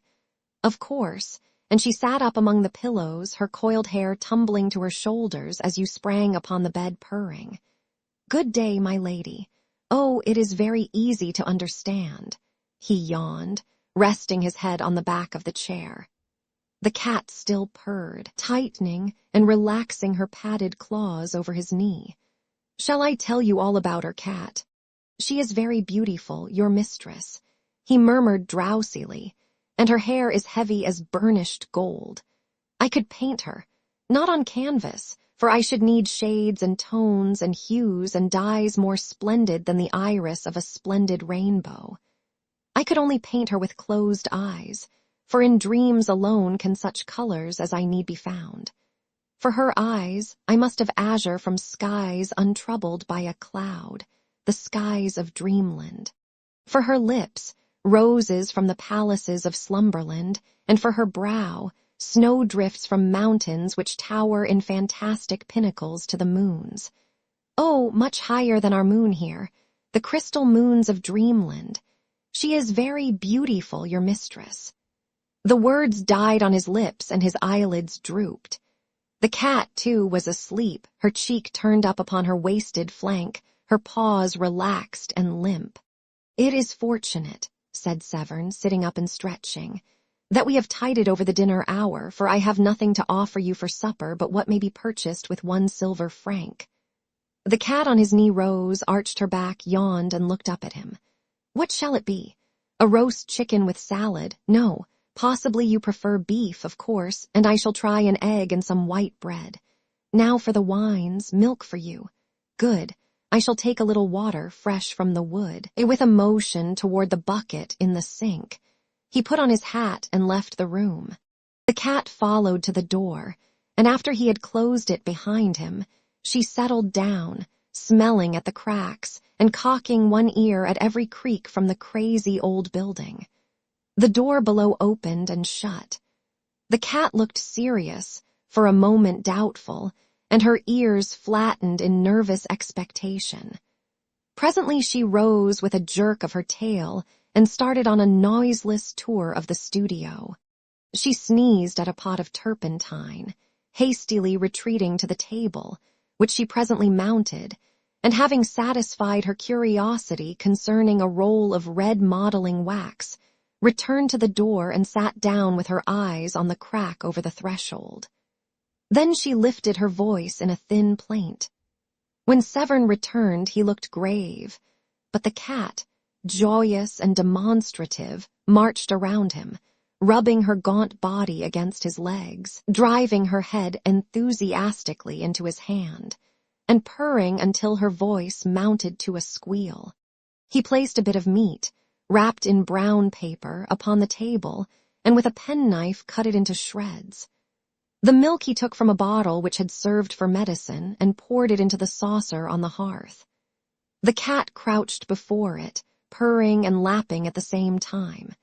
He cooked his egg and ate it with a slice of bread, watching her busy with the shredded meat, and when he had finished and had filled and emptied a cup of water from the bucket in the sink, he sat down, taking her into his lap, where she at once curled up and began her toilet. He began to speak again, touching her caressingly at times by way of emphasis. "Cat, I have found out where your mistress lives. It is not very far away. It is here under this same leaky roof, but in the north wing which I had supposed was uninhabited. My janitor tells me this. By chance, he is almost sober this evening. The butcher on the Rue de Seine, where I bought your meat, knows you, and old Cabane the baker identified you with needless sarcasm. They tell me hard tales of your mistress, which I shall not believe. They say she is idle and vain and pleasure-loving. They say she is harebrained and reckless. The little sculptor on the ground floor, who was buying rolls from old Cabane, spoke to me tonight for the first time, although we have always bowed to each other. He said she was very good and very beautiful. He has only seen her once and does not know her name. I thanked him, I don't know why I thanked him so warmly. Cabane said, "Into this cursed street of the four winds blow all things evil." The sculptor looked confused, but when he went out with his rolls, he said to me, "I am sure, monsieur, that she is as good as she is beautiful." The cat had finished her toilet, and now, springing softly to the floor, went to the door and sniffed. He knelt beside her, and unclasping the garter held it for a moment in his hands. After a while he said, "There is a name engraved upon the silver clasp beneath the buckle. It is a pretty name, Sylvia Elvin. Sylvia is a woman's name, Elvin is the name of a town. In Paris, in this quarter above all, in this street of the four winds, names are worn and put away as the fashions change with the seasons. I know the little town of Elvin, for there I met fate face to face, and fate was unkind. But do you know that in Elvin fate had another name, and that name was Sylvia?" He replaced the garter and stood up looking down at the cat crouched before the closed door. "The name of Elvin has a charm for me. It tells me of meadows and clear rivers. The name of Sylvia troubles me like perfume from dead flowers." The cat mewed. Yes, he said soothingly. "I will take you back. Your Sylvia is not my Sylvia. The world is wide and Elvin is not unknown. Yet in the darkness and filth of poorer Paris, in the sad shadows of this ancient house, these names are very pleasant to me." He lifted her in his arms and strode through the silent corridors to the stairs. Down 5 flights and into the moonlit court, past the little sculptor's den, and then again in at the gate of the north wing and up the worm-eaten stairs he passed, until he came to a closed door. When he had stood knocking for a long time, something moved behind the door. It opened and he went in. The room was dark. As he crossed the threshold, the cat sprang from his arms into the shadows. He listened but heard nothing. The silence was oppressive and he struck a match. At his elbow stood a table, and on the table a candle in a gilded candlestick. This he lighted, then looked around. The chamber was vast, the hangings heavy with embroidery. Over the fireplace towered a carved mantel, gray with the ashes of dead fires. In a recess by the deep-set windows stood a bed, from which the bedclothes, soft and fine as lace, trailed to the polished floor. He lifted the candle above his head. A handkerchief lay at his feet. It was faintly perfumed. He turned toward the windows.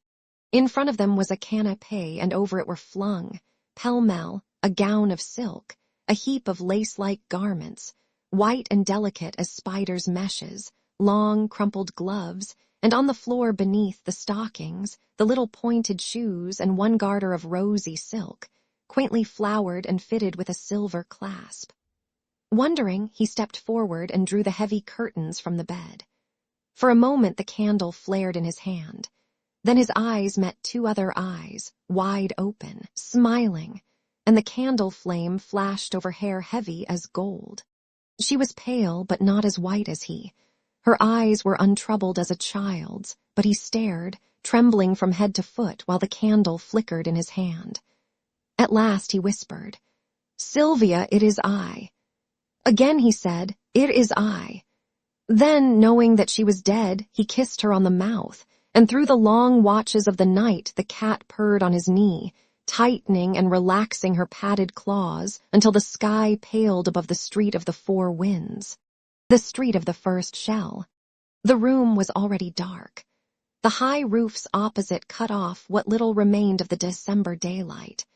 The girl drew her chair nearer the window, and choosing a large needle, threaded it, knotting the thread over her fingers. Then she smoothed the baby garment across her knees, and bending, bit off the thread and drew the smaller needle from where it rested in the hem. When she had brushed away the stray threads and bits of lace, she laid it again over her knees caressingly. Then she slipped the threaded needle from her corsage and passed it through a button. But as the button spun down the thread, her hand faltered, the thread snapped, and the button rolled across the floor. She raised her head. Her eyes were fixed on a strip of waning light above the chimneys. From somewhere in the city came sounds like the distant beating of drums, and beyond, far beyond, a vague muttering, now growing, swelling, rumbling in the distance like the pounding of surf upon the rocks, now like the surf again, receding, growling, menacing. The cold had become intense, a bitter, piercing cold which strained and snapped at joist and beam and turned the slush of yesterday to flint. From the street below every sound broke sharp and metallic, the clatter of sabots, the rattle of shutters, or the rare sound of a human voice. The air was heavy, weighted with the black cold as with a pall. To breathe was painful, to move an effort. In the desolate sky, there was something that wearied, in the brooding clouds, something that saddened. It penetrated the freezing city cut by the freezing river, the splendid city with its towers and domes, its quays and bridges and its 1,000 spires. It entered the squares, it seized the avenues and the palaces, stole across bridges and crept among the narrow streets of the Latin Quarter, gray under the gray of the December sky. Sadness, utter sadness. A fine, icy sleet was falling, powdering the pavement with a tiny crystalline dust. It sifted against the window panes and drifted in heaps along the sill. The light at the window had nearly failed, and the girl bent low over her work. Presently she raised her head, brushing the curls from her eyes. "Jack, dearest, don't forget to clean your palette." He said, "All right," and picking up the palette, sat down upon the floor in front of the stove. His head and shoulders were in the shadow, but the firelight fell across his knees and glimmered red on the blade of the palette knife. Full in the firelight beside him stood a color box. On the lid was carved, J. Trent, École des Beaux-Arts, 1870. This inscription was ornamented with an American and a French flag. The sleet blew against the window panes, covering them with stars and diamonds, then, melting from the warmer air within, ran down and froze again in fern-like traceries. A dog whined, and the patter of small paws sounded on the zinc behind the stove. "Jack, dear, do you think Hercules is hungry?" The patter of paws was redoubled behind the stove. "He's whining," she continued nervously, "and if it isn't because he's hungry, it is because—" Her voice faltered. A loud humming filled the air, the windows vibrated. "Oh, Jack," she cried, "another!" But her voice was drowned in the scream of a shell tearing through the clouds overhead. "That is the nearest yet," she murmured. "Oh, no," he answered cheerfully. "It probably fell way over by Montmartre." And as she did not answer, he said again with exaggerated unconcern, "They wouldn't take the trouble to fire at the Latin Quarter. Anyway, they haven't a battery that can hurt it." After a while, she spoke up brightly. "Jack, dear, when are you going to take me to see Monsieur West's statues?" "I will bet," he said, throwing down his palette and walking over to the window beside her, "that Colette has been here today." "Why?" she asked, opening her eyes very wide. "Then, oh, it's too bad. Really, men are tiresome when they think they know everything, and I warn you that if Monsieur West is vain enough to imagine that Colette—" From the north another shell came whistling and quavering through the sky, passing above them with long-drawn screech which left the windows singing. That, he blurted out, was too near for comfort. They were silent for a while, then he spoke again gaily. "Go on, Sylvia, and whither poor West." But she only sighed. "Oh, dear, I can never seem to get used to the shells." He sat down on the arm of the chair beside her. Her scissors fell jingling to the floor. She tossed the unfinished frock after them, and putting both arms about his neck, drew him down into her lap. "Don't go out tonight, Jack." He kissed her uplifted face.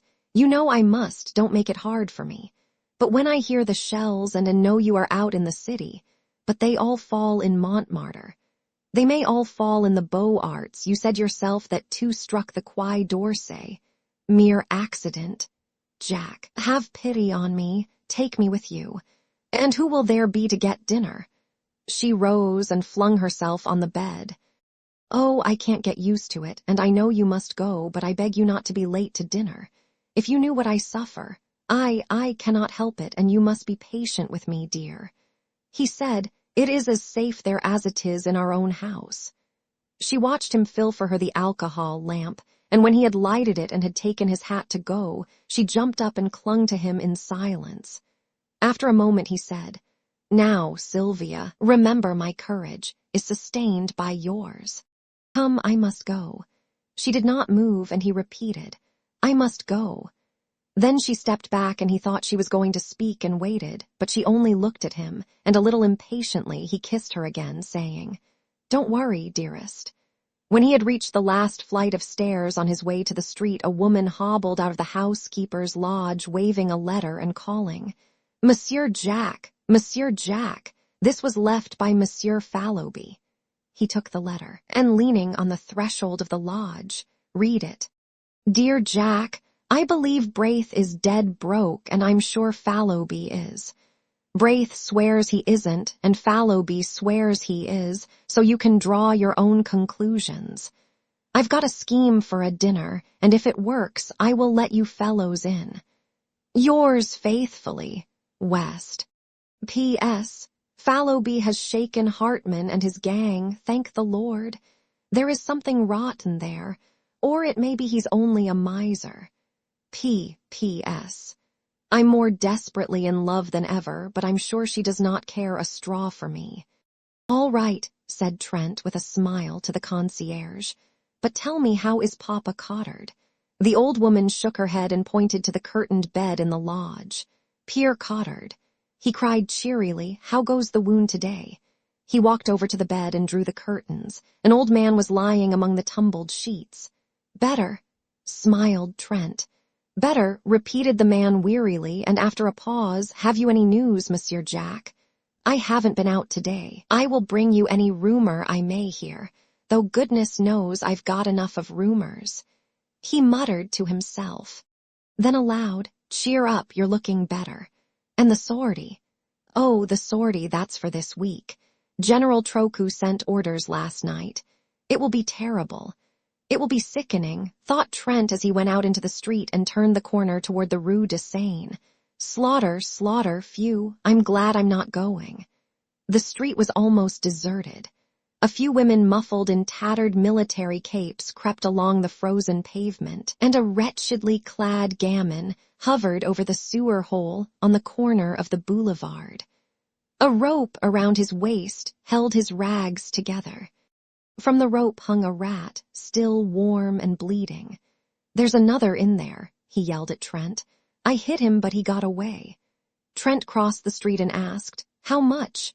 2 francs for a quarter of a fat one. That's what they give at the St. Germain market. A violent fit of coughing interrupted him, but he wiped his face with the palm of his hand and looked cunningly at Trent. Last week you could buy a rat for 6 francs, but, and here he swore vilely, the rats have quit the Rue de Seine, and they kill them now over by the new hospital. I'll let you have this for 7 francs. I can sell it for 10 in the aisle St. Louis. You lie, said Trent, and let me tell you that if you try to swindle anybody in this quarter, the people will make short work of you and your rats. He stood a moment eyeing the gamin, who pretended to snivel. Then he tossed him a franc, laughing. The child caught it, and thrusting it into his mouth wheeled about to the sewer hole.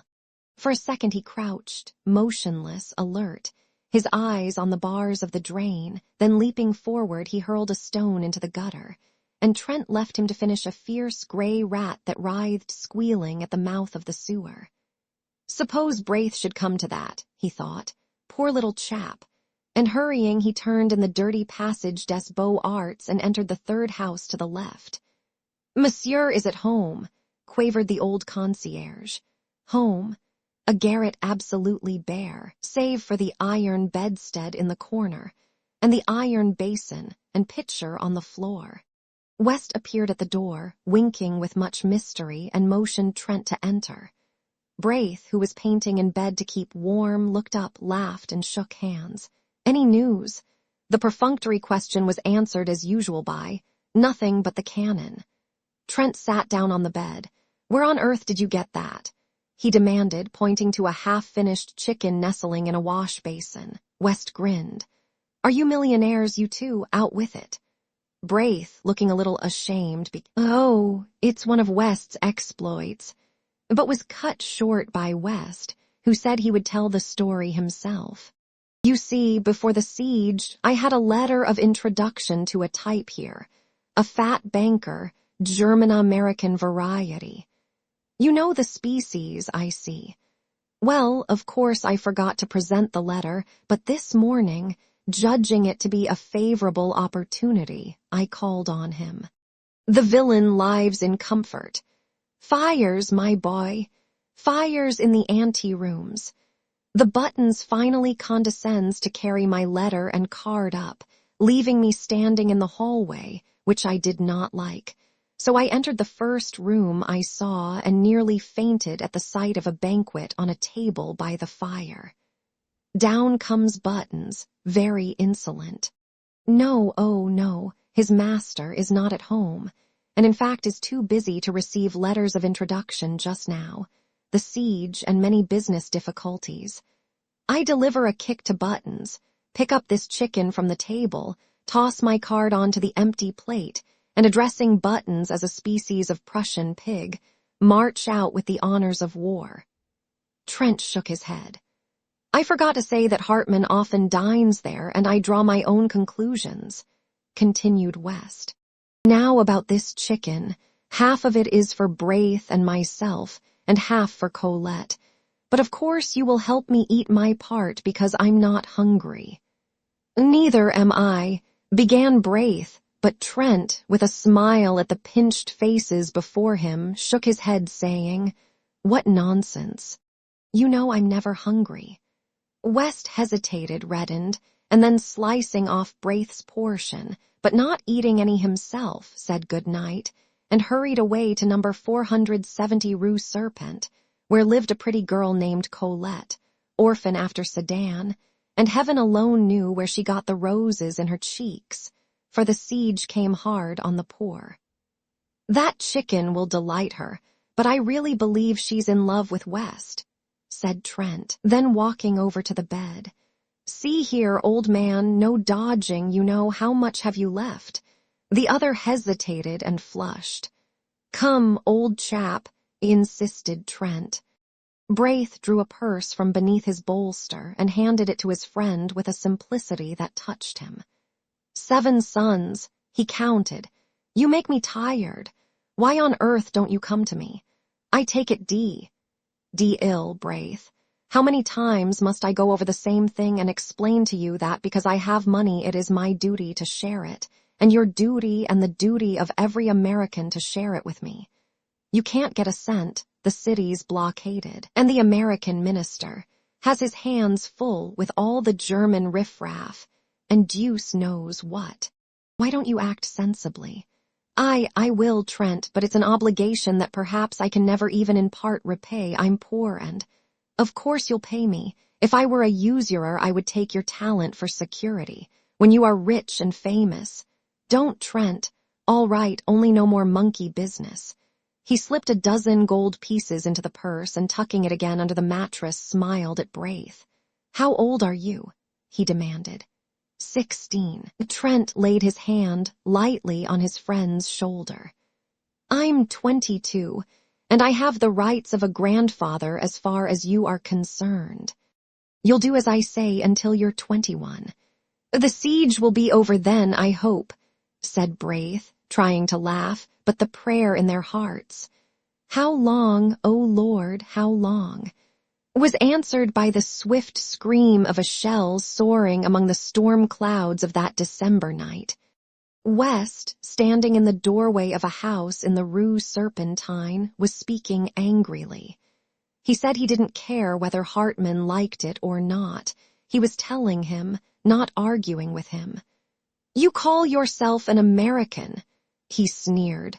Berlin and hell are full of that kind of American.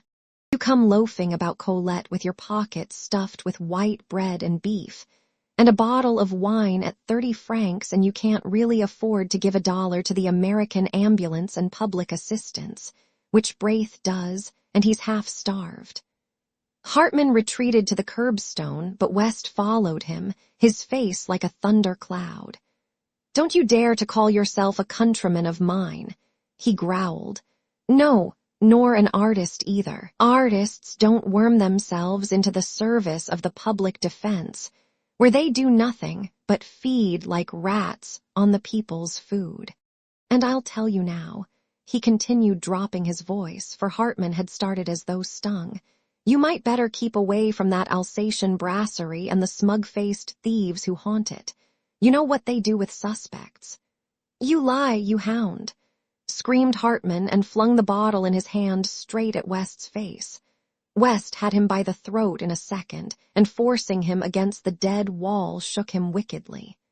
"Now you listen to me," he muttered, through his clenched teeth. "You are already a suspect, and, I swear, I believe you are a paid spy. It isn't my business to detect such vermin, and I don't intend to denounce you, but understand this. Colette don't like you, and I can't stand you, and if I catch you in this street again, I'll make it somewhat unpleasant. Get out, you sleek Prussian." Hartman had managed to drag a knife from his pocket, but West tore it from him and hurled him into the gutter. A gamin who had seen this burst into a peal of laughter, which rattled harshly in the silent street. Then everywhere windows were raised, and rows of haggard faces appeared demanding to know why people should laugh in the starving city. "Is it a victory?" murmured one. "Look at that!" cried West as Hartman picked himself up from the pavement. "Look, you miser, look at those faces." But Hartman gave him a look which he never forgot and walked away without a word. Trent, who suddenly appeared at the corner, glanced curiously at West, who merely nodded toward his door, saying, "Come in, Fallowby's upstairs." "What are you doing with that knife?" demanded Fallowby as he and Trent entered the studio. West looked at his wounded hand, which still clutched the knife, but saying, "Cut myself by accident," tossed it into a corner and washed the blood from his fingers. Fallowby, fat and lazy, watched him without comment, but Trent, half divining how things had turned, walked over to Fallowby, smiling. "I've a bone to pick with you," he said. "Where is it?" "I'm hungry," replied Fallowby with affected eagerness. But Trent, frowning, told him to listen. "How much did I advance you a week ago?" 380 francs, replied the other with a squirm of contrition. "Where is it?" Fallowby began a series of intricate explanations, which were soon cut short by Trent. "I know, you blew it in. You always blow it in. I don't care a rap what you did before the siege. I know you are rich and have a right to dispose of your money as you wish to, and I also know that, generally speaking, it is none of my business. But now it is my business, as I have to supply the funds until you get some more, which you won't until the siege is ended one way or another. I wish to share what I have, but I won't see it thrown out of the window. Oh, yes, of course, I know you will reimburse me, but that isn't the question. And, anyway, it's the opinion of your friends, old man, that you will not be worse off for a little abstinence from fleshly pleasures. You are positively a freak in this famine-cursed city of skeletons. I am rather stout, he admitted. Is it true you are out of money? Demanded Trent. Yes, I am, sighed the other. That roast sucking pig on the Rue Saint-Honoré, is it there yet? Continued Trent. W.H. at? Stammered the feeble one. Ah, I thought so. I caught you in ecstasy before that sucking pig at least a dozen times. Then laughing, he presented Fallowby with a roll of 20-franc pieces, saying, If these go for luxuries, you must live on your own flesh, and went over to aid West, who sat beside the wash basin, binding up his hand. West suffered him to tie the knot and then said, You remember yesterday when I left you and Braith to take the chicken to Colette. Chicken, good heavens, moaned Fallowby. Chicken, repeated West, enjoying Fallowby's grief, That is, I must explain that things are changed. Colette and I are to be married. What about the chicken? Groaned Fallowby. Shut up, laughed Trent, and slipping his arm through West's, walked to the stairway. The poor little thing, said West. Just think, not a splinter of firewood for a week, and wouldn't tell me because she thought I needed it for my clay figure. Phew.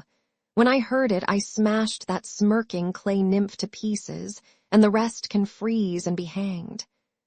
After a moment, he added timidly, Won't you call on your way down and say bonsoir? It's no. 17. Yes, said Trent, and he went out softly, closing the door behind. He stopped on the third landing, lighted a match, scanned the numbers over the row of dingy doors, and knocked at no. 17. Say Toy George's. The door opened. Oh, pardon, Monsieur Jack, I thought it was Monsieur West. Then blushing furiously. Oh, I see you have heard. Oh, thank you so much for your wishes, and I'm sure we love each other very much. And I'm dying to see Sylvia and tell her and what? Laughed Trent. I am very happy, she sighed. He's pure gold, returned Trent, and then gaily. I want you and George to come and dine with us tonight. It's a little treat. You see, tomorrow is Sylvia's fête. She will be 19. I have written to Thorne, and the Gurnalics will come with their cousin Odile. Fallowby has engaged not to bring anybody but himself. The girl accepted shyly, charging him with loads of loving messages to Sylvia, and he said good night. He started up the street, walking swiftly, for it was bitter cold, and cutting across the Rue de la Lune, he entered the Rue de Seine. The early winter night had fallen, almost without warning, but the sky was clear, and myriads of stars glittered in the heavens. The bombardment had become furious. A steady rolling thunder from the Prussian cannon, punctuated by the heavy shocks from Mont Valérien. The shells streamed across the sky, leaving trails like shooting stars. And now, as he turned to look back, rockets blue and red flared above the horizon from the fort of Issy, and the fortress of the north flamed like a bonfire. Good news! A man shouted over by the boulevard Saint Germain. As if by magic, the streets were filled with people, shivering, chattering people with shrunken eyes. Jacques, cried one, the army of the Loire. Eh, mon vieux, it has come then at last. I told thee, tomorrow, tonight, who knows? Is it true? Is it a sortie? Someone said, Oh God, a sortie and my son. Another cried, To the Seine, they say one can see the signals of the army of the Loire from the Pont Neuf. There was a child standing near Trent who kept repeating, Mamma, mamma, then tomorrow we may eat white bread. And beside him an old man swaying, stumbling, his shriveled hands crushed to his breast, muttering as if insane. Could it be true? Who has heard the news?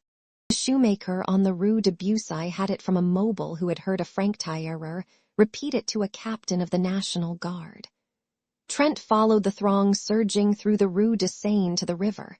Rocket after rocket clove the sky, and now, from Montmartre, the cannon clanged, and the batteries on Montparnasse joined in with a crash. The bridge was packed with people. Trent asked, Who has seen the signals of the army of the Loire? We are waiting for them, was the reply. He looked toward the north. Suddenly, the huge silhouette of the Arc de Triomphe sprang into black relief against the flash of a cannon. The boom of the gun rolled along the quay, and the old bridge vibrated. Again, over by the Point du Jour, a flash and heavy explosion shook the bridge, and then the whole eastern bastion of the fortifications blazed and crackled, sending a red flame into the sky. Has anyone seen the signals yet? He asked again. We are waiting, was the reply. Yes, waiting, murmured a man behind him. Waiting, sick, starved, freezing, but waiting. Is it a sortie? They go gladly. Is it to starve?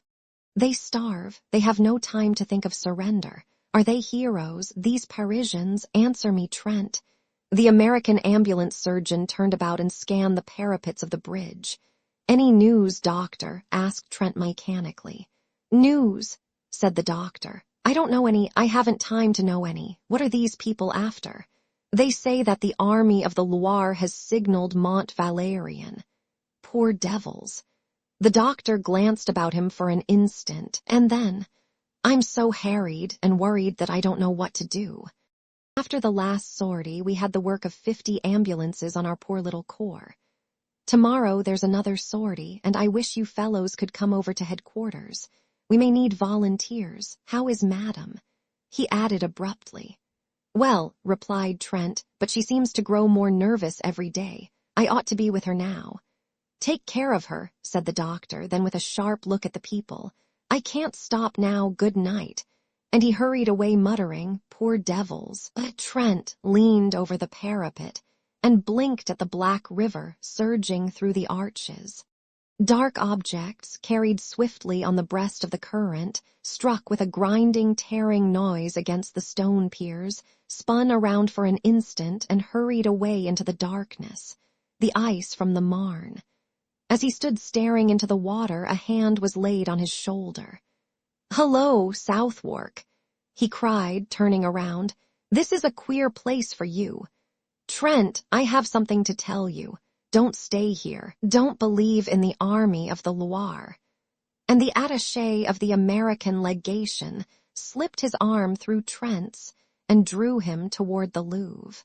"Then it's another lie," said Trent bitterly. "Worse, we know at the legation. I can't speak of it, but that's not what I have to say. Something happened this afternoon.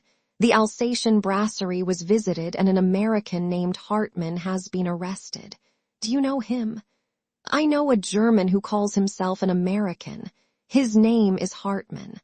"Well, he was arrested about 2 hours ago. They mean to shoot him."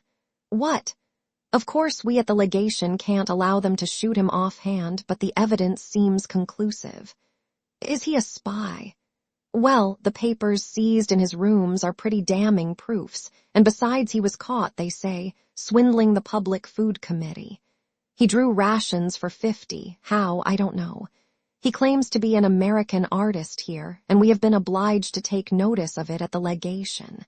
It's a nasty affair. To cheat the people at such a time is worse than robbing the poor box," cried Trent angrily. "Let them shoot him. He's an American citizen."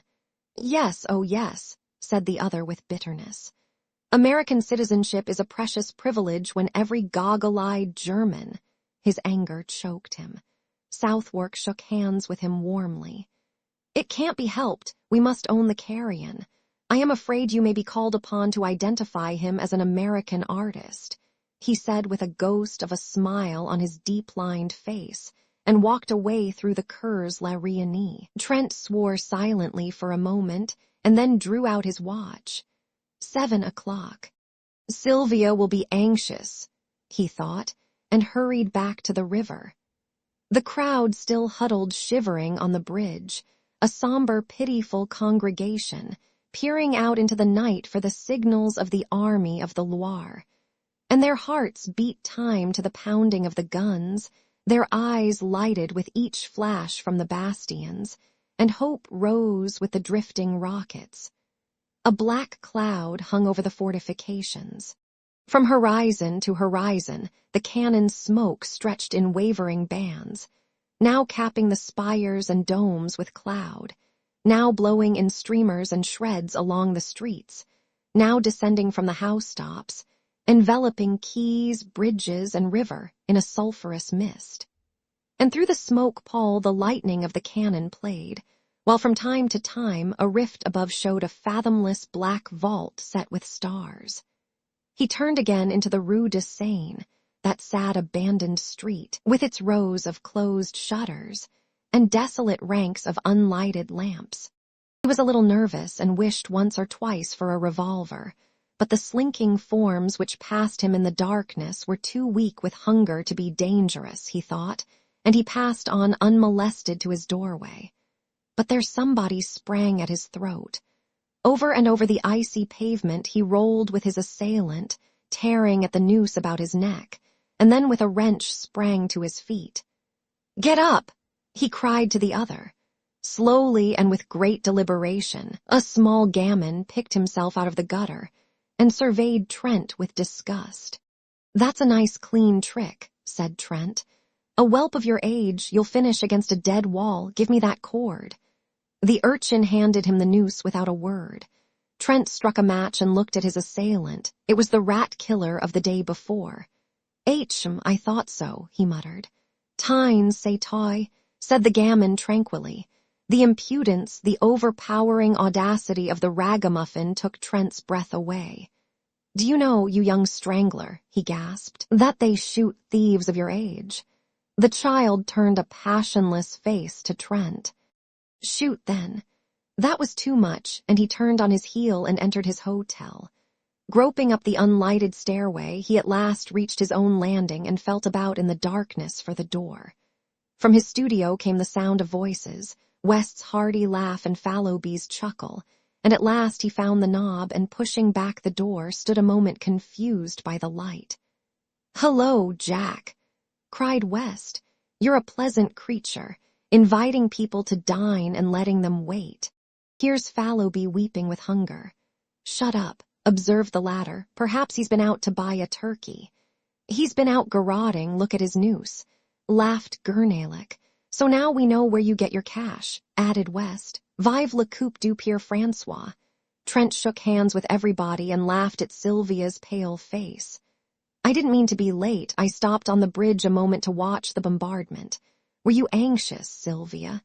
She smiled and murmured, "Oh, no," but her hand dropped into his and tightened convulsively. "To the table!" shouted Fallowby and uttered a joyous whoop. "Take it easy," observed Thorne with a remnant of manners. "You are not the host, you know." Marie Gurnalic, who had been chattering with Colette, jumped up and took Thorne's arm, and Monsieur Gurnalic drew Odile's arm through his. Trent, bowing gravely, offered his own arm to Colette. West took in Sylvia, and Fallowby hovered anxiously in the rear. "You march around the table 3 times singing the Marseillaise," explained Sylvia, "and Monsieur Fallowby pounds on the table and beats time." Fallowby suggested that they could sing after dinner, but his protest was drowned in the ringing chorus. "Aux arms, formes vos bataillons." Around the room they marched singing, "Marchions, marchions," with all their might, while Fallowby, with very bad grace, hammered on the table, consoling himself a little with the hope that the exercise would increase his appetite. Hercules, the black and tan, fled under the bed, from which retreat he yapped and whined until dragged out by Gurnalic and placed in Odile's lap. "And now," said Trent gravely when everybody was seated, "listen," and he read the menu. Beef soup à la Siege de Paris. Fish, sardines à la Pere Lachaise. White wine, roti red wine. Fresh beef à la Sortie. Vegetables. Canned beans à la Chasspot, canned peas gravelotte, potatoes irlandaises, miscellaneous. Cold corned beef à la Thiais, stewed prunes à la Garibaldi. Dessert. Dried prunes, white bread, currant jelly, tea, café, liqueurs, pipes, and cigarettes. Fallowby applauded frantically, and Sylvia served the soup. "Isn't it delicious?" sighed Odile. Marie Gurnalic sipped her soup in rapture. "Not at all like horse, and I don't care what they say, horse doesn't taste like beef," whispered Colette to West. Fallowby, who had finished, began to caress his chin and eye the tureen. "Have some more, old chap?" inquired Trent. "Monsieur Fallowby cannot have any more," announced Sylvia. "I am saving this for the concierge." Fallowby transferred his eyes to the fish. The sardines, hot from the grill, were a great success.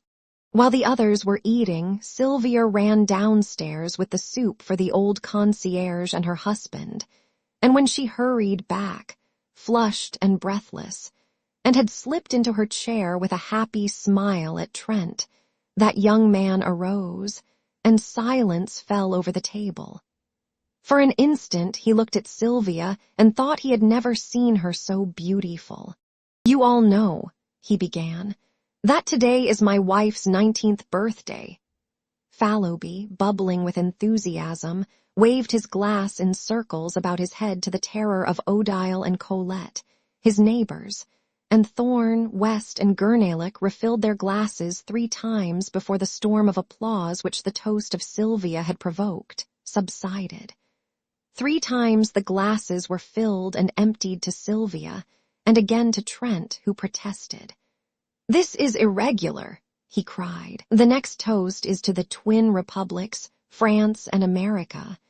"To the republics, to the republics," they cried, and the toast was drunk amid shouts of "Vive la France," "Vive l'Amérique," "Vive la nation." Then Trent, with a smile at West, offered the toast, "To a happy pair." And everybody understood, and Sylvia leaned over and kissed Colette while Trent bowed to West. The beef was eaten in comparative calm, but when it was finished and a portion of it set aside for the old people below, Trent cried, "Drink to Paris. May she rise from her ruins and crush the invader." And the cheers rang out, drowning for a moment the monotonous thunder of the Prussian guns. Pipes and cigarettes were lighted, and Trent listened an instant to the animated chatter around him, broken by ripples of laughter from the girls or the mellow chuckle of Fallowby. Then he turned to West. "There is going to be a sortie tonight," he said. "I saw the American ambulance surgeon just before I came in, and he asked me to speak to you fellows. Any aid we can give him will not come amiss." Then, dropping his voice and speaking in English, "As for me, I shall go out with the ambulance tomorrow morning. There is of course no danger, but it's just as well to keep it from Sylvia." West nodded. Thorne and Gurneylock, who had heard, broke in and offered assistance, and Fallowby volunteered with a groan. "All right," said Trent rapidly. "No more now, but meet me at ambulance headquarters tomorrow morning at 8. Sylvia and Colette, who were becoming uneasy at the conversation in English, now demanded to know what they were talking about. "What does a sculptor usually talk about?" cried West with a laugh. Odile glanced reproachfully at Thorne, her fiancé. "You are not French, you know, and it is none of your business, this war," said Odile with much dignity. Thorne looked meek, but West assumed an air of outraged virtue. "It seems," he said to Fallowby, "that a fellow cannot discuss the beauties of Greek sculpture in his mother tongue without being openly suspected." Colette placed her hand over his mouth and, turning to Sylvia, murmured, "They are horridly untruthful, these men." "I believe the word for ambulance is the same in both languages," said Marie Gurneylock saucily. "Sylvia, don't trust Monsieur Trent." "Jack," whispered Sylvia, "promise me." A knock at the studio door interrupted her. "Come in," cried Fallowby, but Trent sprang up and, opening the door, looked out. Then, with a hasty excuse to the rest, he stepped into the hallway and closed the door. When he returned, he was grumbling. "What is it, Jack?" cried West. "What is it?" Repeated Trent savagely. "I'll tell you what it is.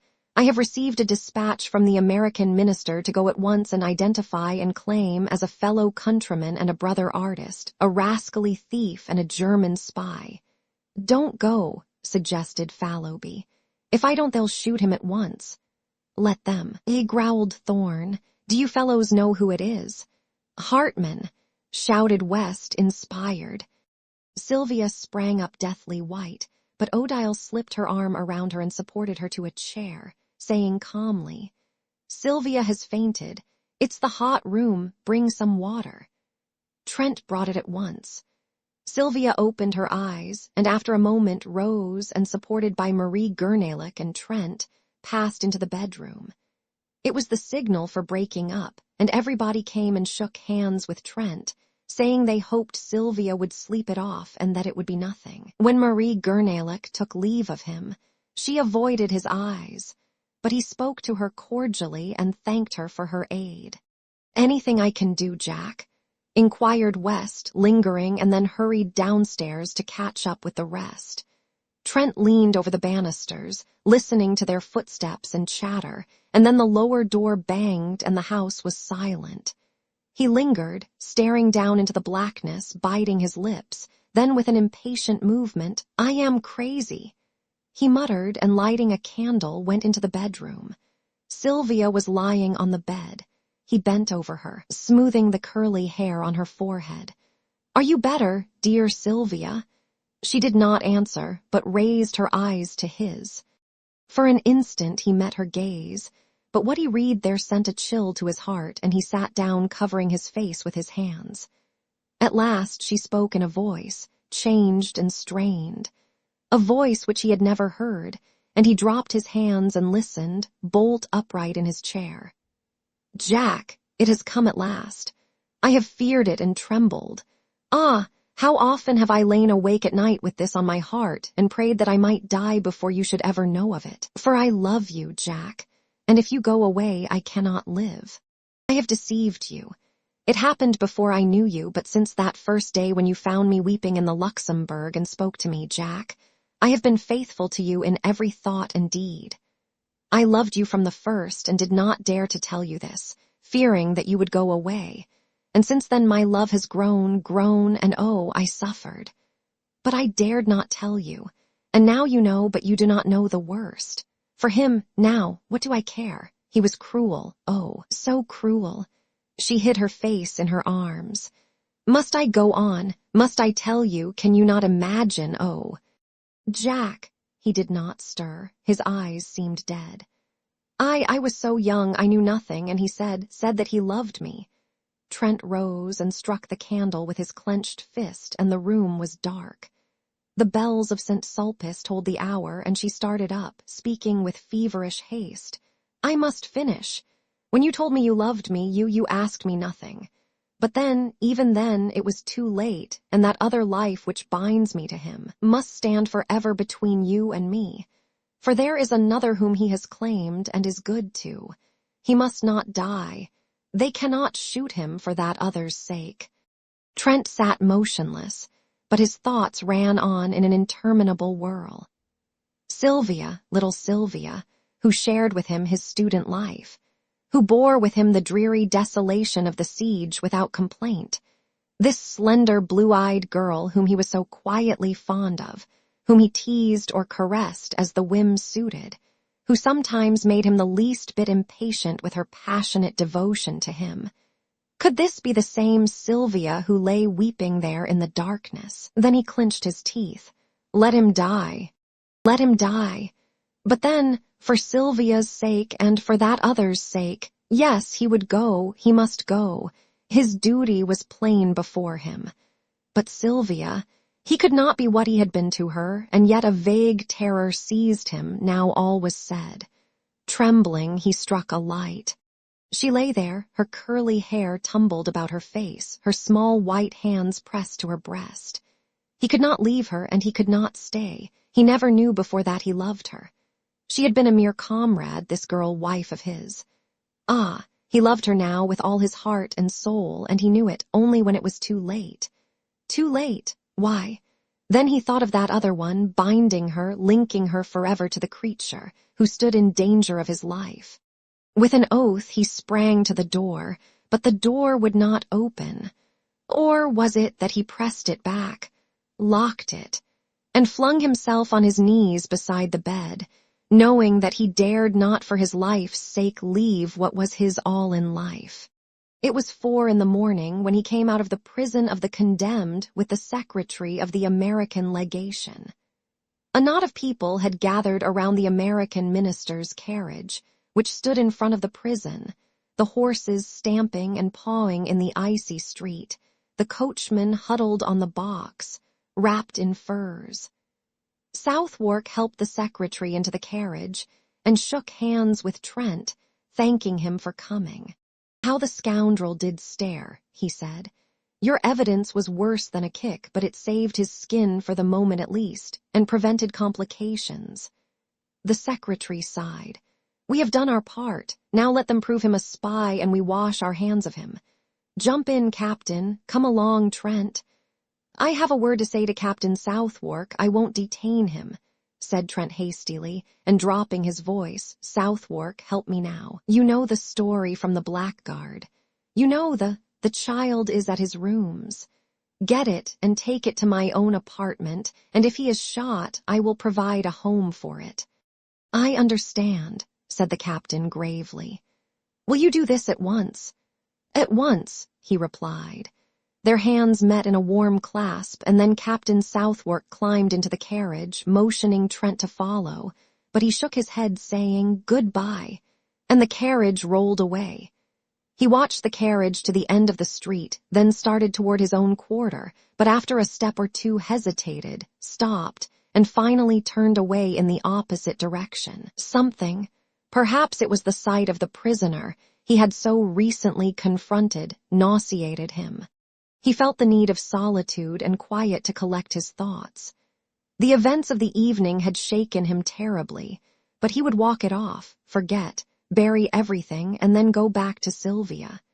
He started on swiftly, and for a time the bitter thoughts seemed to fade, but when he paused at last, breathless under the Arc de Triomphe, the bitterness and the wretchedness of the whole thing, yes, of his whole misspent life, came back with a pang.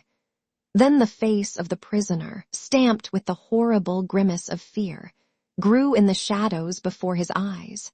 Sick at heart, he wandered up and down under the great arc, striving to occupy his mind, peering up at the sculptured cornices to read the names of the heroes and battles which he knew were engraved there. But always the ashen face of Hartman followed him, grinning with terror. Or was it terror? Was it not triumph?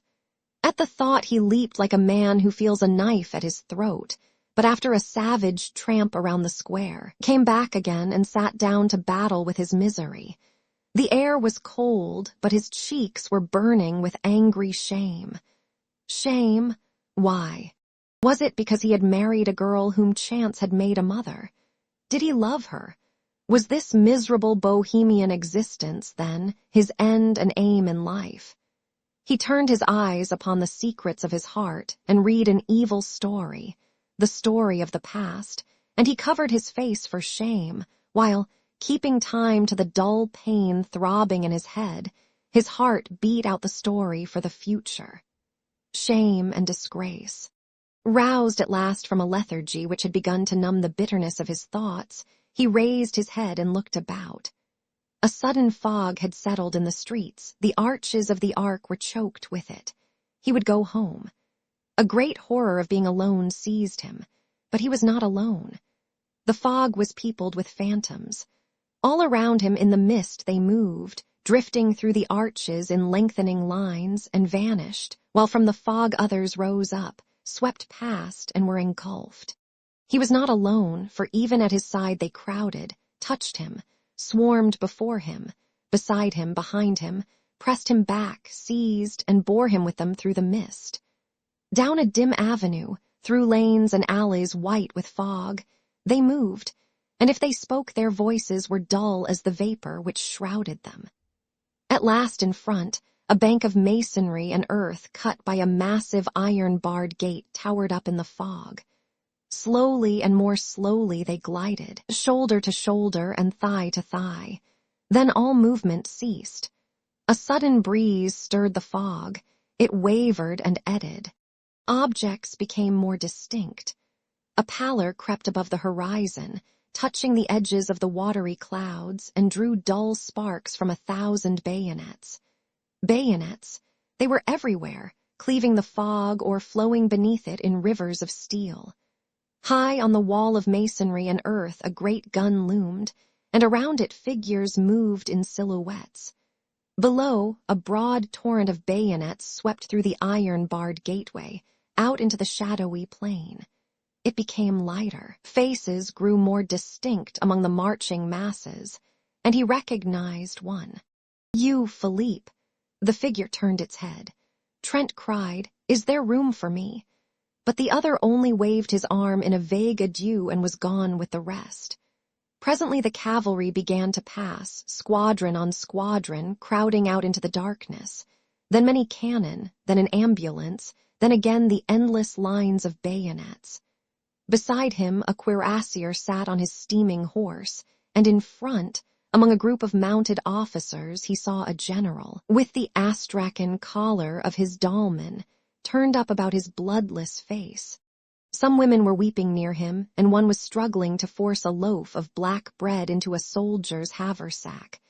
The soldier tried to aid her, but the sack was fastened, and his rifle bothered him, so Trent held it, while the woman unbuttoned the sack and forced in the bread, now all wet with her tears. The rifle was not heavy. Trent found it wonderfully manageable. Was the bayonet sharp? He tried it.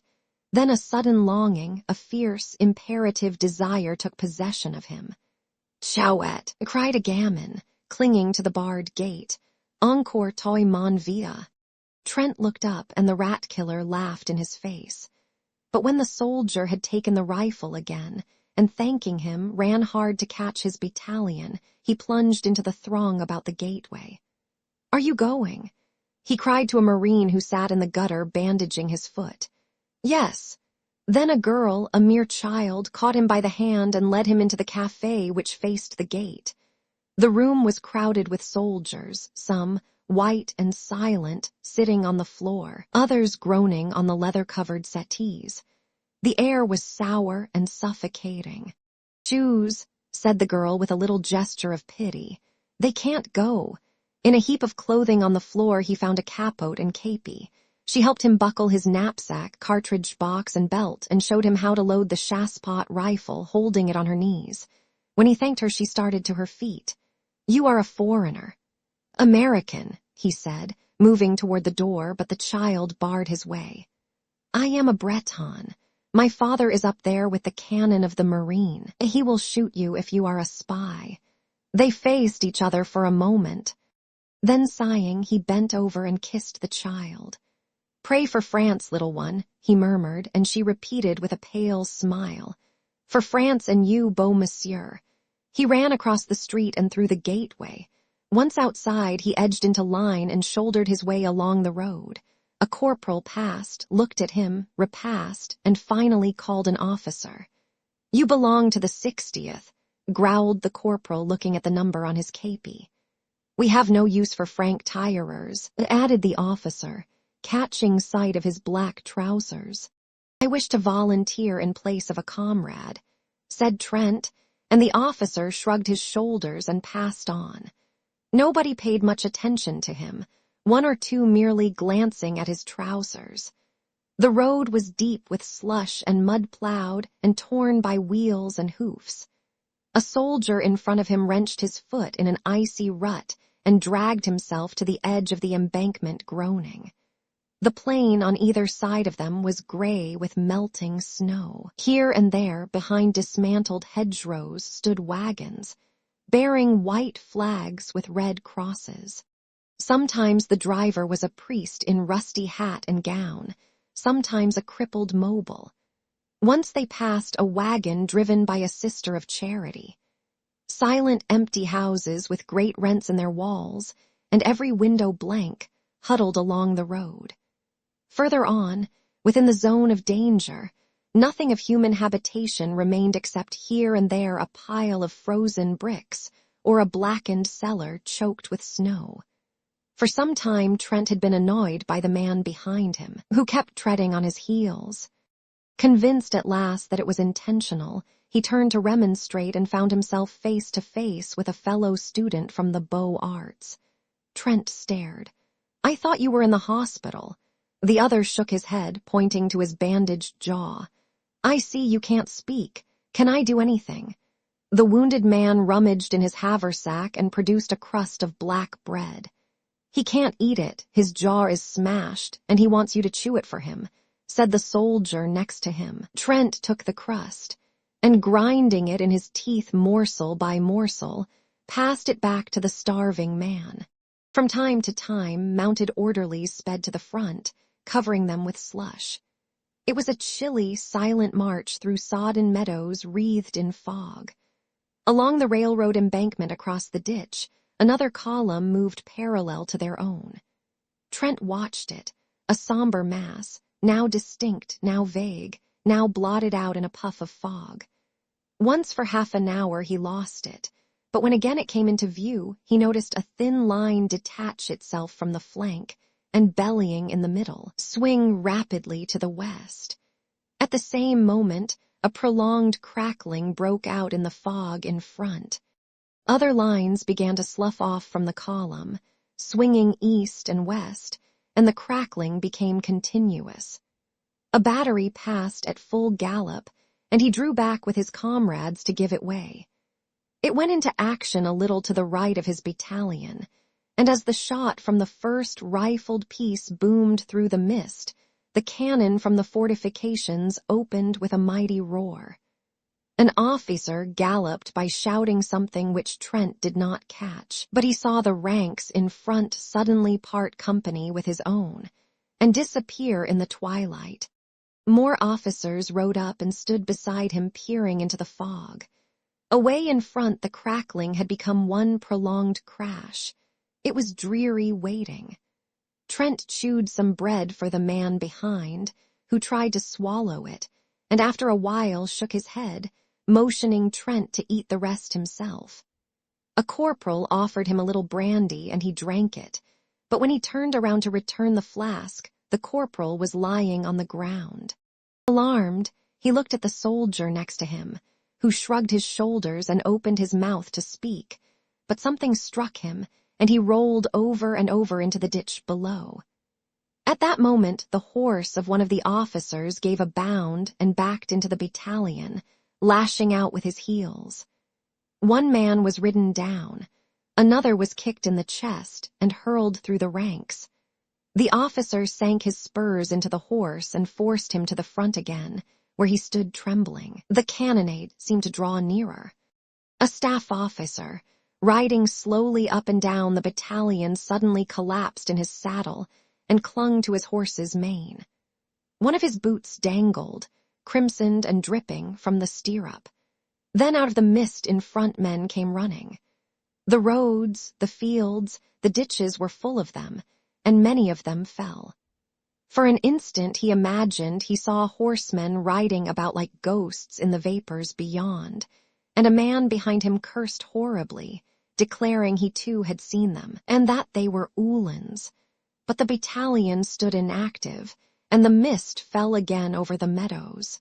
The colonel sat heavily upon his horse, his bullet-shaped head buried in the astrakhan collar of his dolman, his fat legs sticking straight out in the stirrups.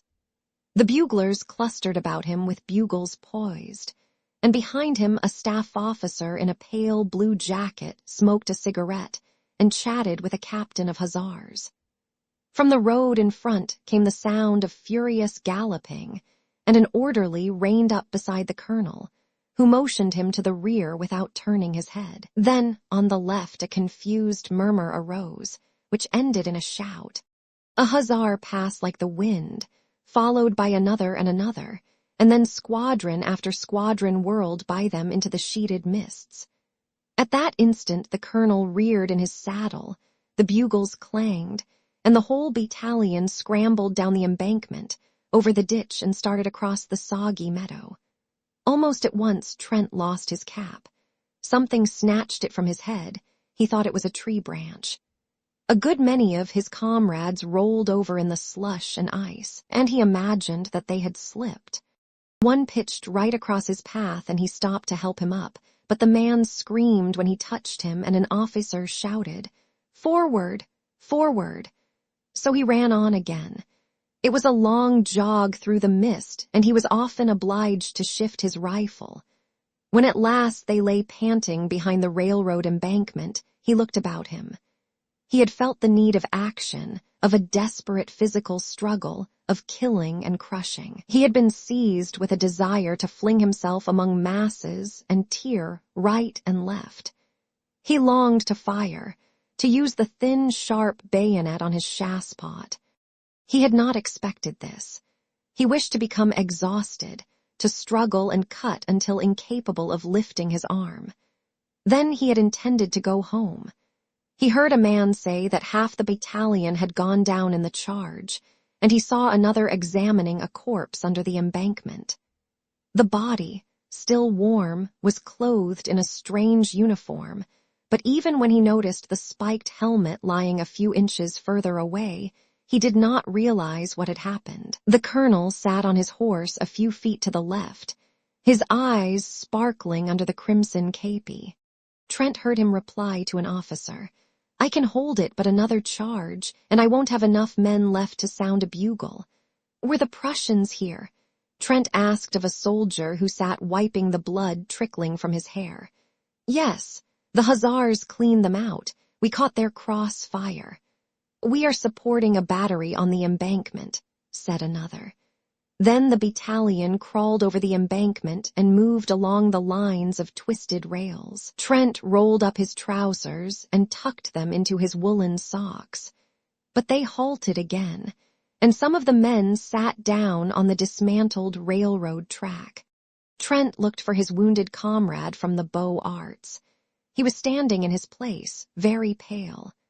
The cannonade had become terrific. For a moment the mist lifted.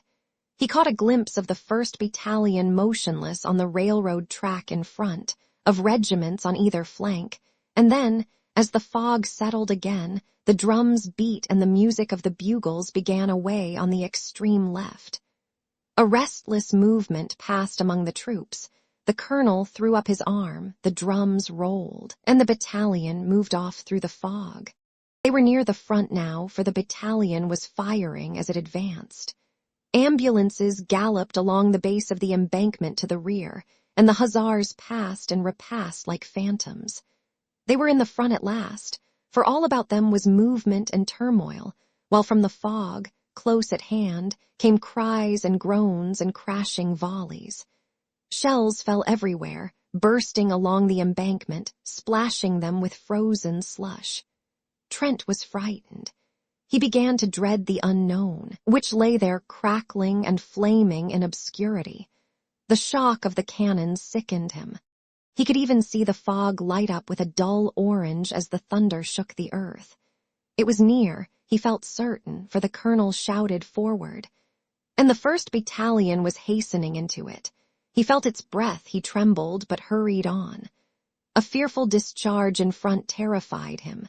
Somewhere in the fog men were cheering, and the colonel's horse, streaming with blood, plunged about in the smoke. Another blast and shock, right in his face, almost stunned him, and he faltered. All the men to the right were down.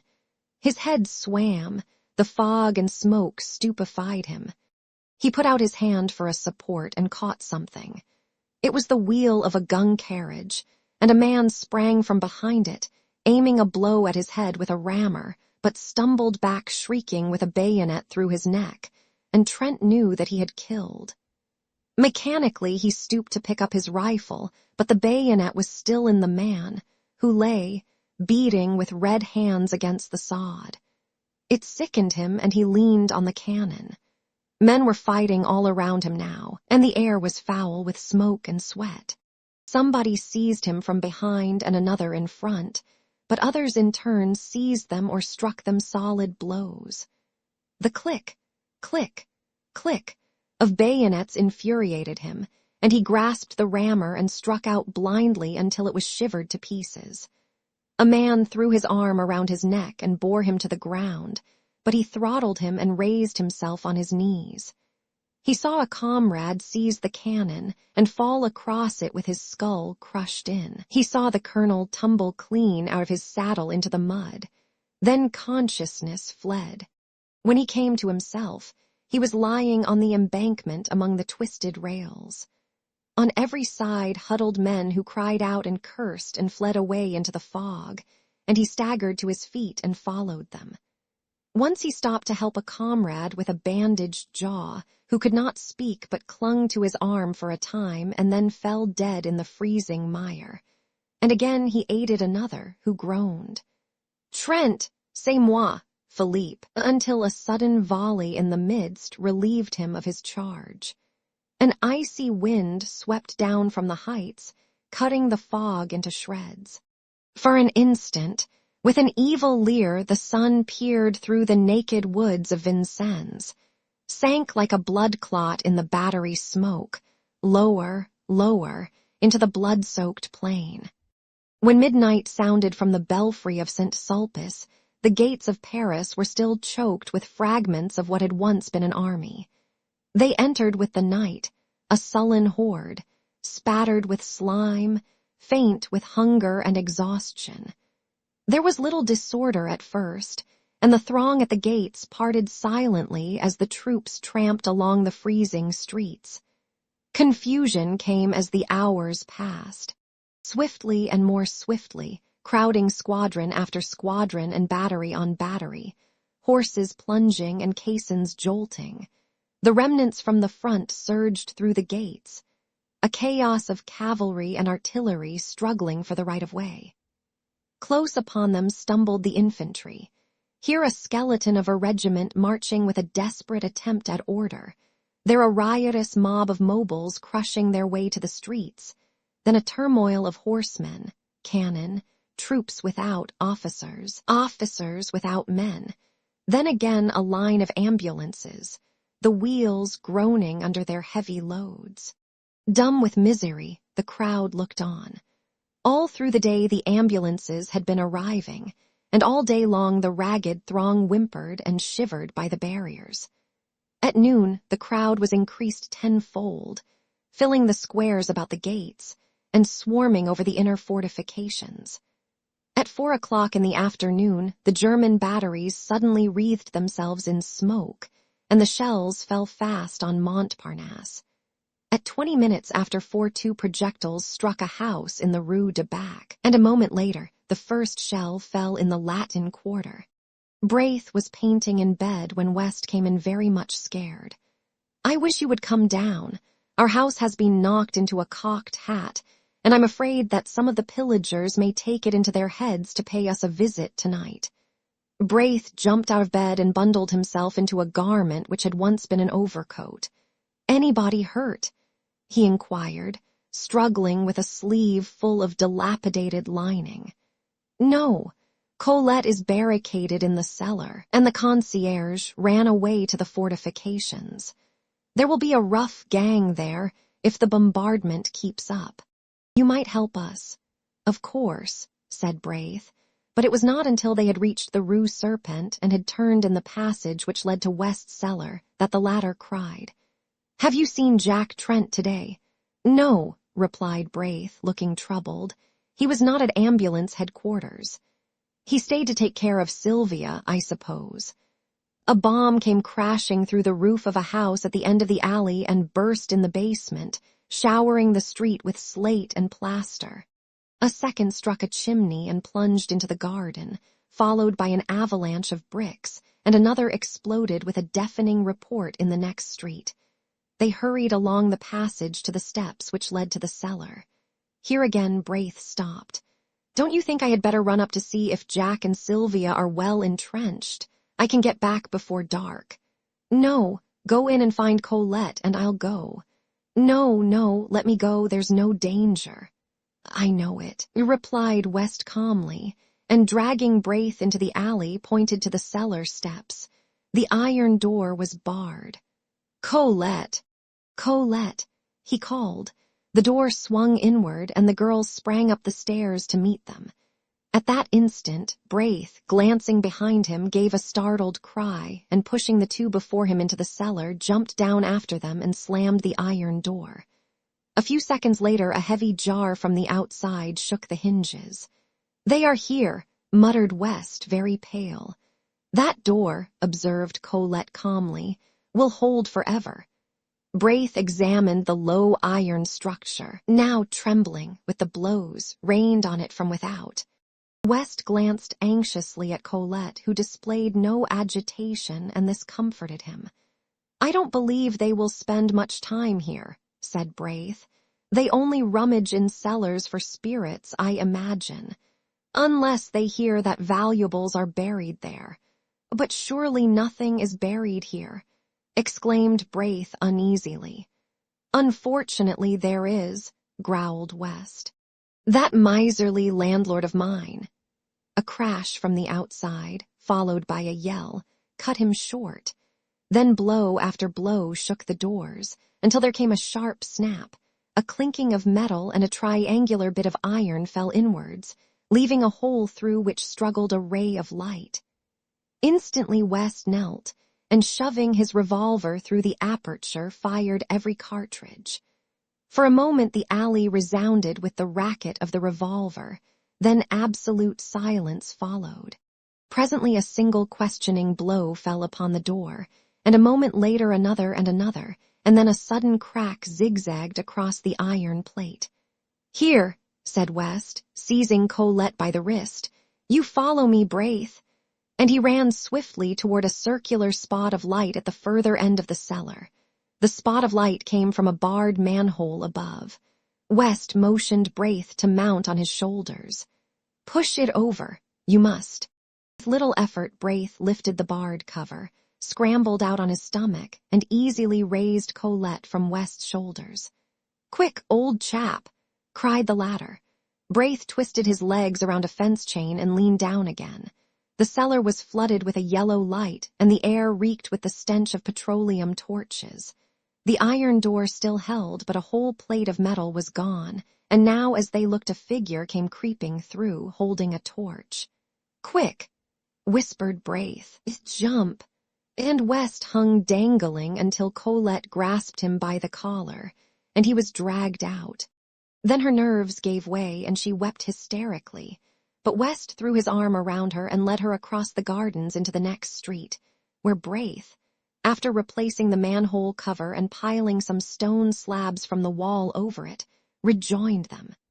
It was almost dark. They hurried through the street, now only lighted by burning buildings or the swift glare of the shells. They gave wide berth to the fires, but at a distance saw the flitting forms of pillagers among the debris. Sometimes they passed a female fury crazed with drink-shrieking anathemas upon the world, or some slouching lout whose blackened face and hands betrayed his share in the work of destruction. At last they reached the Seine and passed the bridge, and then Braith said, "I must go back. I am not sure of Jack and Sylvia." As he spoke, he made way for a crowd which came trampling across the bridge, and along the river wall by the d'Orsay barracks. In the midst of it, West caught the measured tread of a platoon. A lantern passed, a file of bayonets, then another lantern which glimmered on a deathly face behind, and Colette gasped, "Hartman!" And he was gone. They peered fearfully across the embankment, holding their breath. There was a shuffle of feet on the quay, and the gate of the barracks slammed. A lantern shone for a moment at the postern, the crowd pressed to the grill, then came the clang of the volley from the stone parade. One by one, the petroleum torches flared up along the embankment, and now the whole square was in motion. Down from the Champs-Élysées and across the Place de la Concorde straggled the fragments of the battle, a company here and a mob there.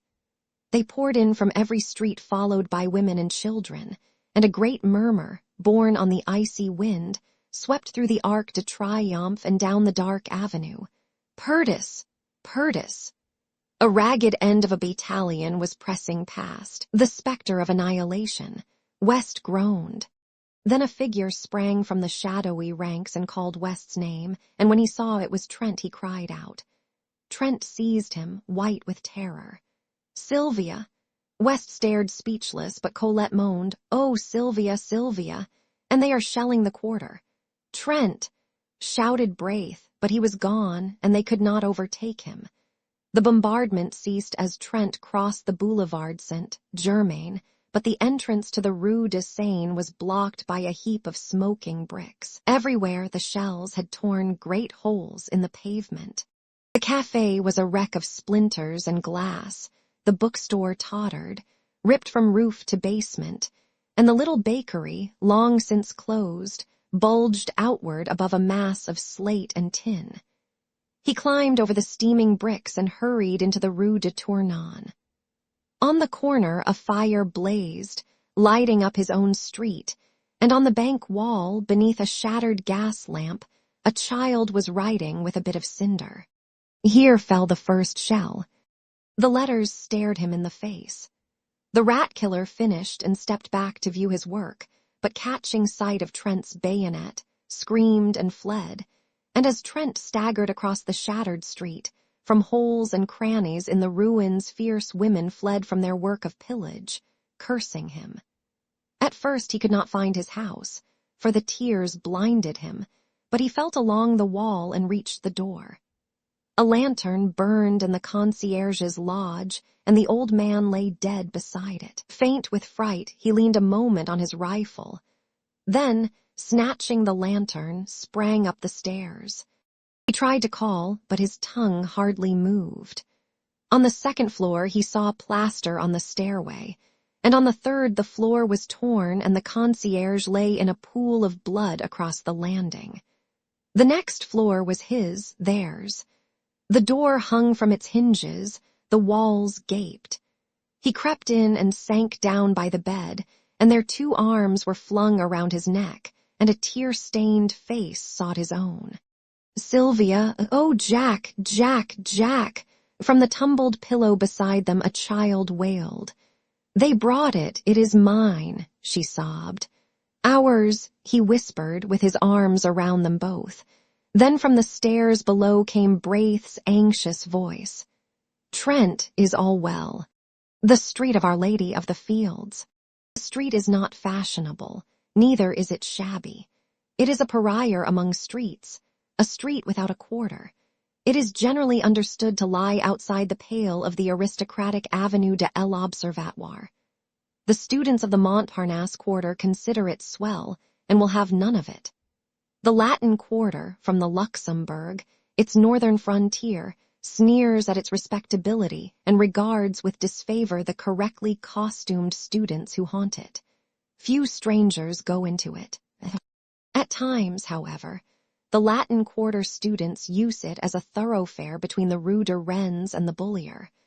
But except for that, and the weekly afternoon visits of parents and guardians to the convent near the Rue Vavin, the street of Our Lady of the Fields is as quiet as a Passy boulevard. Perhaps the most respectable portion lies between the Rue de la Grande Chaumière and the Rue Vavin.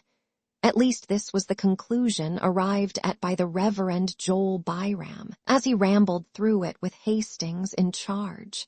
To Hastings, the street looked pleasant in the bright June weather, and he had begun to hope for its selection when the Reverend Byram shied violently at the cross on the convent opposite. "Jesuits," he muttered. "Well," said Hastings wearily, "I imagine we won't find anything better. You say yourself that vice is triumphant in Paris, and it seems to me that in every street we find Jesuits or something worse." After a moment he repeated, "or something worse," which of course I would not notice, except for your kindness in warning me. Dr. Byram sucked in his lips and looked about him. He was impressed by the evident respectability of the surroundings. Then, frowning at the convent, he took Hastings' arm and shuffled across the street to an iron gateway which bore the number 201 bis painted in white on a blue ground. Below this was a notice printed in English. 1. For porter please press once. 2. For servant please press twice. 3. For parlor please press thrice. Hastings touched the electric button 3 times, and they were ushered through the garden and into the parlor by a trim maid. The dining room door, just beyond, was open, and from the table in plain view a stout woman hastily arose and came toward them. Hastings caught a glimpse of a young man with a big head and several snuffy old gentlemen at breakfast, before the door closed, and the stout woman waddled into the room, bringing with her an aroma of coffee and a black poodle. "It is a plaisir to you receive," she cried. "Monsieur is English, no, Americain, off course. My pension at ease for Americains cert out. Here all spik English, say a dyer z personnel, z servants do spik plus moins a little. I am happy to have you come pensionnaires." "Madam," began Dr. Byram, but was cut short again. "Ah, yes, I know, ah, mon Dieu, you do not speak French, but you have come to learn. My husband does speak French with Z pensionnaires. We have at Z moment a family Americain who learn of my husband French." Here the poodle growled at Dr. Byram and was promptly cuffed by his mistress. "View two," she cried with a slap. "View two, oh, le villain, oh." "Le villain. Mais, madam," said Hastings, smiling. "Il n'a pas l'air très féroce." The poodle fled, and his mistress cried, "Ah, the accent charming. He does speak already French like a Parisian young gentleman." Then Dr. Byram managed to get in a word or two and gathered more or less information with regard to prices. "It is a pension sérieux. My clientele is of the best. Indeed, a pension de famille where one is at home." Then they went upstairs to examine Hastings' future quarters, test the bed springs, and arrange for the weekly towel allowance. Dr. Byram appeared satisfied. Madame Marat accompanied them to the door and rang for the maid, but as Hastings stepped out into the gravel walk, his guide and mentor paused a moment and fixed Madame with his watery eyes. "You understand," he said, "that he is a youth of most careful bringing up, and his character and morals are without a stain. He is young and has never been abroad, never even seen a large city, and his parents have requested me, as an old family friend living in Paris, to see that he is placed under good influences. He is to study art, but on no account would his parents wish him to live in the Latin Quarter if they knew of the immorality which is rife there." A sound like the click of a latch interrupted him, and he raised his eyes, but not in time to see the maid slap the big-headed young man behind the parlor door. Madame coughed, cast a deadly glance behind her, and then beamed on Dr. Byram. "It is well that he come here. The pension more serious, il n'en existe pas. It is not any," she announced with conviction. So, as there was nothing more to add, Dr. Byram joined Hastings at the gate. "I trust," he said, eyeing the convent, "that you will make no acquaintances among Jesuits." Hastings looked at the convent until a pretty girl passed before the gray facade, and then he looked at her. A young fellow with a paint-box and canvas came swinging along, stopped before the pretty girl, said something during a brief but vigorous handshake at which they both laughed, and he went his way, calling back, "À demain, Valentine." As in the same breath she cried, "À demain." Valentine, thought Hastings, what a quaint name, and he started to follow the Reverend Joel Byram, who was shuffling towards the nearest tramway station. "And you are pleased with Paris, Monsieur Estang?" demanded Madame Marat the next morning as Hastings came into the breakfast room of the pension, rosy from his plunge in the limited bath above. "I am sure I shall like it," he replied, wondering at his own depression of spirits. The maid brought him coffee and rolls. He returned the vacant glance of the big-headed young man and acknowledged diffidently the salutes of the snuffy old gentleman. He did not try to finish his coffee, and sat crumbling a roll, unconscious of the sympathetic glances of Madame Marat, who had tact enough not to bother him. Presently a maid entered with a tray on which were balanced 2 bowls of chocolate, and the snuffy old gentleman leered at her ankles. The maid deposited the chocolate at a table near the window and smiled at Hastings. Then a thin young lady, followed by her counterpart in all except years, marched into the room and took the table near the window. They were evidently American, but Hastings, if he expected any sign of recognition, was disappointed. To be ignored by compatriots intensified his depression. He fumbled with his knife and looked at his plate.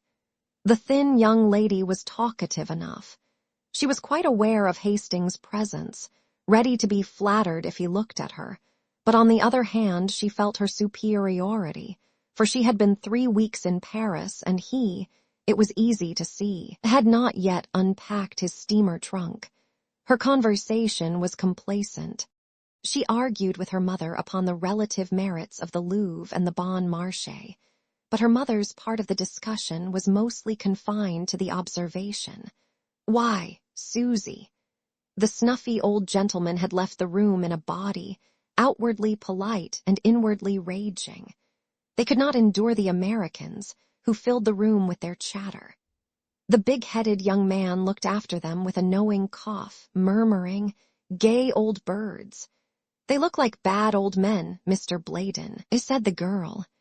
To this Mr. Bladen smiled and said, "They've had their day," in a tone which implied that he was now having his. "And that's why they all have baggy eyes," cried the girl. "I think it's a shame for young gentlemen." "Why, Susie," said the mother, and the conversation lagged. After a while, Mr. Bladen threw down the Petit Journal, which he daily studied at the expense of the house, and turning to Hastings, started to make himself agreeable. He began by saying, "I see you are American." To this brilliant and original opening, Hastings, deadly homesick, replied gratefully, and the conversation was judiciously nourished by observations from Miss Susie Byng distinctly addressed to Mr. Bladen. In the course of events, Miss Susie, forgetting to address herself exclusively to Mr. Bladen, and Hastings replying to her general question, the entente cordiale was established, and Susie and her mother extended a protectorate over what was clearly neutral territory. "Mr. Hastings, you must not desert the pension every evening as Mr. Bladen does. Paris is an awful place for young gentlemen, and Mr. Bladen is a horrid cynic." Mr. Bladen looked gratified. Hastings answered, "I shall be at the studio all day, and I imagine I shall be glad enough to come back at night." Mr. Bladen, who, at a salary of $15 a week, acted as agent for the Pewley Manufacturing Company of Troy, N.Y., smiled a skeptical smile, and withdrew to keep an appointment with a customer on the Boulevard Magenta. Hastings walked into the garden with Mrs. Byng and Susie, and at their invitation, sat down in the shade before the iron gate. The chestnut trees still bore their fragrant spikes of pink and white, and the bees hummed among the roses, trellised on the white-walled house. A faint freshness was in the air. The watering carts moved up and down the street, and a clear stream bubbled over the spotless gutters of the Rue de la Grande Chaumière. The sparrows were merry along the curbstones, taking bath after bath in the water, and ruffling their feathers with delight. In a walled garden across the street, a pair of blackbirds whistled among the almond trees. Hastings swallowed the lump in his throat, for the song of the birds and the ripple of water in a Paris gutter brought back to him the sunny meadows of Millbrook. "That's a blackbird," observed Miss Byng. "See him there on the bush with pink blossoms. He's all black except his bill, and that looks as if it had been dipped in an omelette, as some Frenchman says." "Why, Susie," said Mrs. Byng, "that garden belongs to a studio inhabited by 2 Americans," continued the girl serenely, "and I often see them pass. They seem to need a great many models, mostly young and feminine." "Why, Susie, perhaps they prefer painting that kind, but I don't see why they should invite 5 with 3 more young gentlemen and all get into 2 cabs and drive away singing. This street," she continued, "is dull. There is nothing to see except the garden and a glimpse of the Boulevard Montparnasse through the Rue de la Grande Chaumière. No one ever passes except a policeman. There is a convent on the corner." "I thought it was a Jesuit college," began Hastings, but was at once overwhelmed with a Baedeker description of the place, ending with, "On one side stand the palatial hotels of Jean-Paul Laurens and Guillaume Bouguereau, and opposite, in the little passage Stanislas, Carolus Duran paints the masterpieces which charm the world." The blackbird burst into a ripple of golden throaty notes, and from some distant green spot in the city, an unknown wild bird, answered with a frenzy of liquid trills, until the sparrows paused in their ablutions to look up with restless chirps. Then a butterfly came and sat on a cluster of heliotrope and waved his crimson-banded wings in the hot sunshine. Hastings knew him for a friend, and before his eyes there came a vision of tall mulleins and scented milkweed alive with painted wings, a vision of a white house and woodbine-covered piazza, a glimpse of a man reading and a woman leaning over the pansy bed, and his heart was full. He was startled a moment later by Miss Byng. "I believe you are homesick." Hastings blushed. Miss Byng looked at him with a sympathetic sigh and continued, "Whenever I felt homesick at first, I used to go with Mama and walk in the Luxembourg Gardens. I don't know why it is, but those old-fashioned gardens seem to bring me nearer home than anything in this artificial city. But they are full of marble statues," said Mrs. Byng mildly. "I don't see the resemblance myself." "Where is the Luxembourg?" inquired Hastings after a silence. "Come with me to the gate," said Miss Byng. He rose and followed her, and she pointed out the Rue Vavin at the foot of the street. "You pass by the convent to the right," she smiled, and Hastings went. The Luxembourg was a blaze of flowers. He walked slowly through the long avenues of trees, past mossy marbles and old-time columns, and threading the grove by the bronze lion, came upon the tree-crowned terrace above the fountain. Below lay the basin shining in the sunlight.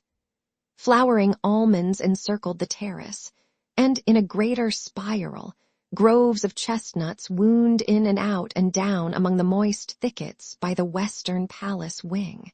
At one end of the avenue of trees the observatory rose, its white domes piled up like an eastern mosque. At the other end stood the heavy palace, with every window pane ablaze in the fierce sun of June.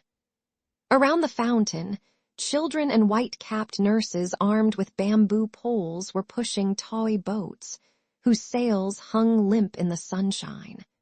A dark policeman, wearing red epaulettes and a dress sword, watched them for a while, and then went away to remonstrate with a young man who had unchained his dog.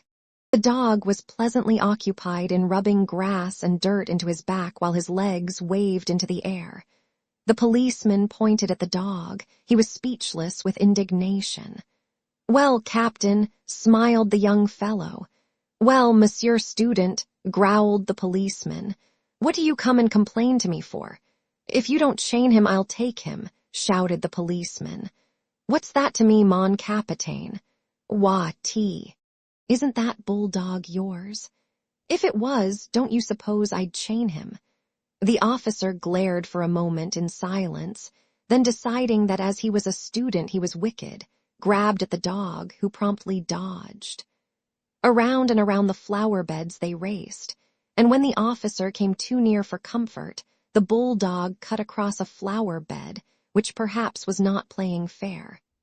The young man was amused, and the dog also seemed to enjoy the exercise. The policeman noticed this, and decided to strike at the fountainhead of the evil. He stormed up to the student and said, "As the owner of this public nuisance, I arrest you." "But," objected the other, "I disclaim the dog." That was a poser. It was useless to attempt to catch the dog until 3 gardeners lent a hand, but then the dog simply ran away and disappeared in the Rue de Médicis. The policeman shambled off to find consolation among the white-capped nurses, and the student, looking at his watch, stood up yawning. Then, catching sight of Hastings, he smiled and bowed. Hastings walked over to the marble, laughing. "Why, Clifford," he said, "I didn't recognize you." "It's my mustache," sighed the other. "I sacrificed it to humor a whim of a friend. What do you think of my dog?" "Then he is yours," cried Hastings. "Of course, it's a pleasant change for him, this playing tag with policemen, but he is known now and I'll have to stop it. He's gone home. He always does when the gardeners take a hand. It's a pity he's fond of rolling on lawns." Then they chatted for a moment of Hastings' prospects, and Clifford politely offered to stand his sponsor at the studio. "You see, old Tabby, Dr. Byram, told me about you before I met you," explained Clifford, "and Elliot and I will be glad to do anything we can." Then looking at his watch again, he muttered, "I have just 10 minutes to catch the Versailles train. Au revoir," and started to go, but catching sight of a girl advancing by the fountain, took off his hat with a confused smile. "Why are you not at Versailles?" she said, with an almost imperceptible acknowledgement of Hastings' presence. I'm going," murmured Clifford. For a moment they faced each other, and then Clifford, very red, stammered, "With your permission, I have the honor of presenting to you my friend, Monsieur Hastings." Hastings bowed low. She smiled very sweetly, but there was something of malice in the quiet inclination of her small Parisian head. "I could have wished," she said, "that Monsieur Clifford might spare me more time when he brings with him so charming an American." Must I go, Valentine?" began Clifford. "Certainly," she replied. Clifford took his leave with very bad grace, wincing when she added, "And give my dearest love to Cecile." As he disappeared in the Rue d'Asses, the girl turned as if to go, but then suddenly remembering Hastings, looked at him and shook her head. "Monsieur Clifford is so perfectly harebrained," she smiled. "It is embarrassing sometimes. You have heard, of course, all about his success at the salon." He looked puzzled, and she noticed it. "You have been to the salon, of course." "Why, no," he answered. "I only arrived in Paris 3 days ago." She seemed to pay little heed to his explanation, but continued. Nobody imagined he had the energy to do anything good, but on varnishing day the salon was astonished by the entrance of Monsieur Clifford, who strolled about as bland as you please with an orchid in his buttonhole and a beautiful picture on the line. She smiled to herself at the reminiscence and looked at the fountain. "Monsieur Bouguereau told me that Monsieur Julien was so astonished that he only shook hands with Monsieur Clifford in a dazed manner and actually forgot to pat him on the back. Fancy," she continued with much merriment, "fancy Papa Julien forgetting to pat one on the back." Hastings, wondering at her acquaintance with the great Bouguereau, looked at her with respect. "May I ask," he said diffidently, "whether you are a pupil of Bouguereau?" "I," she said in some surprise. Then she looked at him curiously. Was he permitting himself the liberty of joking on such short acquaintance? His pleasant, serious face questioned hers. "Tynes," she thought, "what a droll man. You surely study art," he said. She leaned back on the crooked stick of her parasol and looked at him. "Why do you think so? Because you speak as if you did." "You are making fun of me," she said, "and it is not good taste." She stopped, confused, as he colored to the roots of his hair. "How long have you been in Paris?" she said at length. 3 days, he replied gravely. But surely you are not a nouveau. You speak French too well." Then, after a pause, "Really, are you a nouveau?" "I am," he said. She sat down on the marble bench lately occupied by Clifford, and tilting her parasol over her small head, looked at him. "I don't believe it." He felt the compliment, and for a moment hesitated to declare himself one of the despised. Then, mustering up his courage, he told her how new and green he was, and all with a frankness which made her blue eyes open very wide and her lips part in the sweetest of smiles. "You have never seen a studio?" "Never, nor a model." "No." "How funny," she said solemnly. Then they both laughed. "And you," he said, "have seen studios. Hundreds. And models. Millions. And you know Bouguereau." "Yes, and Henner and Constant and Laurens and Puvis de Chavannes and Dagnan and Courtois and all the rest of them. And yet you say you are not an artist." "Pardon," she said gravely, "did I say I was not? Won't you tell me?" He hesitated. At first she looked at him, shaking her head and smiling. Then of a sudden her eyes fell, and she began tracing figures with her parasol in the gravel at her feet. Hastings had taken a place on the seat, and now, with his elbows on his knees, sat watching the spray drifting above the fountain jet. A small boy, dressed as a sailor, stood poking his yacht and crying, "I won't go home, I won't go home." His nurse raised her hands to heaven. Just like a little American boy, thought Hastings, and a pang of homesickness shot through him. Presently the nurse captured the boat, and the small boy stood at bay. "Monsieur René, when you decide to come here, you may have your boat." The boy backed away scowling. "Give me my boat, I say," he cried. "And don't call me René, for my name's Randall and you know it." "Hello," said Hastings. "Randall, that's English." "I am American," announced the boy in perfectly good English, turning to look at Hastings. "And she's such a fool she calls me René because Mama calls me Ranny." Here he dodged the exasperated nurse and took up his station behind Hastings, who laughed, and catching him around the waist lifted him into his lap. "One of my countrymen," he said to the girl beside him. He smiled while he spoke, but there was a queer feeling in his throat. "Don't you see the stars and stripes on my yacht?" demanded Randall. Sure enough, the American colors hung limply under the nurse's arm. "Oh," cried the girl, "he is charming," and impulsively stooped to kiss him, but the infant Randall wriggled out of Hastings' arms, and his nurse pounced upon him with an angry glance at the girl. She reddened and then bit her lips as the nurse, with eyes still fixed on her, dragged the child away and ostentatiously wiped his lips with her handkerchief. Then she stole a look at Hastings and bit her lip again. "What an ill-tempered woman," he said. In America, most nurses are flattered when people kiss their children. For an instant, she tipped the parasol to hide her face, then closed it with a snap and looked at him defiantly. "Do you think it's strange that she objected?" "Why not?" he said in surprise. Again she looked at him with quick, searching eyes. His eyes were clear and bright, and he smiled back, repeating, "Why not?" "You are droll," she murmured, bending her head. "Why?"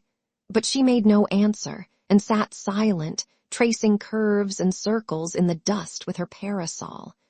After a while he said, "I am glad to see that young people have so much liberty here. I understood that the French were not at all like us. You know, in America, or at least where I live in Millbrook, girls have every liberty. Go out alone and receive their friends alone, and I was afraid I should miss it here.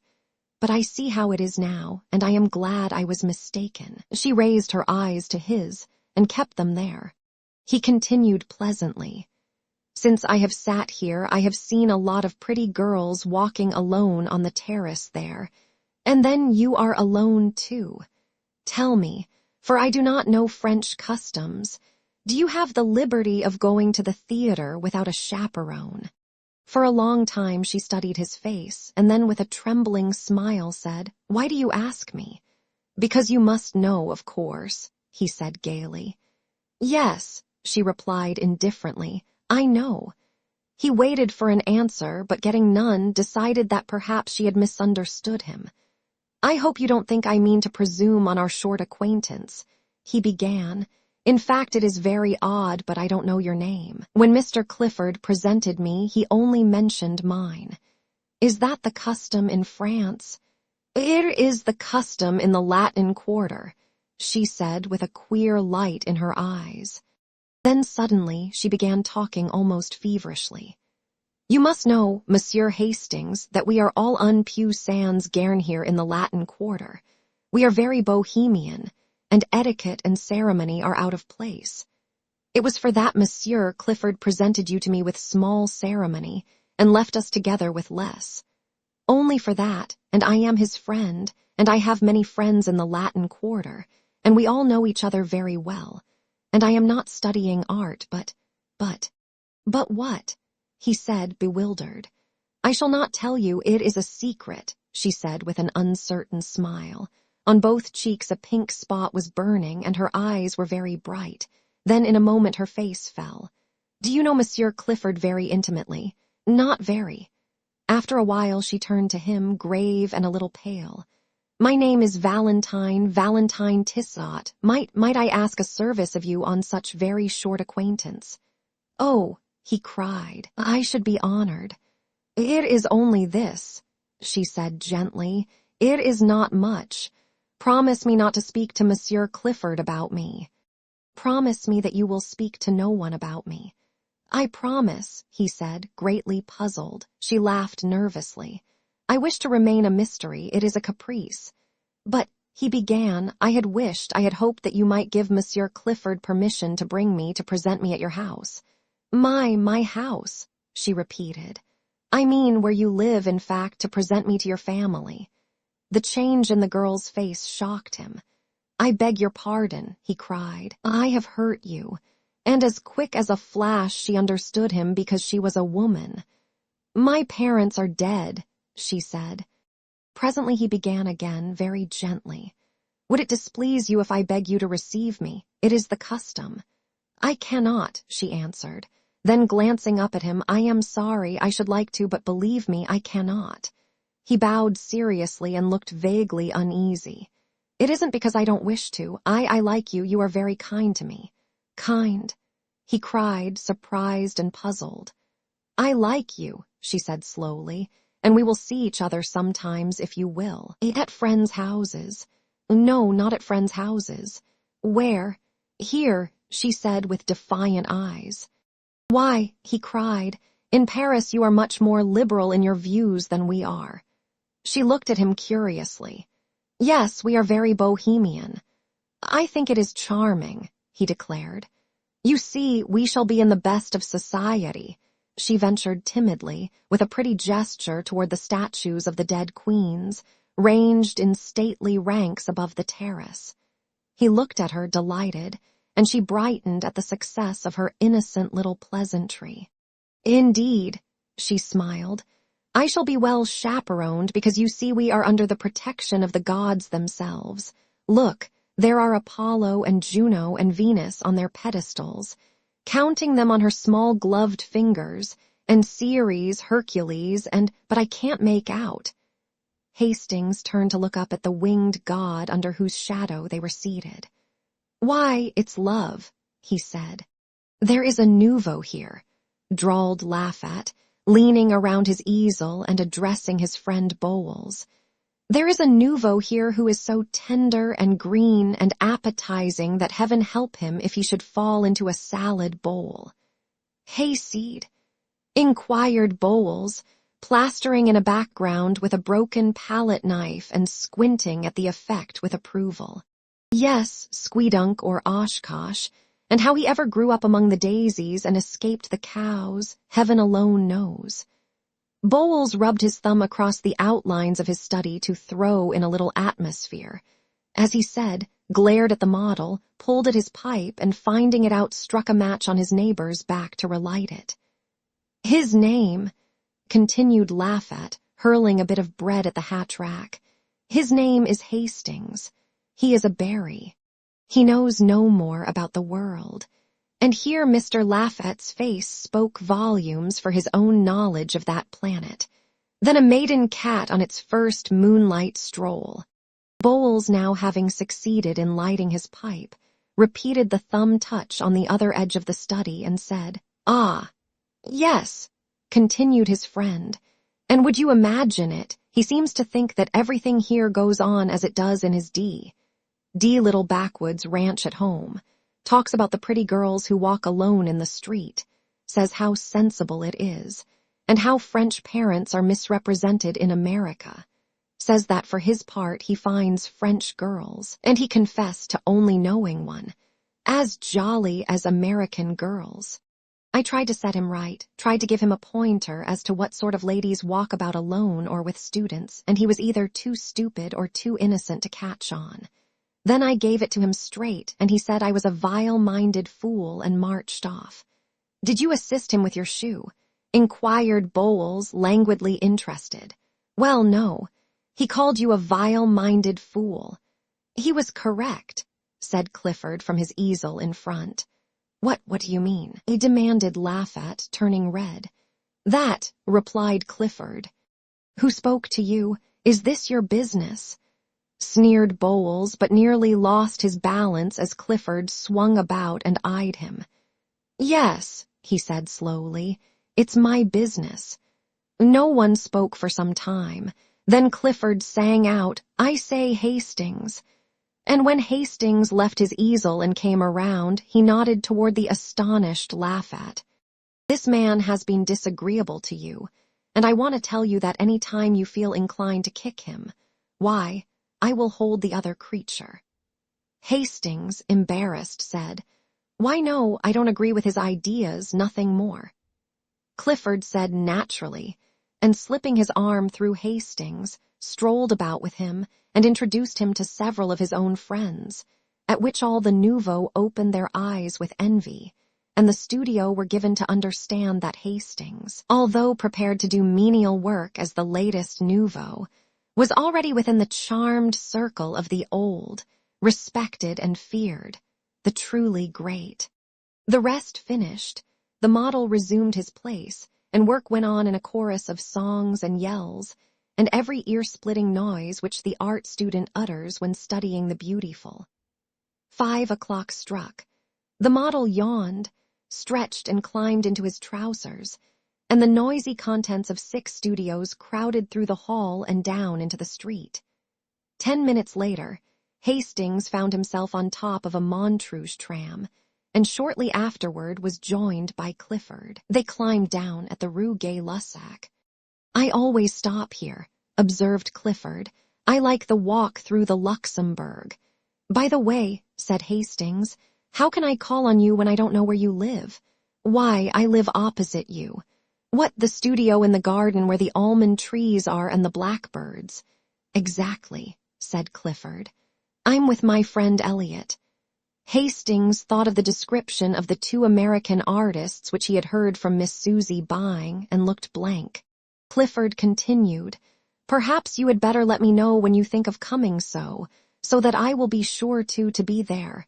He ended rather lamely. "I shouldn't care to meet any of your model friends there," said Hastings, smiling. "You know, my ideas are rather straight-laced. I suppose you would say puritanical. I shouldn't enjoy it and wouldn't know how to behave." "Oh, I understand," said Clifford, but added with great cordiality, "I'm sure we'll be friends, although you may not approve of me and my set, but you will like Severn and Selby because, well, they are like yourself, old chap." After a moment he continued, "There is something I want to speak about. You see, when I introduced you last week in the Luxembourg to Valentine—" "Not a word," cried Hastings, smiling. "You must not tell me a word of her." "Why, no, not a word," he said gaily. "I insist. Promise me upon your honor you will not speak of her until I give you permission. Promise." "I promise," said Clifford, amazed. "She is a charming girl. We had such a delightful chat after you left, and I thank you for presenting me, but not another word about her until I give you permission." "Oh," murmured Clifford. "Remember your promise," he smiled as he turned into his gateway. Clifford strolled across the street and, traversing the ivy-covered alley, entered his garden. He felt for his studio key, muttering, I wonder, but of course he doesn't." He entered the hallway, and fitting the key into the door, stood staring at the 2 cards tacked over the panels. Vauxhall Clifford. Richard Osborne Elliot. Why the devil doesn't he want me to speak of her? He opened the door, and discouraging the caresses of 2 brindle bulldogs, sank down on the sofa. Elliot sat smoking and sketching with a piece of charcoal by the window. "Hello," he said without looking around. Clifford gazed absently at the back of his head, murmuring, I'm afraid that man is too innocent." "I say, Elliot," he said at last. "Hastings, you know the chap that old Tabby Byram came around here to tell us about, the day you had to hide Colette in the armoire?" "Yes, what's up?" "Oh, nothing. He's a brick." "Yes," said Elliot without enthusiasm. "Don't you think so?" demanded Clifford. Why, yes, but he is going to have a tough time when some of his illusions are dispelled. More shame to those who dispel them. Yes, wait until he comes to pay his call on us unexpectedly, of course.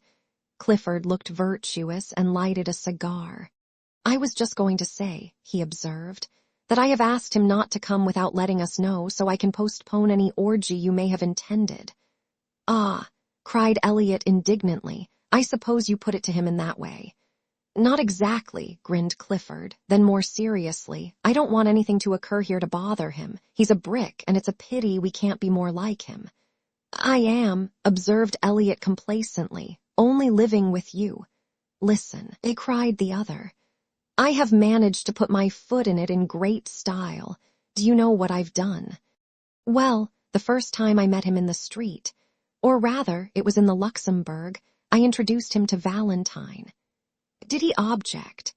Believe me, said Clifford solemnly, this rustic Hastings has no more idea that Valentine is Valentine than he has that he himself is a beautiful example of moral decency in a quarter where morals are as rare as elephants. I heard enough in a conversation between that blackguard Lawfat and the little immoral eruption, Bowles, to open my eyes. I tell you Hastings is a trump.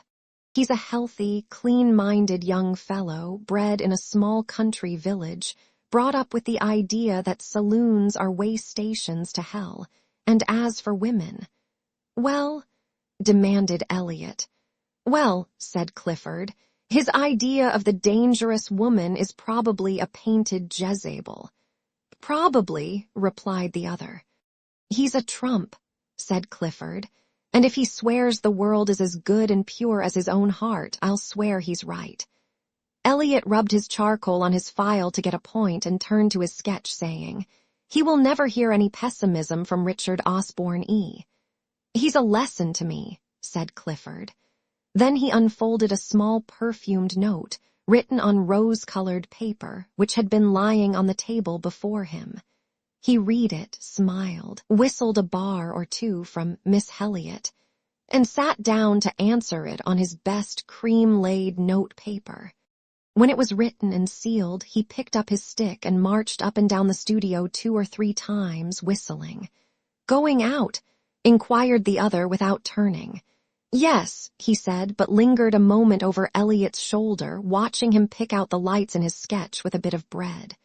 Tomorrow is Sunday, he observed after a moment's silence. Well, inquired Elliot, have you seen Colette?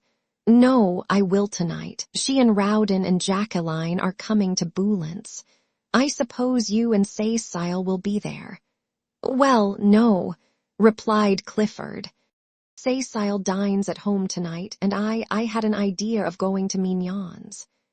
Elliot looked at him with disapproval. You can make all the arrangements for La Roche without me, he continued, avoiding Elliot's eyes. What are you up to now? Nothing, protested Clifford. Don't tell me, replied his chum with scorn. Fellows don't rush off to Mignon's when the set dine at Boulant's. Who is it now?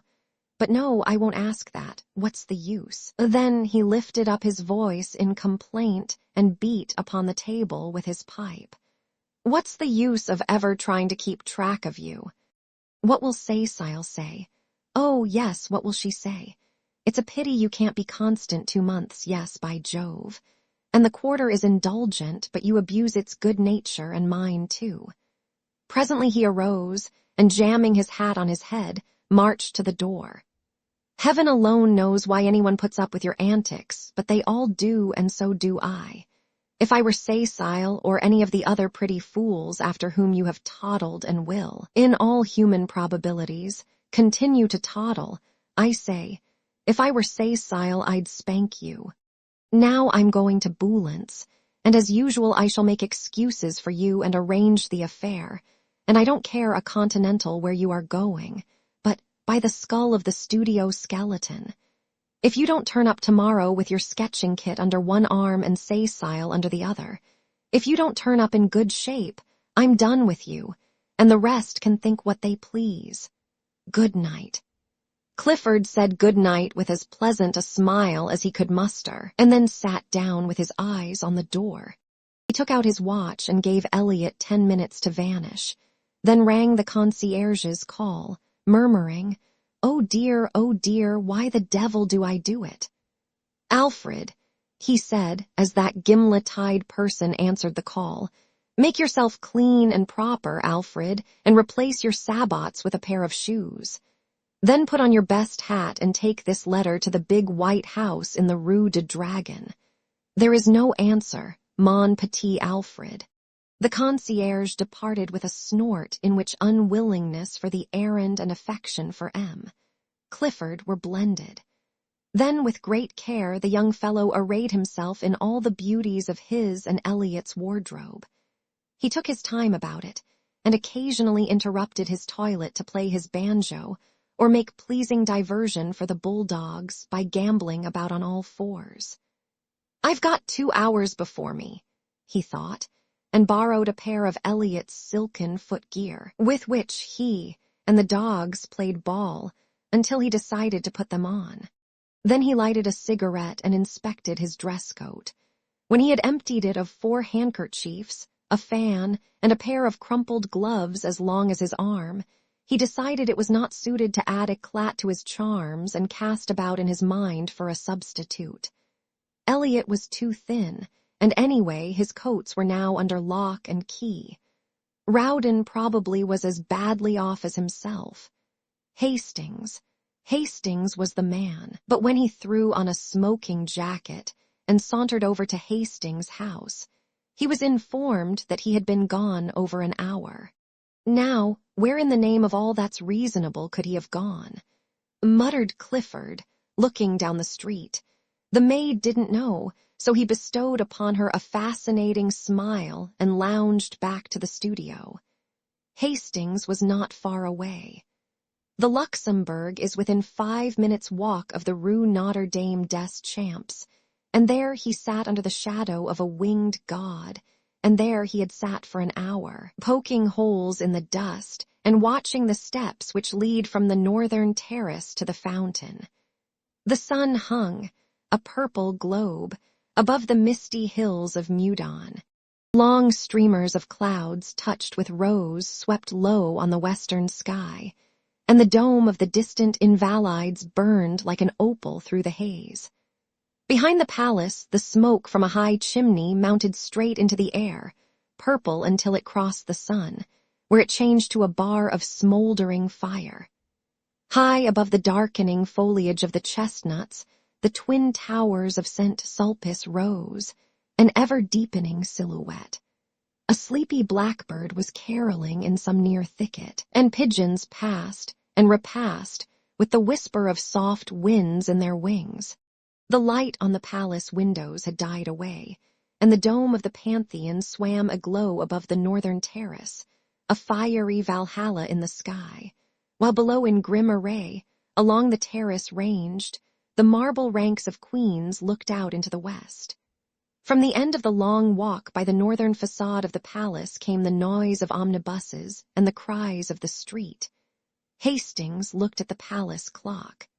6, and as his own watch agreed with it, he fell to poking holes in the gravel again. A constant stream of people passed between the Odeon and the fountain. Priests in black, with silver-buckled shoes. Line soldiers, slouchy and rakish. Neat girls without hats bearing milliners' boxes. Students with black portfolios and high hats. Students with bayrets and big canes, nervous, quick-stepping officers. Symphonies in turquoise and silver. Ponderous jangling cavalrymen all over dust. Pastry cooks' boys skipping along with utter disregard for the safety of the basket balanced on the impish head. And then the lean outcast, the shambling Paris tramp, slouching with shoulders bent and little eye furtively scanning the ground for smokers' refuse. All these moved in a steady stream across the fountain circle and out into the city by the Odeon, whose long arcades were now beginning to flicker with gas jets. The melancholy bells of St. Sulpice struck the hour and the clock tower of the palace lighted up. Then hurried steps sounded across the gravel and Hastings raised his head. "How late you are," he said, but his voice was hoarse and only his flushed face told how long had seemed the waiting. She said, "I was kept. Indeed, I was so much annoyed, and I may only stay a moment." She sat down beside him, casting a furtive glance over her shoulder at the god upon his pedestal. What a nuisance, that intruding Cupid still there. "Wings and arrows, too," said Hastings, unheeding her motion to be seated. "Wings," she murmured. "Oh, yes, to fly away with when he's tired of his play. Of course it was a man who conceived the idea of wings, otherwise Cupid would have been insupportable." "Do you think so?" "Ma foi, it's what men think." "And women?" "Oh," she said with a toss of her small head, "I really forget what we were speaking of." "We were speaking of love," said Hastings. "I was not," said the girl. Then looking up at the marble god, "I don't care for this one at all. I don't believe he knows how to shoot his arrows. No, indeed, he is a coward. He creeps up like an assassin in the twilight. I don't approve of cowardice," she announced and turned her back on the statue. "I think," said Hastings quietly, "that he does shoot fairly, yes, and even gives one warning." "Is it your experience, Monsieur Hastings?" He looked straight into her eyes and said, "He is warning me." "Heed the warning, then," she cried with a nervous laugh. As she spoke, she stripped off her gloves and then carefully proceeded to draw them on again. When this was accomplished, she glanced at the palace clock, saying, "Oh dear, how late it is," furled her umbrella, then unfurled it, and finally looked at him. "No," he said, "I shall not heed his warning." "Oh dear," she sighed again, still talking about that tiresome statue. Then stealing a glance at his face, I suppose you are in love." "I don't know," he muttered. "I suppose I am." She raised her head with a quick gesture. "You seem delighted at the idea," she said, but bit her lip and trembled as his eyes met hers. Then sudden fear came over her and she sprang up, staring into the gathering shadows. "Are you cold?" he said, but she only answered, oh dear, it is late, so late. I must go, good night." She gave him her gloved hand a moment and then withdrew it with a start. "What is it?" he insisted. "Are you frightened?" She looked at him strangely. No, not frightened. You are very good to me." "By Jove," he burst out, "what do you mean by saying I'm good to you? That's at least the third time, and I don't understand." The sound of a drum from the guardhouse at the palace cut him short. "Listen," she whispered. "They are going to close." "It's late. Oh, so late." The rolling of the drum came nearer and nearer, and then the silhouette of the drummer cut the sky above the eastern terrace. The fading light lingered a moment on his belt and bayonet, then he passed into the shadows, drumming the echoes awake. The roll became fainter along the eastern terrace, then grew and rattled with increasing sharpness when he passed the avenue by the Bronze Lion and turned down the western terrace walk. Louder and louder the drums sounded, and the echoes struck back the notes from the gray palace wall. And now the drummer loomed up before them, his red trousers a dull spot in the gathering gloom, the brass of his drum and bayonet touched with a pale spark, his epaulets tossing on his shoulders. He passed, leaving the crash of the drum in their ears, and far into the alley of trees they saw his little tin cup shining on his haversack. Then the sentinels began the monotonous cry, "On firm, and the bugle blew from the barracks in the Rue de Tournon. "On firm. Good night," she whispered. "I must return alone tonight." He watched her until she reached the northern terrace, and then sat down on the marble seat until a hand on his shoulder and a glimmer of bayonets warned him away. She passed on through the grove, and turning into the Rue de Médicis, traversed it to the boulevard. At the corner, she bought a bunch of violets and walked on along the boulevard to the Rue des Écoles. A cab was drawn up before Boulan's, and a pretty girl, aided by Elliot, jumped out. "Valentine," cried the girl, "come with us." "I can't," she said, stopping a moment. "I have a rendezvous at Mignon's." Not Victor, cried the girl, laughing, but she passed with a little shiver, nodding good night, then turning into the boulevard scent. Germain, she walked a tittle faster to escape a gay party sitting before the Café Cluny who called to her to join them. At the door of the restaurant Mignon stood a coal-black Negro in buttons. He took off his peaked cap as she mounted the carpeted stairs. "Send Eugene to me," she said at the office, and passing through the hallway to the right of the dining room, stopped before a row of paneled doors. A waiter passed, and she repeated her demand for Eugene, who presently appeared, noiselessly skipping, and bowed murmuring, "Madam." "Who is here?" "No one in the cabinets, madam. In the half Madame Madelon and Monsieur Gay, Monsieur de Clamart, Monsieur Clisson, Madame Marie and their set." Then he looked around and bowing again murmured, "Monsieur awaits madam since half an hour," and he knocked at one of the paneled doors bearing the number 6.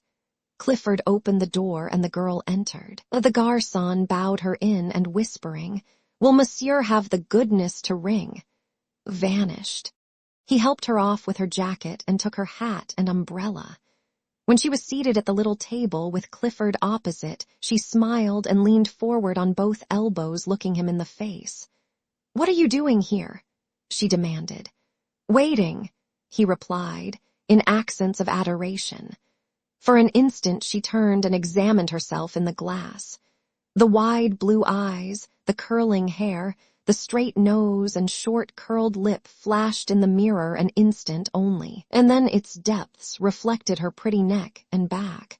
"Thus do I turn my back on vanity," she said, and then leaning forward again, "What are you doing here?"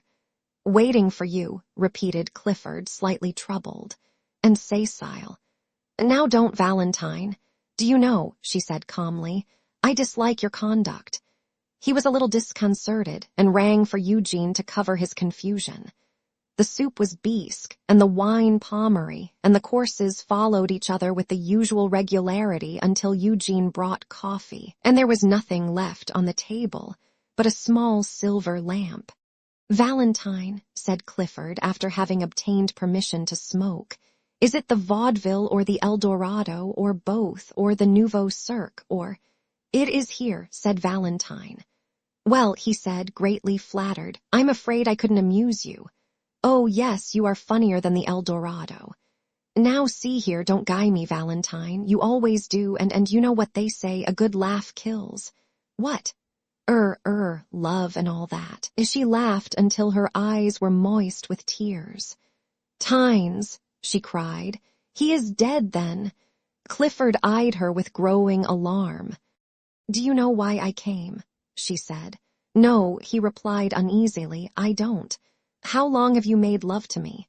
"Well," he admitted, somewhat startled, "I should say for about a year." "It is a year, I think. Are you not tired?" He did not answer. "Don't you know that I like you too well to ever fall in love with you?" she said. "Don't you know that we are too good comrades, too old friends for that, and were we not? Do you think that I do not know your history, Monsieur Clifford?" Don't be so sarcastic," he urged. "Don't be unkind, Valentine." "I'm not. I'm kind." "I'm very kind, to you and to Cecile." "Cecile is tired of me." "I hope she is," said the girl, "for she deserves a better fate. Tynes, do you know your reputation in the quarter? Of the inconstant, the most inconstant, utterly incorrigible, and no more serious than a gnat on a summer night. Poor Cecile." Clifford looked so uncomfortable that she spoke more kindly. "I like you, you know that. Everybody does. You are a spoiled child here. Everything is permitted you, and everyone makes allowance, but everyone cannot be a victim to caprice." "Caprice!" he cried. "By Jove, if the girls of the Latin Quarter are not capricious." Never mind about that. You must not sit in judgment, you of all men. Why are you here tonight?" "Oh," she cried, "I will tell you why. Monsieur receives a little note, he sends a little answer, he dresses in his conquering raiment." "I don't," said Clifford, very red. "You do, and it becomes you," she retorted with a faint smile. Then again, very quietly, "I am in your power, but I know I am in the power of a friend." I have come to acknowledge it to you here, and it is because of that I am here to beg of you a favor." Clifford opened his eyes but said nothing. "I am in great distress of mind. It is Monsieur Hastings." "Well," said Clifford in some astonishment. "I want to ask you," she continued in a low voice, "I want to ask you to, in case you should speak of me before him, not to say, I shall not speak of you to him," he said quietly. Can you prevent others?" "I might if I was present." "May I ask why?" "That is not fair," she murmured. "You know how he considers me, as he considers every woman. You know how different he is from you and the rest. I have never seen such a man as Monsieur Hastings." He let his cigarette go out unnoticed. "I am almost afraid of him, afraid he should know, what we all are in the quarter. Oh, I do not wish him to know. I do not wish him to turn from me, to cease from speaking to me as he does. You and the rest cannot know what it has been to me. I could not believe him. I could not believe he was so good and noble. I do not wish him to know so soon. He will find out, sooner or later, he will find out for himself, and then he will turn away from me." "Why?" she cried passionately. "Why should he turn from me and not from you?" Clifford, much embarrassed, eyed his cigarette. The girl rose very white. "He is your friend. You have a right to warn him." "He is my friend," he said at length. They looked at each other in silence. Then she cried, "By all that I hold to me most sacred, you need not warn him." "I shall trust your word," he said pleasantly. A month passed quickly for Hastings, and left few definite impressions after it. It did leave some, however. One was a painful impression of meeting Mr. Bladen on the Boulevard des Capucines in company with a very pronounced young person whose laugh dismayed him. And when at last he escaped from the café, where Mr. Bladen had hauled him to join them in a balk, he felt as if the whole boulevard was looking at him, and judging him by his company.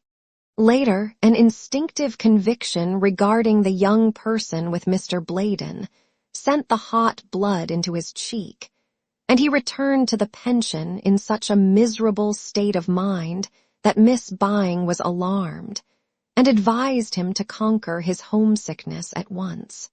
Another impression was equally vivid. One Saturday morning, feeling lonely, his wanderings about the city brought him to the Gare Saint-Lazare.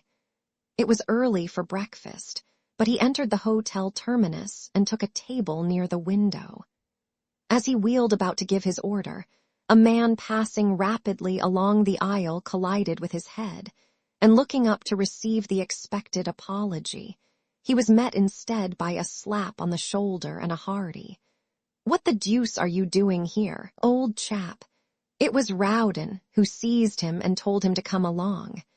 So, mildly protesting, he was ushered into a private dining room where Clifford, rather red, jumped up from the table and welcomed him with a startled air, which was softened by the unaffected glee of Rowden and the extreme courtesy of Eliot. The latter presented him to 3 bewitching girls who welcomed him so charmingly, and seconded Rowden in his demand that Hastings should make one of the party, that he consented at once. While Eliot briefly outlined the projected excursion to La Roche, Hastings delightedly ate his omelette and returned the smiles of encouragement from Cecile and Colette and Jacqueline. Meantime, Clifford, in a bland whisper, was telling Rowden what an ass he was. Poor Rowden looked miserable until Eliot, divining how affairs were turning, frowned on Clifford and found a moment to let Rowden know that they were all going to make the best of it. "You shut up," he observed to Clifford. "It's fate, and that settles it." "It's Rowden, and that settles it," murmured Clifford, concealing a grin. For after all, he was not Hastings' wet nurse. So it came about that the train which left the Gare Saint-Lazare at 9:15 a.m. stopped a moment in its career towards Havre and deposited at the red-roofed station of La Roche a merry party, armed with sunshades, trout rods, and one cane, carried by the non-combatant Hastings. Then, when they had established their camp in a grove of sycamores which bordered the little river Ept, Clifford, the acknowledged master of all that pertained to sportsmanship, took command. "You, Rowden," he said, "divide your flies with Elliot and keep an eye on him, or else he'll be trying to put on a float and sinker. Prevent him by force from grubbing about for worms." Elliot protested, but was forced to smile in the general laugh. "You make me ill," he asserted. "Do you think this is my first trout?" "I shall be delighted to see your first trout," said Clifford, and dodging a fly hook hurled with intent to hit, proceeded to sort and equip 3 slender rods destined to bring joy and fish to Cecile, Colette, and Jacqueline. With perfect gravity, he ornamented each line with 4 split shot, a small hook, and a brilliant quill float. "I shall never touch the worms," announced Cecile with a shudder. Jacqueline and Colette hastened to sustain her, and Hastings pleasantly offered to act in the capacity of general baiter and taker off of fish. But Cecile, doubtless fascinated by the gaudy flies in Clifford's book, decided to accept lessons from him in the true art, and presently disappeared up the Ept with Clifford in tow. Elliot looked doubtfully at Colette. "I prefer gudgeons," said that damsel with decision, "and you and Monsieur Rowden may go away when you please." "May they not, Jacqueline?" "Certainly," responded Jacqueline. Elliot, undecided, examined his rod and reel. "You've got your reel on wrong side up," observed Rowden. Elliot wavered and stole a glance at Colette. I have almost decided not to flip the flies about just now," he began. "There's the pole that Cecile left." "Don't call it a pole," corrected Rowden. "Rod, then," continued Elliot, and started off in the wake of the 2 girls, but was promptly collared by Rowden. "No, you don't. Fancy a man fishing with a float and sinker when he has a fly rod in his hand. You come along. Where the placid little Ept flows down between its thickets to the Seine, a grassy bank shadows the haunt of the gudgeon, and on this bank sat Colette and Jacqueline and chattered and laughed and watched the swerving of the scarlet quills, while Hastings, his hat over his eyes, his head on a bank of moss, listened to their soft voices, and gallantly unhooked the small and indignant gudgeon, when a flash of a rod and a half suppressed scream announced a catch. The sunlight filtered through the leafy thickets, awaking to song the forest birds. Magpies in spotless black and white flirted past, alighting nearby with a hop and bound and twitch of the tail. Blue and white jays with rosy breasts shrieked through the trees, and a low-sailing hawk wheeled among the fields of ripening wheat, putting to flight flocks of twittering hedge birds. Across the Seine, a gull dropped on the water like a plume. The air was pure and still. Scarcely a leaf moved. Sounds from a distant farm came faintly, the shrill cock-crow and dull baying. Now and then a steam tug with big raking smoke pipe, bearing the name Gyarp 27, plowed up the river dragging its interminable train of barges, or a sailboat dropped down with the current towards sleepy Rouen. A faint fresh odor of earth and water hung in the air, and through the sunlight, orange-tipped butterflies danced above the marsh grass. Soft, velvety butterflies flapped through the mossy woods. Hastings was thinking of Valentine. It was 2 o'clock when Elliot strolled back, and frankly admitting that he had eluded Rowden, sat down beside Colette and prepared to doze with satisfaction. "Where are your trout?" said Colette severely. "They still live," murmured Elliot, and went fast asleep. Rowden returned shortly after, and casting a scornful glance at the slumbering one, displayed 3 crimson-flecked trout. "And that," smiled Hastings lazily, "that is the holy end to which the faithful plod, the slaughter of these small fish with a bit of silk and feather." Rowden disdained to answer him. Colette caught another gudgeon and awoke Elliot, who protested and gazed about for the lunch baskets, as Clifford and Cecile came up demanding instant refreshment. Cecile's skirts were soaked, and her gloves torn, but she was happy, and Clifford, dragging out a 2-pound trout, stood still to receive the applause of the company. "Where the deuce did you get that?" demanded Elliot. Cecile, wet and enthusiastic, recounted the battle, and then Clifford eulogized her powers with the fly, and, in proof, produced from his creel a defunct chub, which, he observed, just missed being a trout.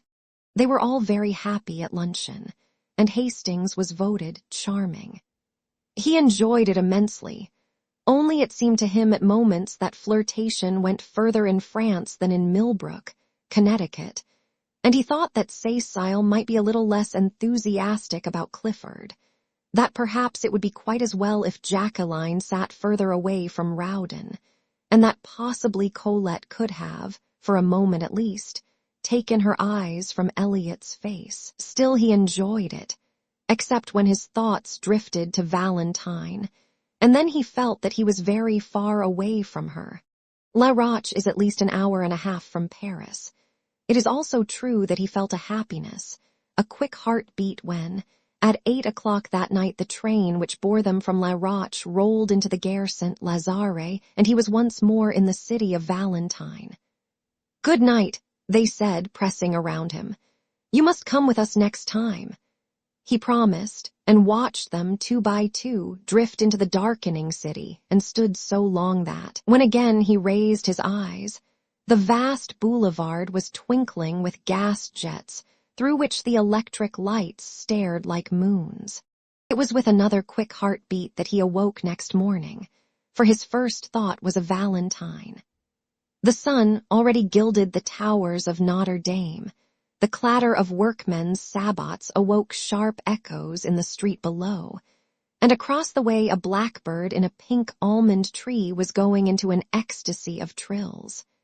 He determined to awake Clifford for a brisk walk in the country, hoping later to beguile that gentleman into the American church for his soul's sake. He found Alfred the Gimletide washing the asphalt walk which led to the studio.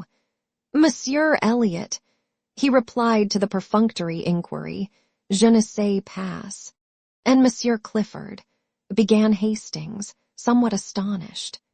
"Monsieur Clifford," said the concierge with fine irony, "will be pleased to see you, as he retired early. In fact, he has just come in." Hastings hesitated while the concierge pronounced a fine eulogy on people who never stayed out all night, and then came battering at the lodge gate during hours which even a gendarme held sacred to sleep. He also discoursed eloquently upon the beauties of temperance, and took an ostentatious draught from the fountain in the court. "I do not think I will come in," said Hastings. "Pardon, monsieur," growled the concierge.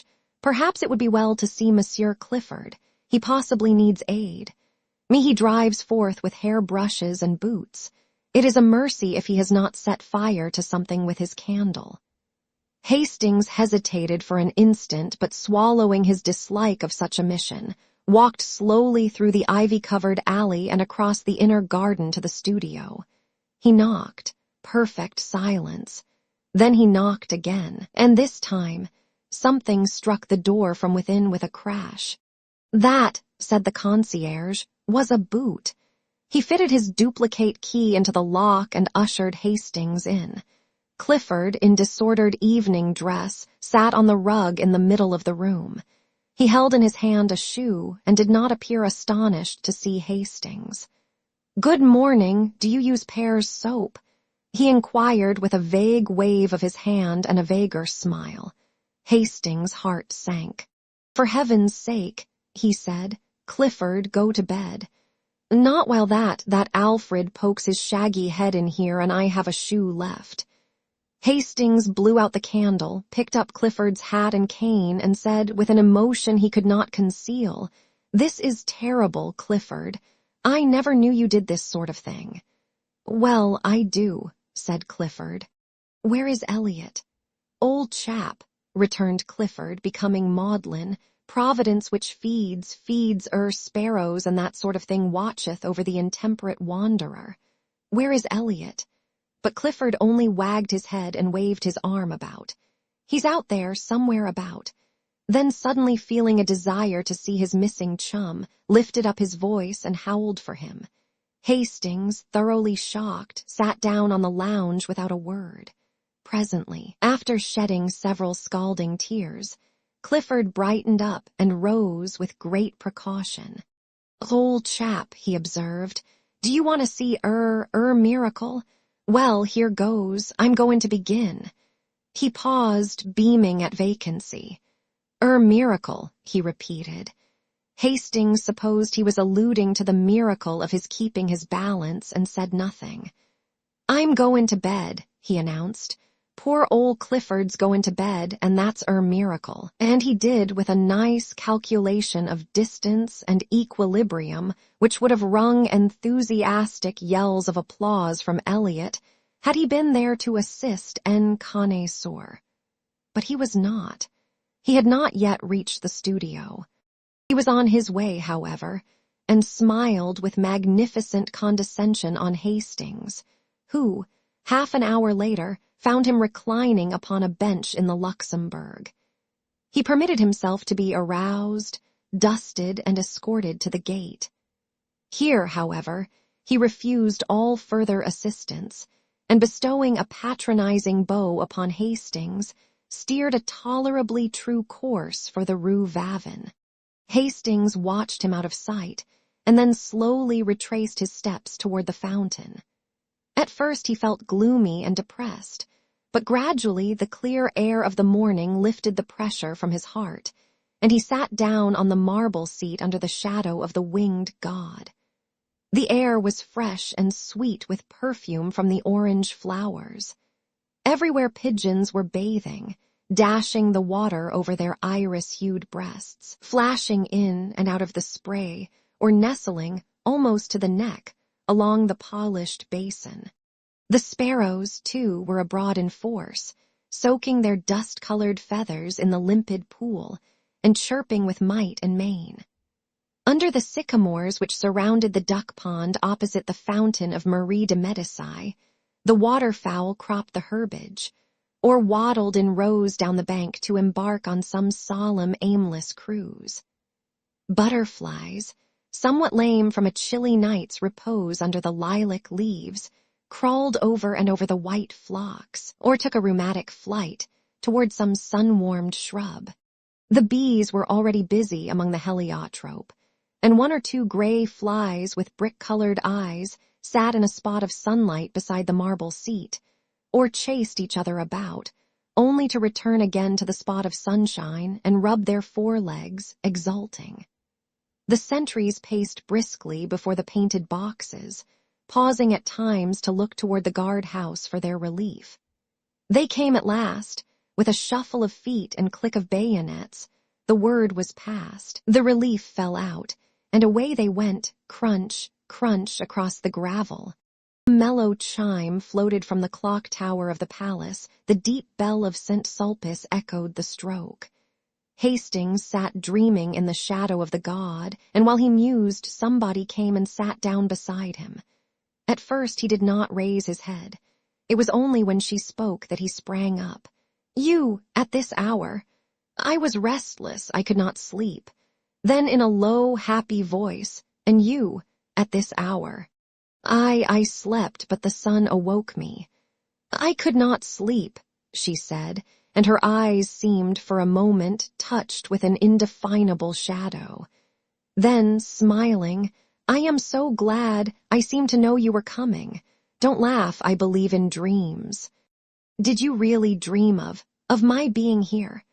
"I think I was awake when I dreamed it," she admitted. Then for a time they were mute, acknowledging by silence the happiness of being together. And after all, their silence was eloquent for faint smiles, and glances born of their thoughts, crossed and recrossed, until lips moved and words were formed, which seemed almost superfluous.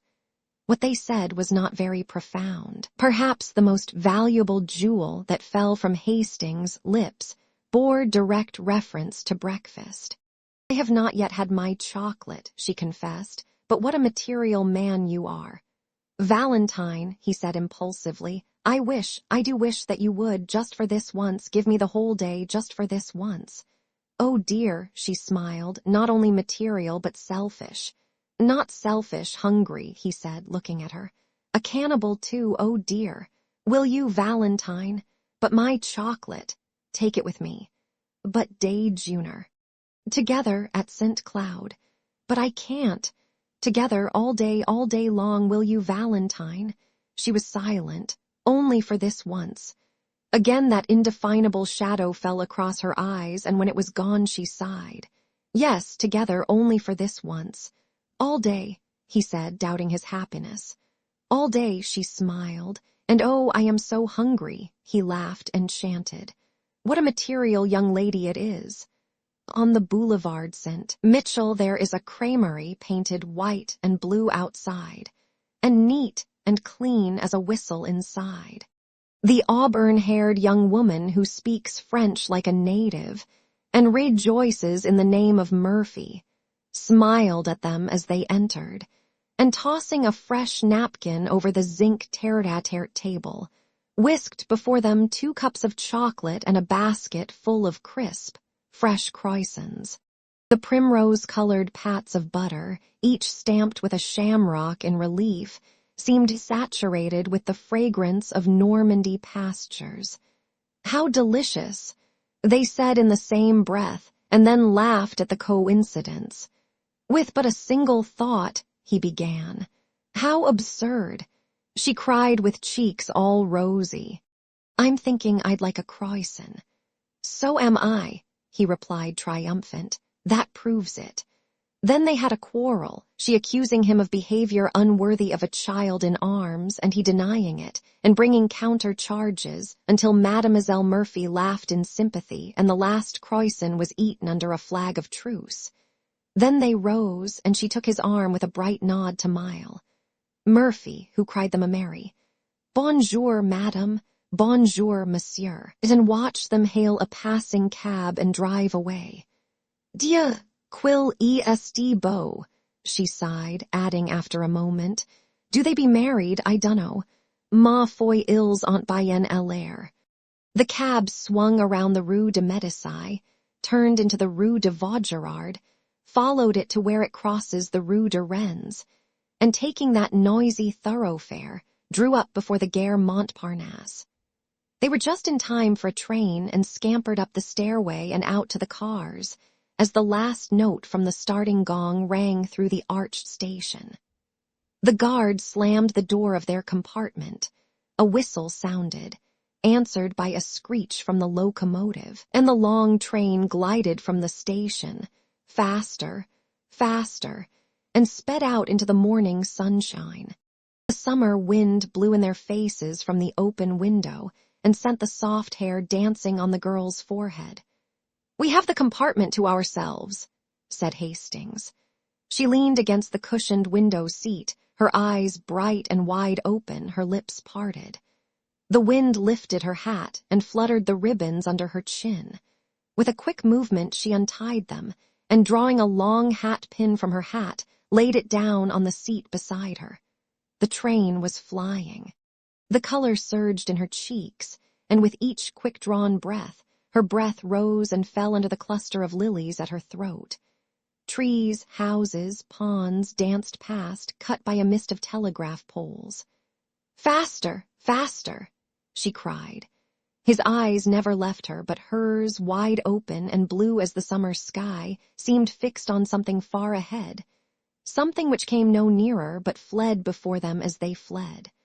Was it the horizon, cut now by the grim fortress on the hill, now by the cross of a country chapel? Was it the summer moon, ghost-like, slipping through the vaguer blue above? "Faster! Faster!" she cried. Her parted lips burned scarlet. The car shook and shivered, and the fields streamed by like an emerald torrent. He caught the excitement, and his face glowed. "Oh!" she cried, and with an unconscious movement caught his hand, drawing him to the window beside her. "Look! Lean out with me!" He only saw her lips move. Her voice was drowned in the roar of a trestle, but his hand closed in hers and he clung to the sill. The wind whistled in their ears. "Not so far out, Valentine, take care," he gasped. Below, through the ties of the trestle, a broad river flashed into view and out again as the train thundered along a tunnel and away once more through the freshest of green fields. The wind roared about them. The girl was leaning far out from the window, and he caught her by the waist, crying, "Not too far." But she only murmured, "Faster, faster, away out of the city, out of the land, faster, faster, away out of the world." "What are you saying all to yourself?" he said, but his voice was broken, and the wind whirled it back into his throat. She heard him, and turning from the window looked down at his arm about her. Then she raised her eyes to his. The car shook and the windows rattled. They were dashing through a forest now, and the sun swept the dewy branches with running flashes of fire. He looked into her troubled eyes. He drew her to him and kissed the half-parted lips, and she cried out, a bitter, hopeless cry. "Not that, not that." But he held her close and strong, whispering words of honest love and passion. And when she sobbed, not that, I have promised. You must know, I am not worthy." In the purity of his own heart her words were, to him, meaningless then, meaningless forever after. Presently her voice ceased, and her head rested on his breast. He leaned against the window, his ears swept by the furious wind, his heart in a joyous tumult. The forest was past, and the sun slipped from behind the trees, flooding the earth again with brightness.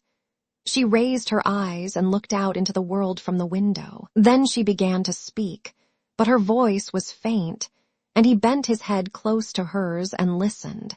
"I cannot turn from you, I am too weak. You were long ago my master, master of my heart and soul. I have broken my word to one who trusted me, but I have told you all. What matters the rest?" He smiled at her innocence, and she worshipped his. She spoke again. "Take me or cast me away. What matters it? Now with a word you can kill me, and it might be easier to die than to look upon happiness as great as mine." He took her in his arms. "Hush, what are you saying? Look out at the sunlight, the meadows and the streams. We shall be very happy in so bright a world." She turned to the sunlight. From the window, the world below seemed very fair to her. Trembling with happiness, she sighed. "Is this the world? Then I have never known it." "Nor have I, God forgive me," he murmured. Perhaps it was our gentle lady of the fields who forgave them both. Rue Barré.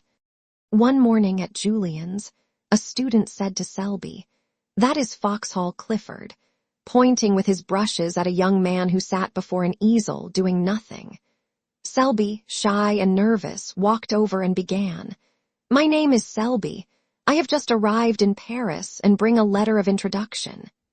His voice was lost in the crash of a falling easel, the owner of which promptly assaulted his neighbor, and for a time the noise of battle rolled through the studios of Boulanger and Lefebvre, presently subsiding into a scuffle on the stairs outside. Selby, apprehensive as to his own reception in the studio, looked at Clifford, who sat serenely watching the fight. "It's a little noisy here," said Clifford, "but you will like the fellows when you know them." His unaffected manner delighted Selby. Then, with a simplicity that won his heart, he presented him to half a dozen students of as many nationalities. Some were cordial, all were polite. Even the majestic creature who held the position of massier, unbent enough to say, "My friend, when a man speaks French as well as you do and is also a friend of Monsieur Clifford, he will have no trouble in this studio. You expect, of course, to fill the stove until the next new man comes." "Of course. And you don't mind chaff?" "No," replied Selby, who hated it. Clifford, much amused, put on his hat, saying, "You must expect lots of it at first." Selby placed his own hat on his head and followed him to the door. As they passed the model stand, there was a furious cry of "Chapeau! Chapeau!" and a student sprang from his easel menacing Selby, who reddened but looked at Clifford. "Take off your hat for them," said the latter, laughing. A little embarrassed, he turned and saluted the studio. "Et moi," cried the model. "You are charming," replied Selby, astonished at his own audacity, but the studio rose as one man, shouting, "He has done well, he's all right," while the model, laughing, kissed her hand to him and cried, "A demain beau jeune homme." All that week Selby worked at the studio unmolested. The French students christened him l'enfant prodigue, which was freely translated. The prodigious infant, the kid Selby, and Kidby. But the disease soon ran its course from Kidby to kidney, and then naturally to tidbits, where it was arrested by Clifford's authority and ultimately relapsed to kid. Wednesday came, and with it M. Boulanger. For 3 hours the students writhed under his biting sarcasms, among the others Clifford, who was informed that he knew even less about a work of art than he did about the art of work. Selby was more fortunate.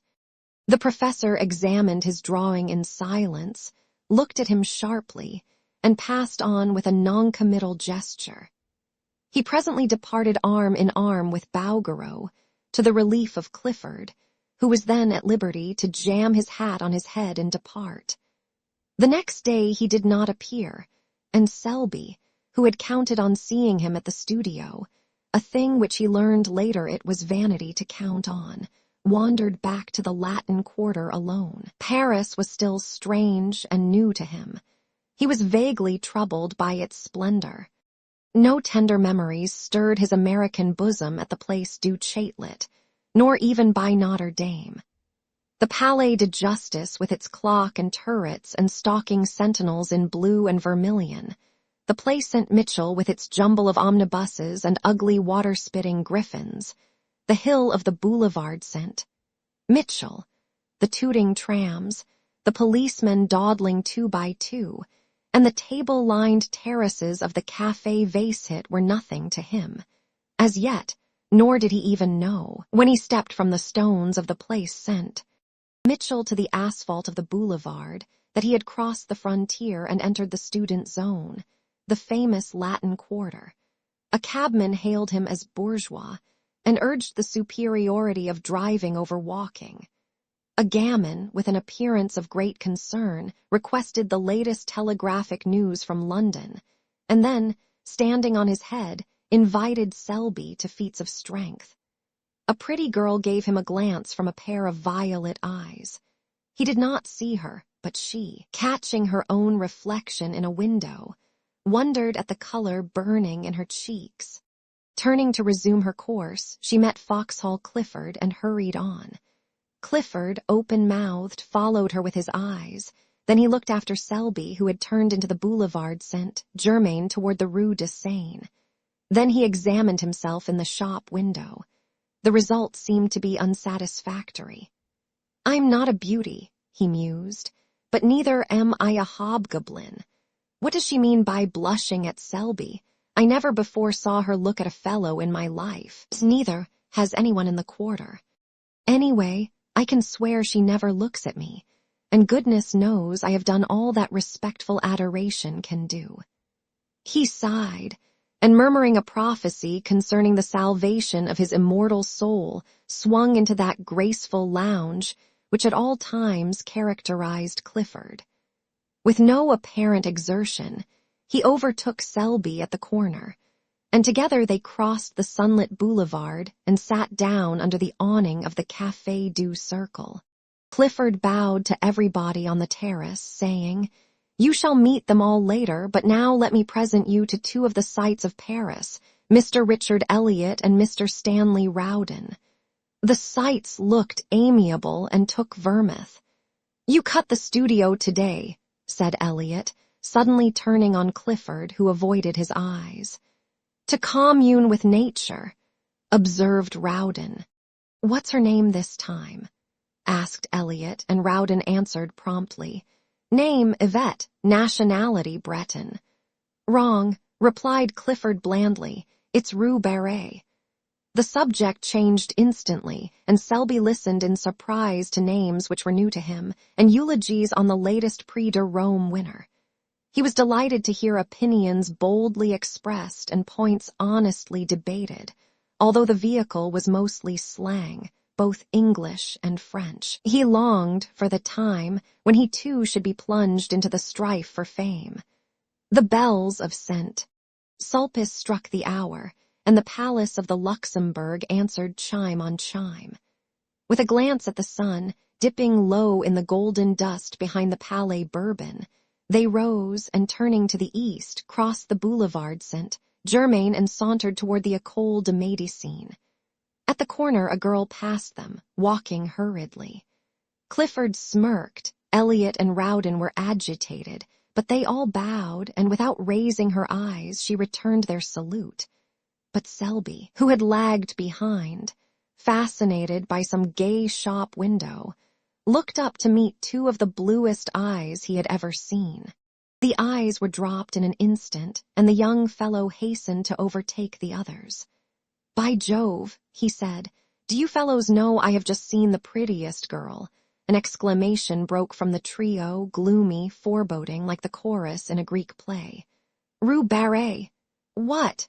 cried Selby, bewildered. The only answer was a vague gesture from Clifford. 2 hours later, during dinner, Clifford turned to Selby and said, "You want to ask me something. I can tell by the way you fidget about." "Yes, I do," he said, innocently enough. "It's about that girl." "Who is she?" In Rowden's smile there was pity in Elliot's bitterness.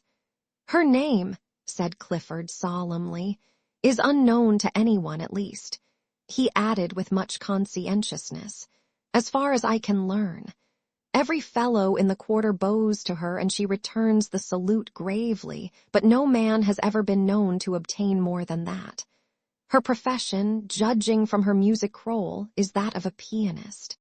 Her residence is in a small and humble street which is kept in a perpetual process of repair by the city authorities, and from the black letters painted on the barrier which defends the street from traffic, she has taken the name by which we know her, Rue Barré.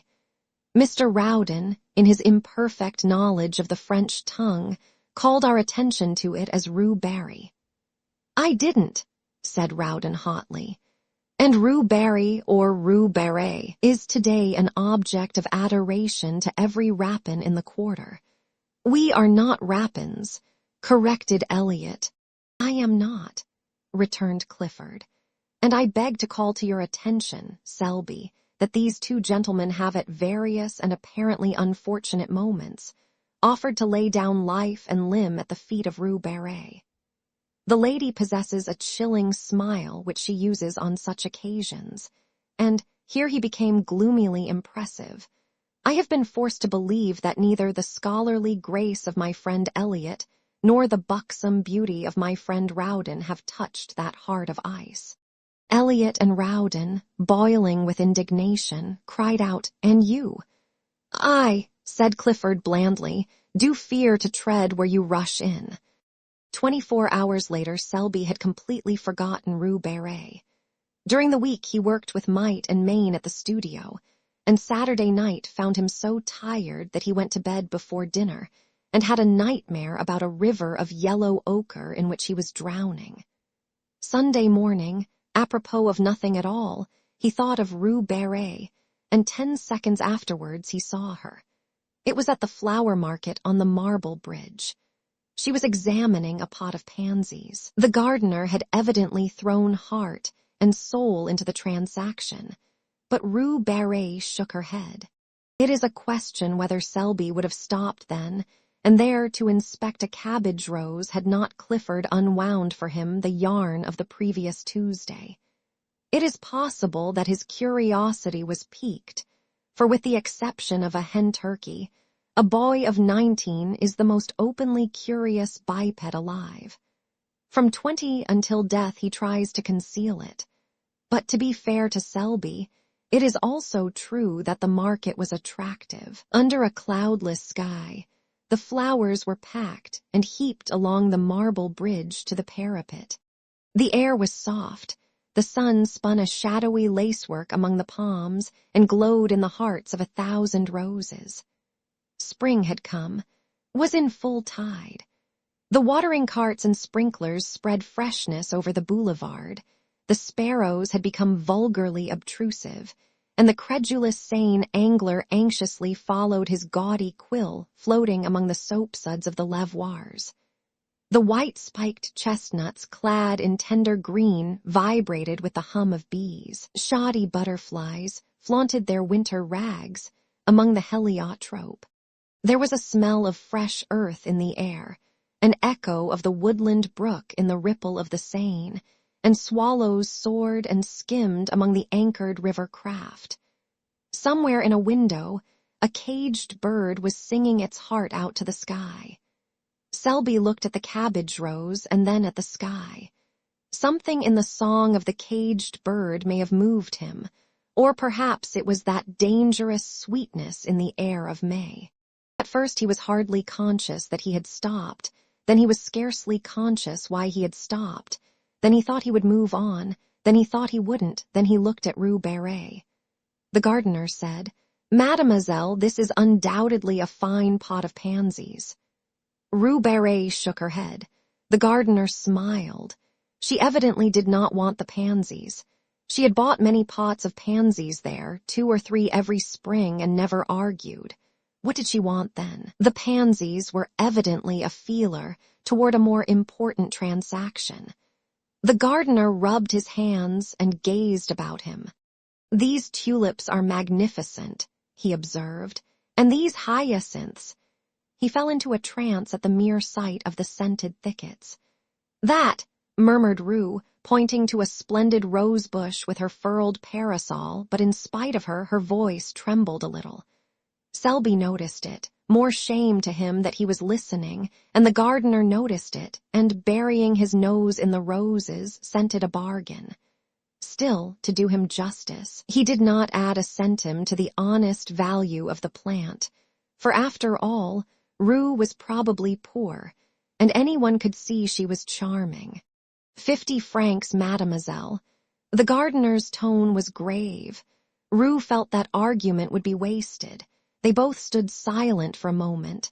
The gardener did not eulogize his prize. The rose tree was gorgeous, and anyone could see it. "I will take the pansies," said the girl, and drew 2 francs from a worn purse. Then she looked up. A teardrop stood in the way, refracting the light like a diamond, but as it rolled into a little corner by her nose, a vision of Selby replaced it. And when a brush of the handkerchief had cleared the startled blue eyes, Selby himself appeared, very much embarrassed. He instantly looked up into the sky, apparently devoured with a thirst for astronomical research, and as he continued his investigations for fully 5 minutes, the gardener looked up too, and so did a policeman. Then Selby looked at the tips of his boots, the gardener looked at him, and the policeman slouched on. Rue Barré had been gone some time. "What?" said the gardener. "May I offer monsieur?" Selby never knew why, but he suddenly began to buy flowers. The gardener was electrified. Never before had he sold so many flowers, never at such satisfying prices, and never with such absolute unanimity of opinion with a customer. But he missed the bargaining, the arguing, the calling of heaven to witness. The transaction lacked spice. "These tulips are magnificent." "They are," cried Selby warmly. "But alas, they are dear. I will take them." "Dieu," murmured the gardener in a perspiration. "He's madder than most Englishmen. This cactus is gorgeous. Alas, send it with the rest." The gardener braced himself against the river wall. "That splendid rose bush," he began faintly. "That is a beauty. I believe it is 50 francs. He stopped, very red. The gardener relished his confusion. Then a sudden cool self-possession took the place of his momentary confusion, and he held the gardener with his eye and bullied him. "I'll take that bush. Why did not the young lady buy it? Mademoiselle is not wealthy." "How do you know?" "Dame, I sell her many pansies. Pansies are not expensive." Those are the pansies she bought. "These, monsieur, the blue and gold." "Then you intend to send them to her?" "At midday after the market." Take this rose bush with them, and—" here he glared at the gardener. "Don't you dare say from whom they came."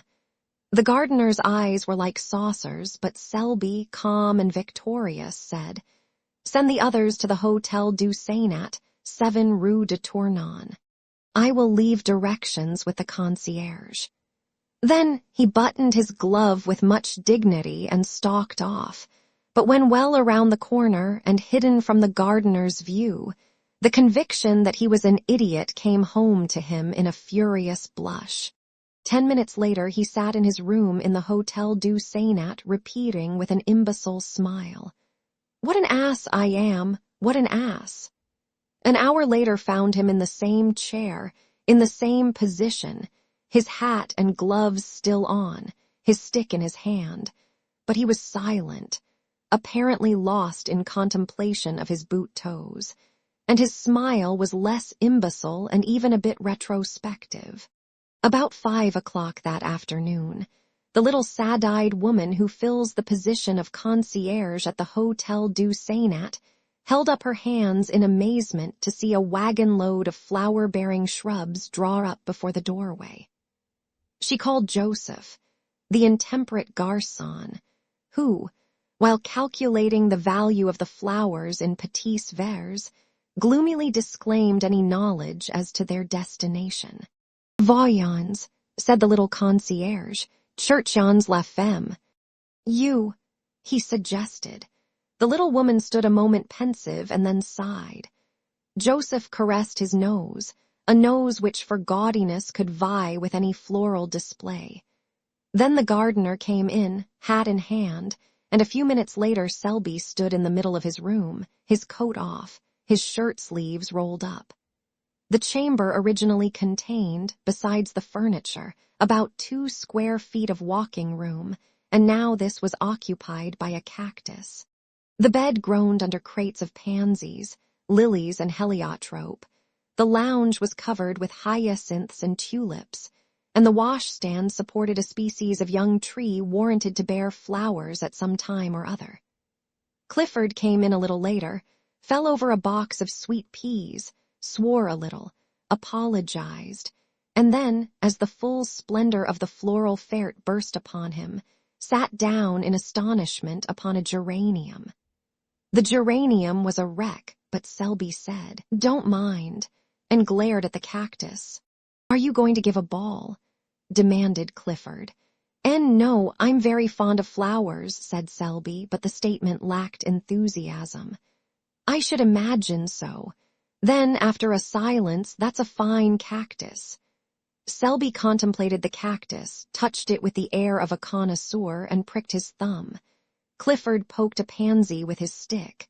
Then Joseph came in with the bill, announcing the sum total in a loud voice, partly to impress Clifford, partly to intimidate Selby into disgorging a pourboire which he would share, if he chose, with the gardener. Clifford tried to pretend that he had not heard, while Selby paid bill and tribute without a murmur. Then he lounged back into the room with an attempt at indifference which failed entirely when he tore his trousers on the cactus. Clifford made some commonplace remark, lighted a cigarette, and looked out of the window to give Selby a chance. Selby tried to take it, but getting as far as, "Yes, spring is here at last," froze solid. He looked at the back of Clifford's head. It expressed volumes. Those little perked-up ears seemed tingling with suppressed glee. He made a desperate effort to master the situation and jumped up to reach for some Russian cigarettes as an incentive to conversation, but was foiled by the cactus, to whom again he fell a prey. The last straw was added. Damn the cactus. This observation was wrung from Selby against his will, against his own instinct of self-preservation, but the thorns on the cactus were long and sharp, and at their repeated prick his pent-up wrath escaped. It was too late now. It was done, and Clifford had wheeled around. "See here, Selby, why the deuce did you buy those flowers?" "I'm fond of them," said Selby. "What are you going to do with them?" "You can't sleep here." "I could, if you'd help me take the pansies off the bed. Where can you put them? Couldn't I give them to the concierge? As soon as he said it, he regretted it. What in heaven's name would Clifford think of him? He had heard the amount of the bill. Would he believe that he had invested in these luxuries as a timid declaration to his concierge? And would the Latin Quarter comment upon it in their own brutal fashion? He dreaded ridicule, and he knew Clifford's reputation. Then somebody knocked. Selby looked at Clifford with a hunted expression which touched that young man's heart. It was a confession and at the same time a supplication. Clifford jumped up, threaded his way through the floral labyrinth, and putting an eye to the crack of the door, said, "Who the devil is it? This graceful style of reception is indigenous to the Quarter." "It's Elliot," he said, looking back, "and Rowden too, and their bulldogs." Then he addressed them through the crack. "Sit down on the stairs. Selby and I are coming out directly. Discretion is a virtue. The Latin Quarter possesses few, and discretion seldom figures on the list." They sat down and began to whistle. Presently Rowden called out, "I smell flowers, they feast within." "You ought to know Selby better than that," growled Clifford behind the door, while the other hurriedly exchanged his torn trousers for others. "We know Selby," said Elliot with emphasis. "Yes," said Rowden. "He gives receptions with floral decorations and invites Clifford while we sit on the stairs." "Yes, while the youth and beauty of the Quarter revel," suggested Rowden, then with sudden misgiving. "Is Odette there?" "See here," demanded Elliot, "is Colette there?" Then he raised his voice in a plaintive howl. "Are you there, Colette, while I'm kicking my heels on these tiles?" "Clifford is capable of anything," said Rowden. "His nature is soured since Rue Barré sat on him." Elliot raised his voice. "I say, you fellows, we saw some flowers carried into Rue Barré's house at noon." "Posies and roses," specified Rowden.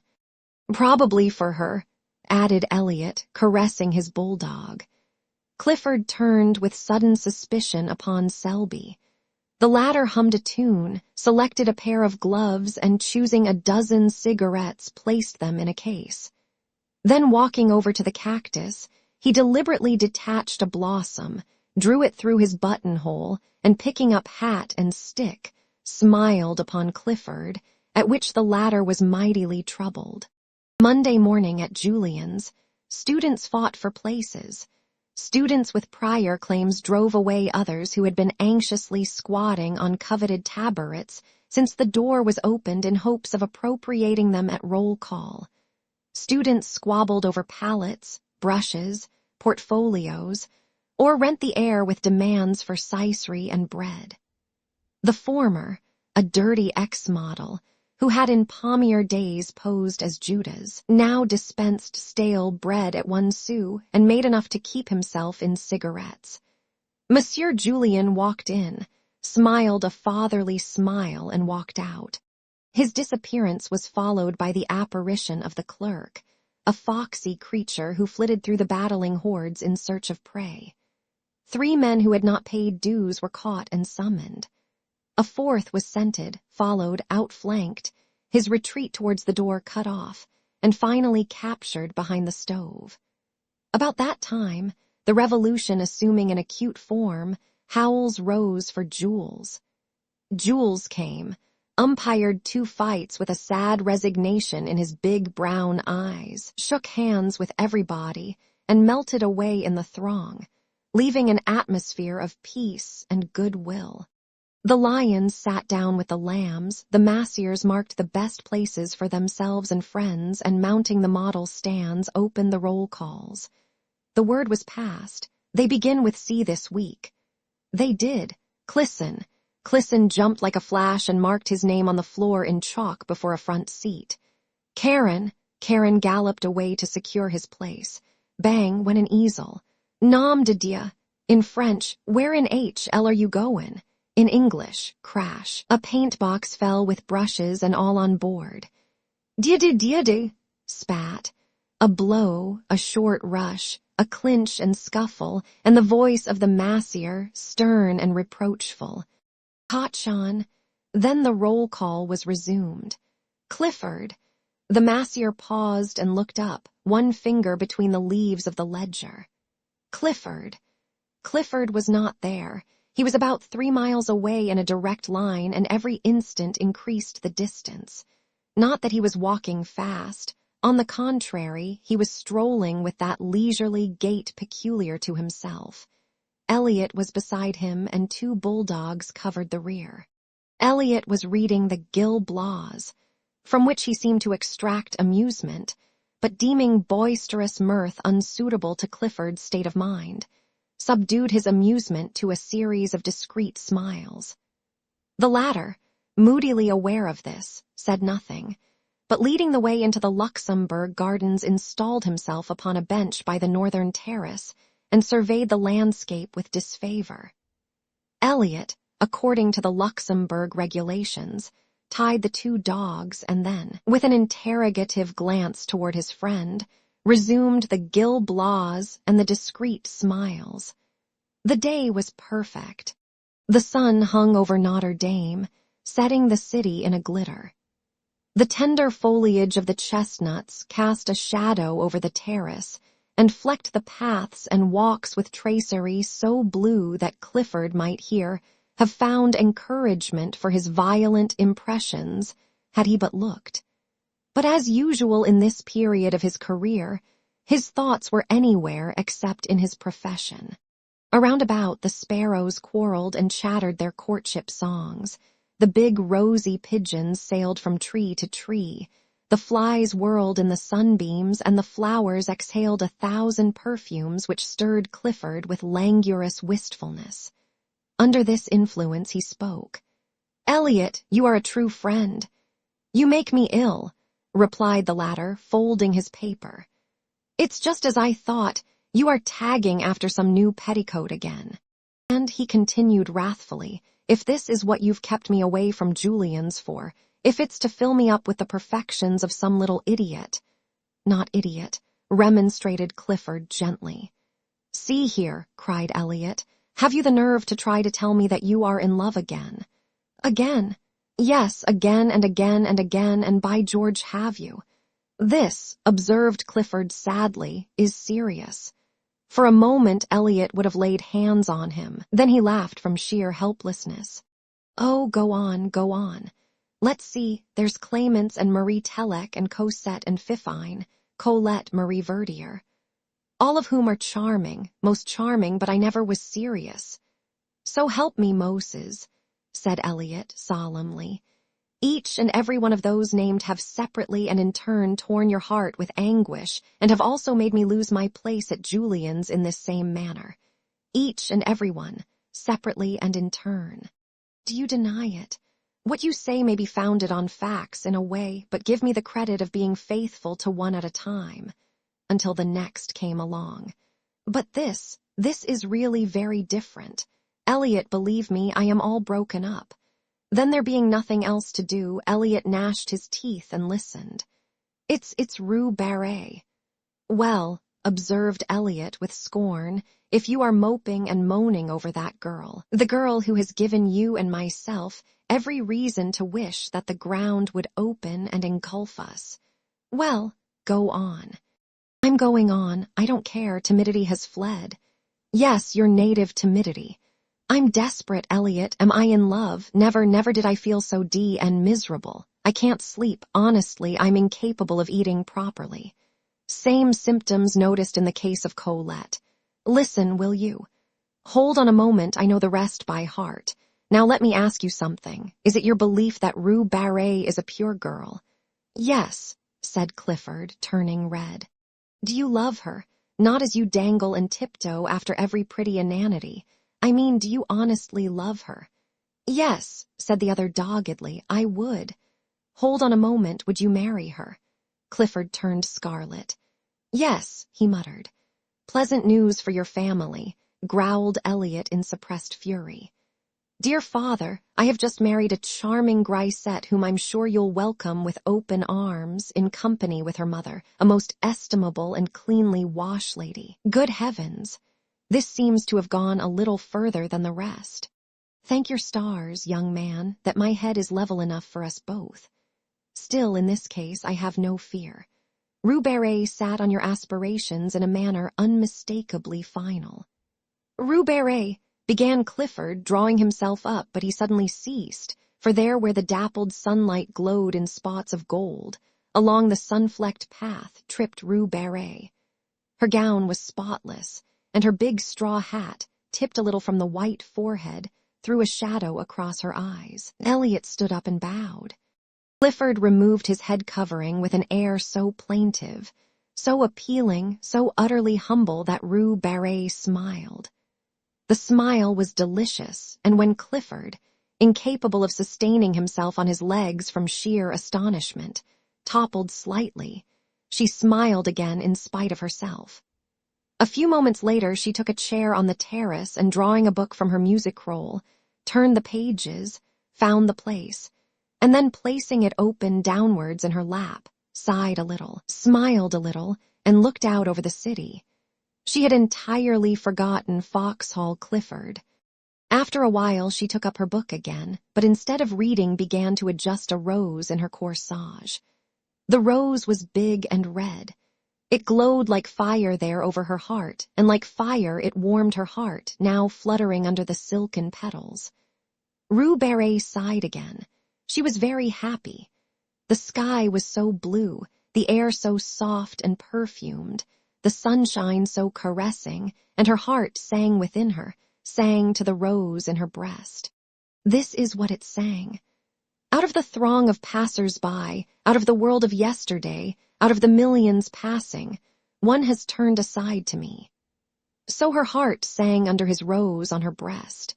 Then two big mouse-colored pigeons came whistling by and alighted on the terrace, where they bowed and strutted and bobbed and turned until Rue Barré laughed in delight, and looking up beheld Clifford before her. His hat was in his hand, and his face was wreathed in a series of appealing smiles which would have touched the heart of a Bengal tiger. For an instant Rue Barré frowned, then she looked curiously at Clifford. Then when she saw the resemblance between his bows and the bobbing pigeons, in spite of herself, her lips parted in the most bewitching laugh. Was this Rue Barré? So changed that she did not know herself. But oh, that song in her heart which drowned all else, which trembled on her lips, struggling for utterance, which rippled forth in a laugh at nothing, at a strutting pigeon and Mr. Clifford.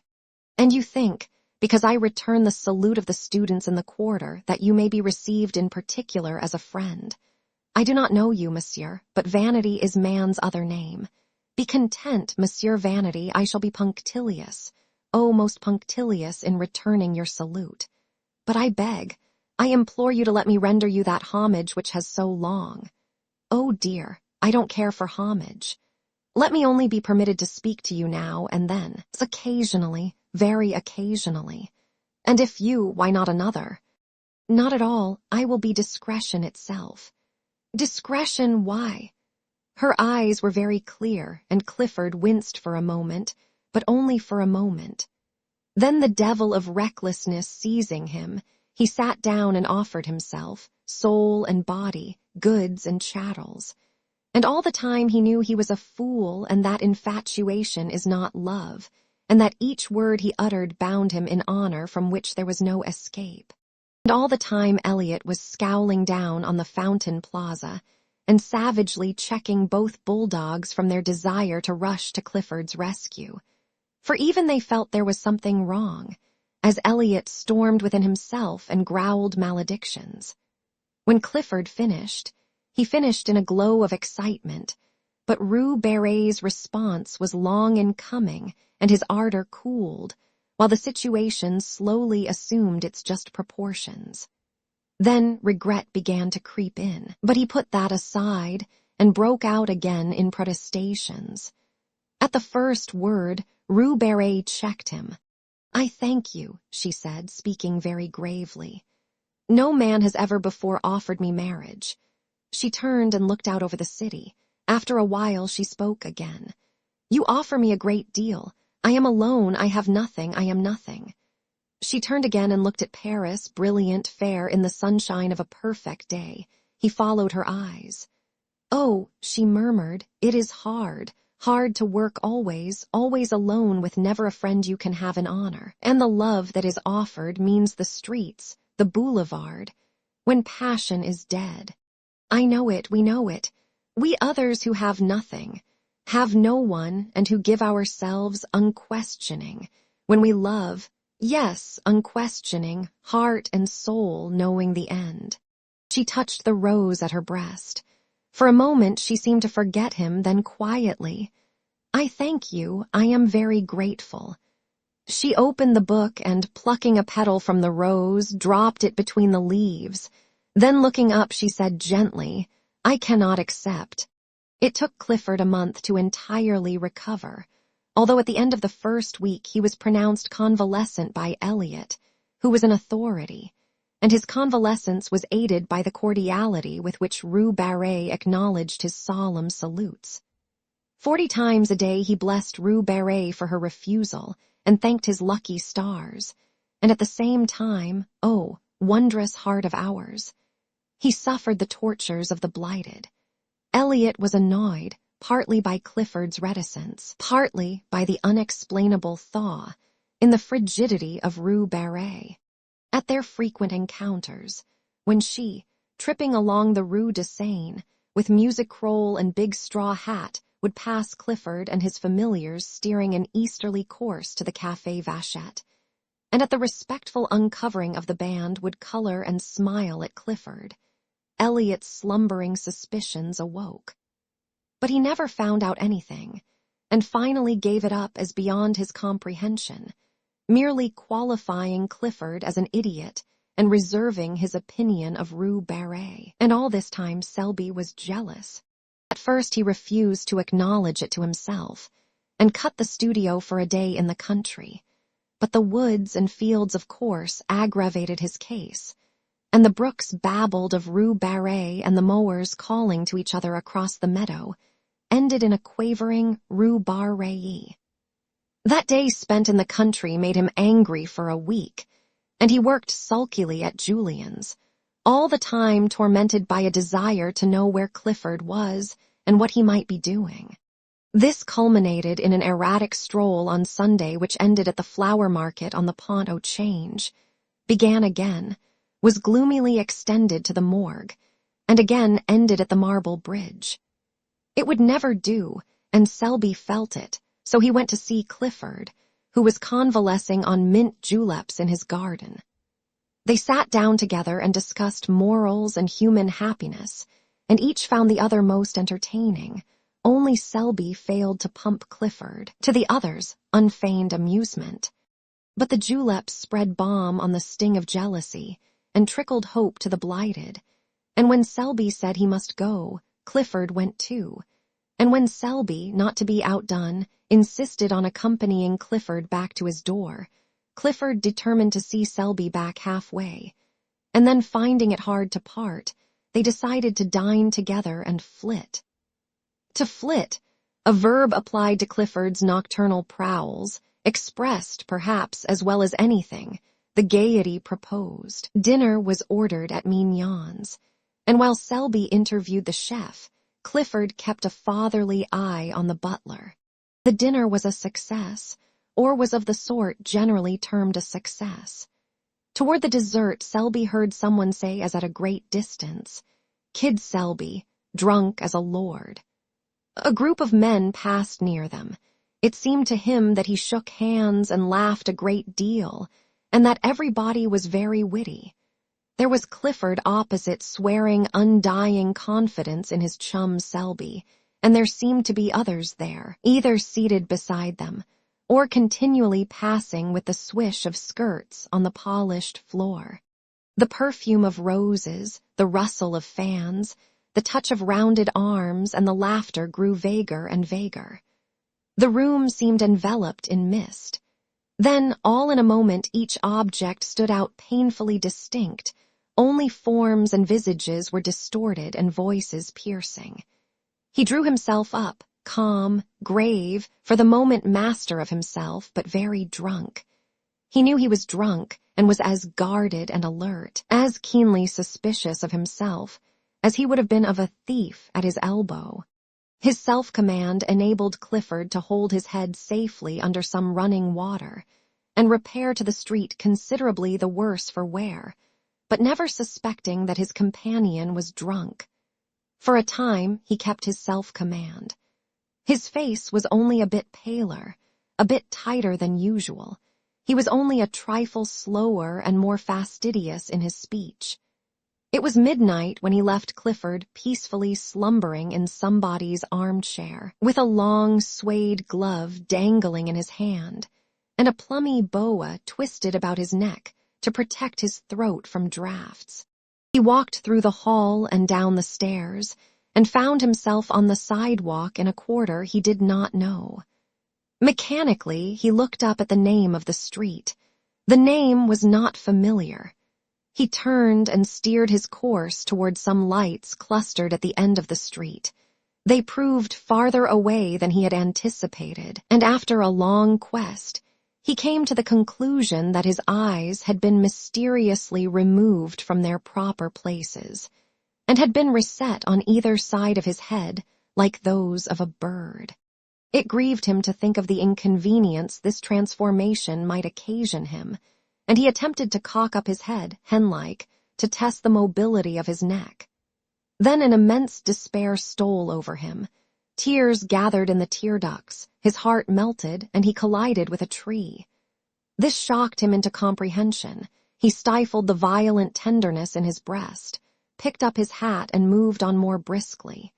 His mouth was white and drawn, his teeth tightly clinched. He held his course pretty well and strayed but little, and after an apparently interminable length of time found himself passing a line of cabs. The brilliant lamps, red, yellow, and green, annoyed him, and he felt it might be pleasant to demolish them with his cane, but mastering this impulse he passed on.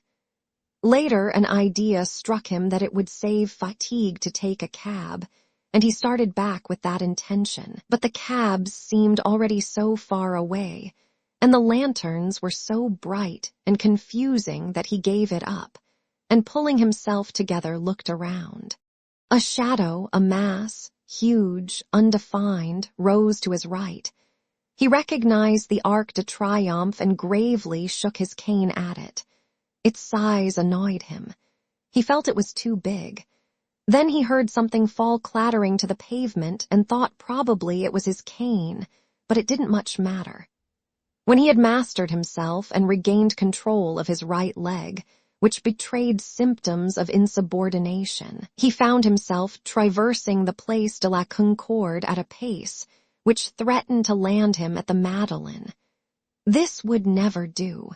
He turned sharply to the right, and crossing the bridge passed the Palais Bourbon at a trot and wheeled into the Boulevard Saint-Germain. He got on well enough, although the size of the War Office struck him as a personal insult, and he missed his cane, which it would have been pleasant to drag along the iron railings as he passed. It occurred to him, however, to substitute his hat, but when he found it he forgot what he wanted it for, and replaced it upon his head with gravity. Then he was obliged to battle with a violent inclination to sit down and weep. This lasted until he came to the Rue de Rennes, but there he became absorbed in contemplating the dragon on the balcony overhanging the Cour du Dragon, and time slipped away until he remembered vaguely that he had no business there, and marched off again. It was slow work. The inclination to sit down and weep had given place to a desire for solitary and deep reflection. Here his right leg forgot its obedience, and attacking the left, outflanked it and brought him up against a wooden board which seemed to bar his path. He tried to walk around it, but found the street closed. He tried to push it over, and found he couldn't. Then he noticed a red lantern standing on a pile of paving stones inside the barrier. This was pleasant. How was he to get home if the boulevard was blocked? But he was not on the boulevard. His treacherous right leg had beguiled him into a detour, for there, behind him lay the boulevard with its endless line of lamps. And here, what was this narrow, dilapidated street piled up with earth and mortar and heaps of stone? He looked up. Written in staring black letters on the barrier was, Rue Barré.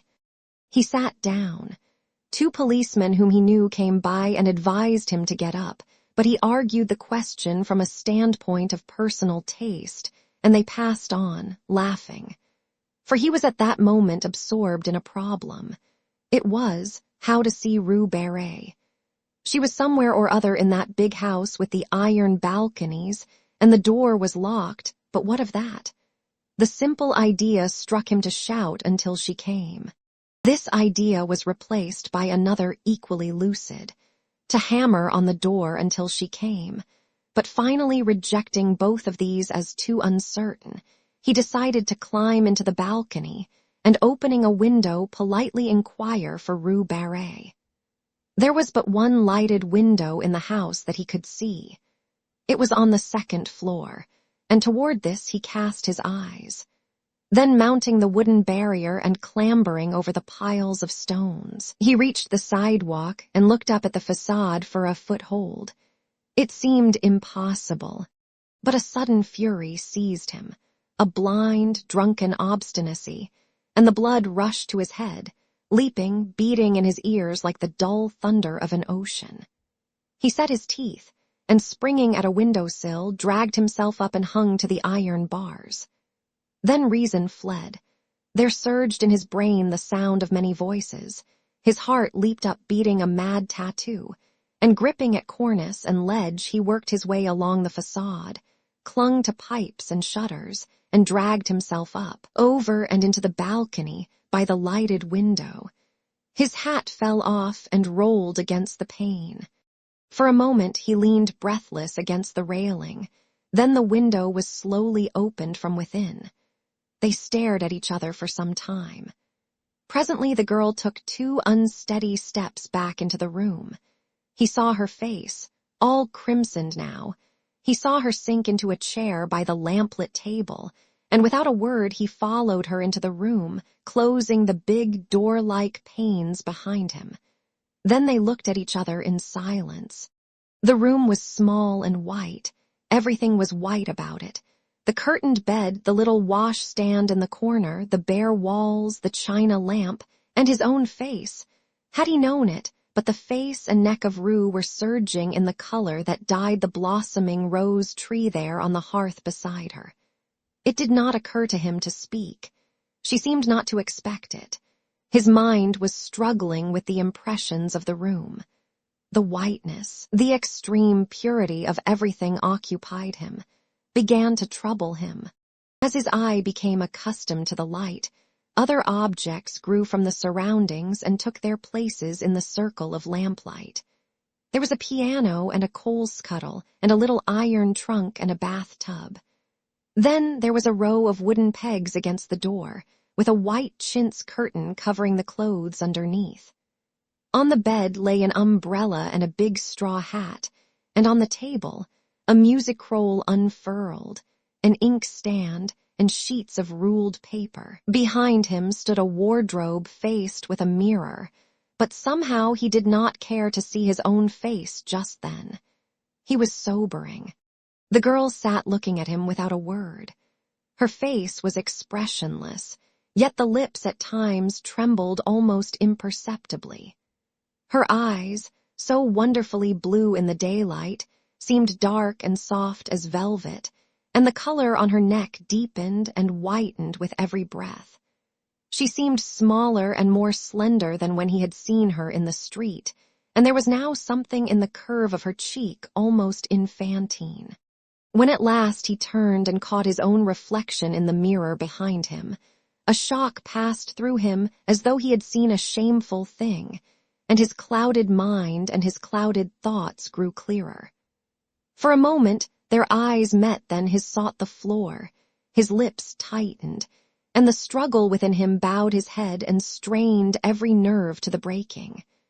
And now it was over, for the voice within had spoken. He listened, dully interested but already knowing the end. Indeed, it little mattered. The end would always be the same for him.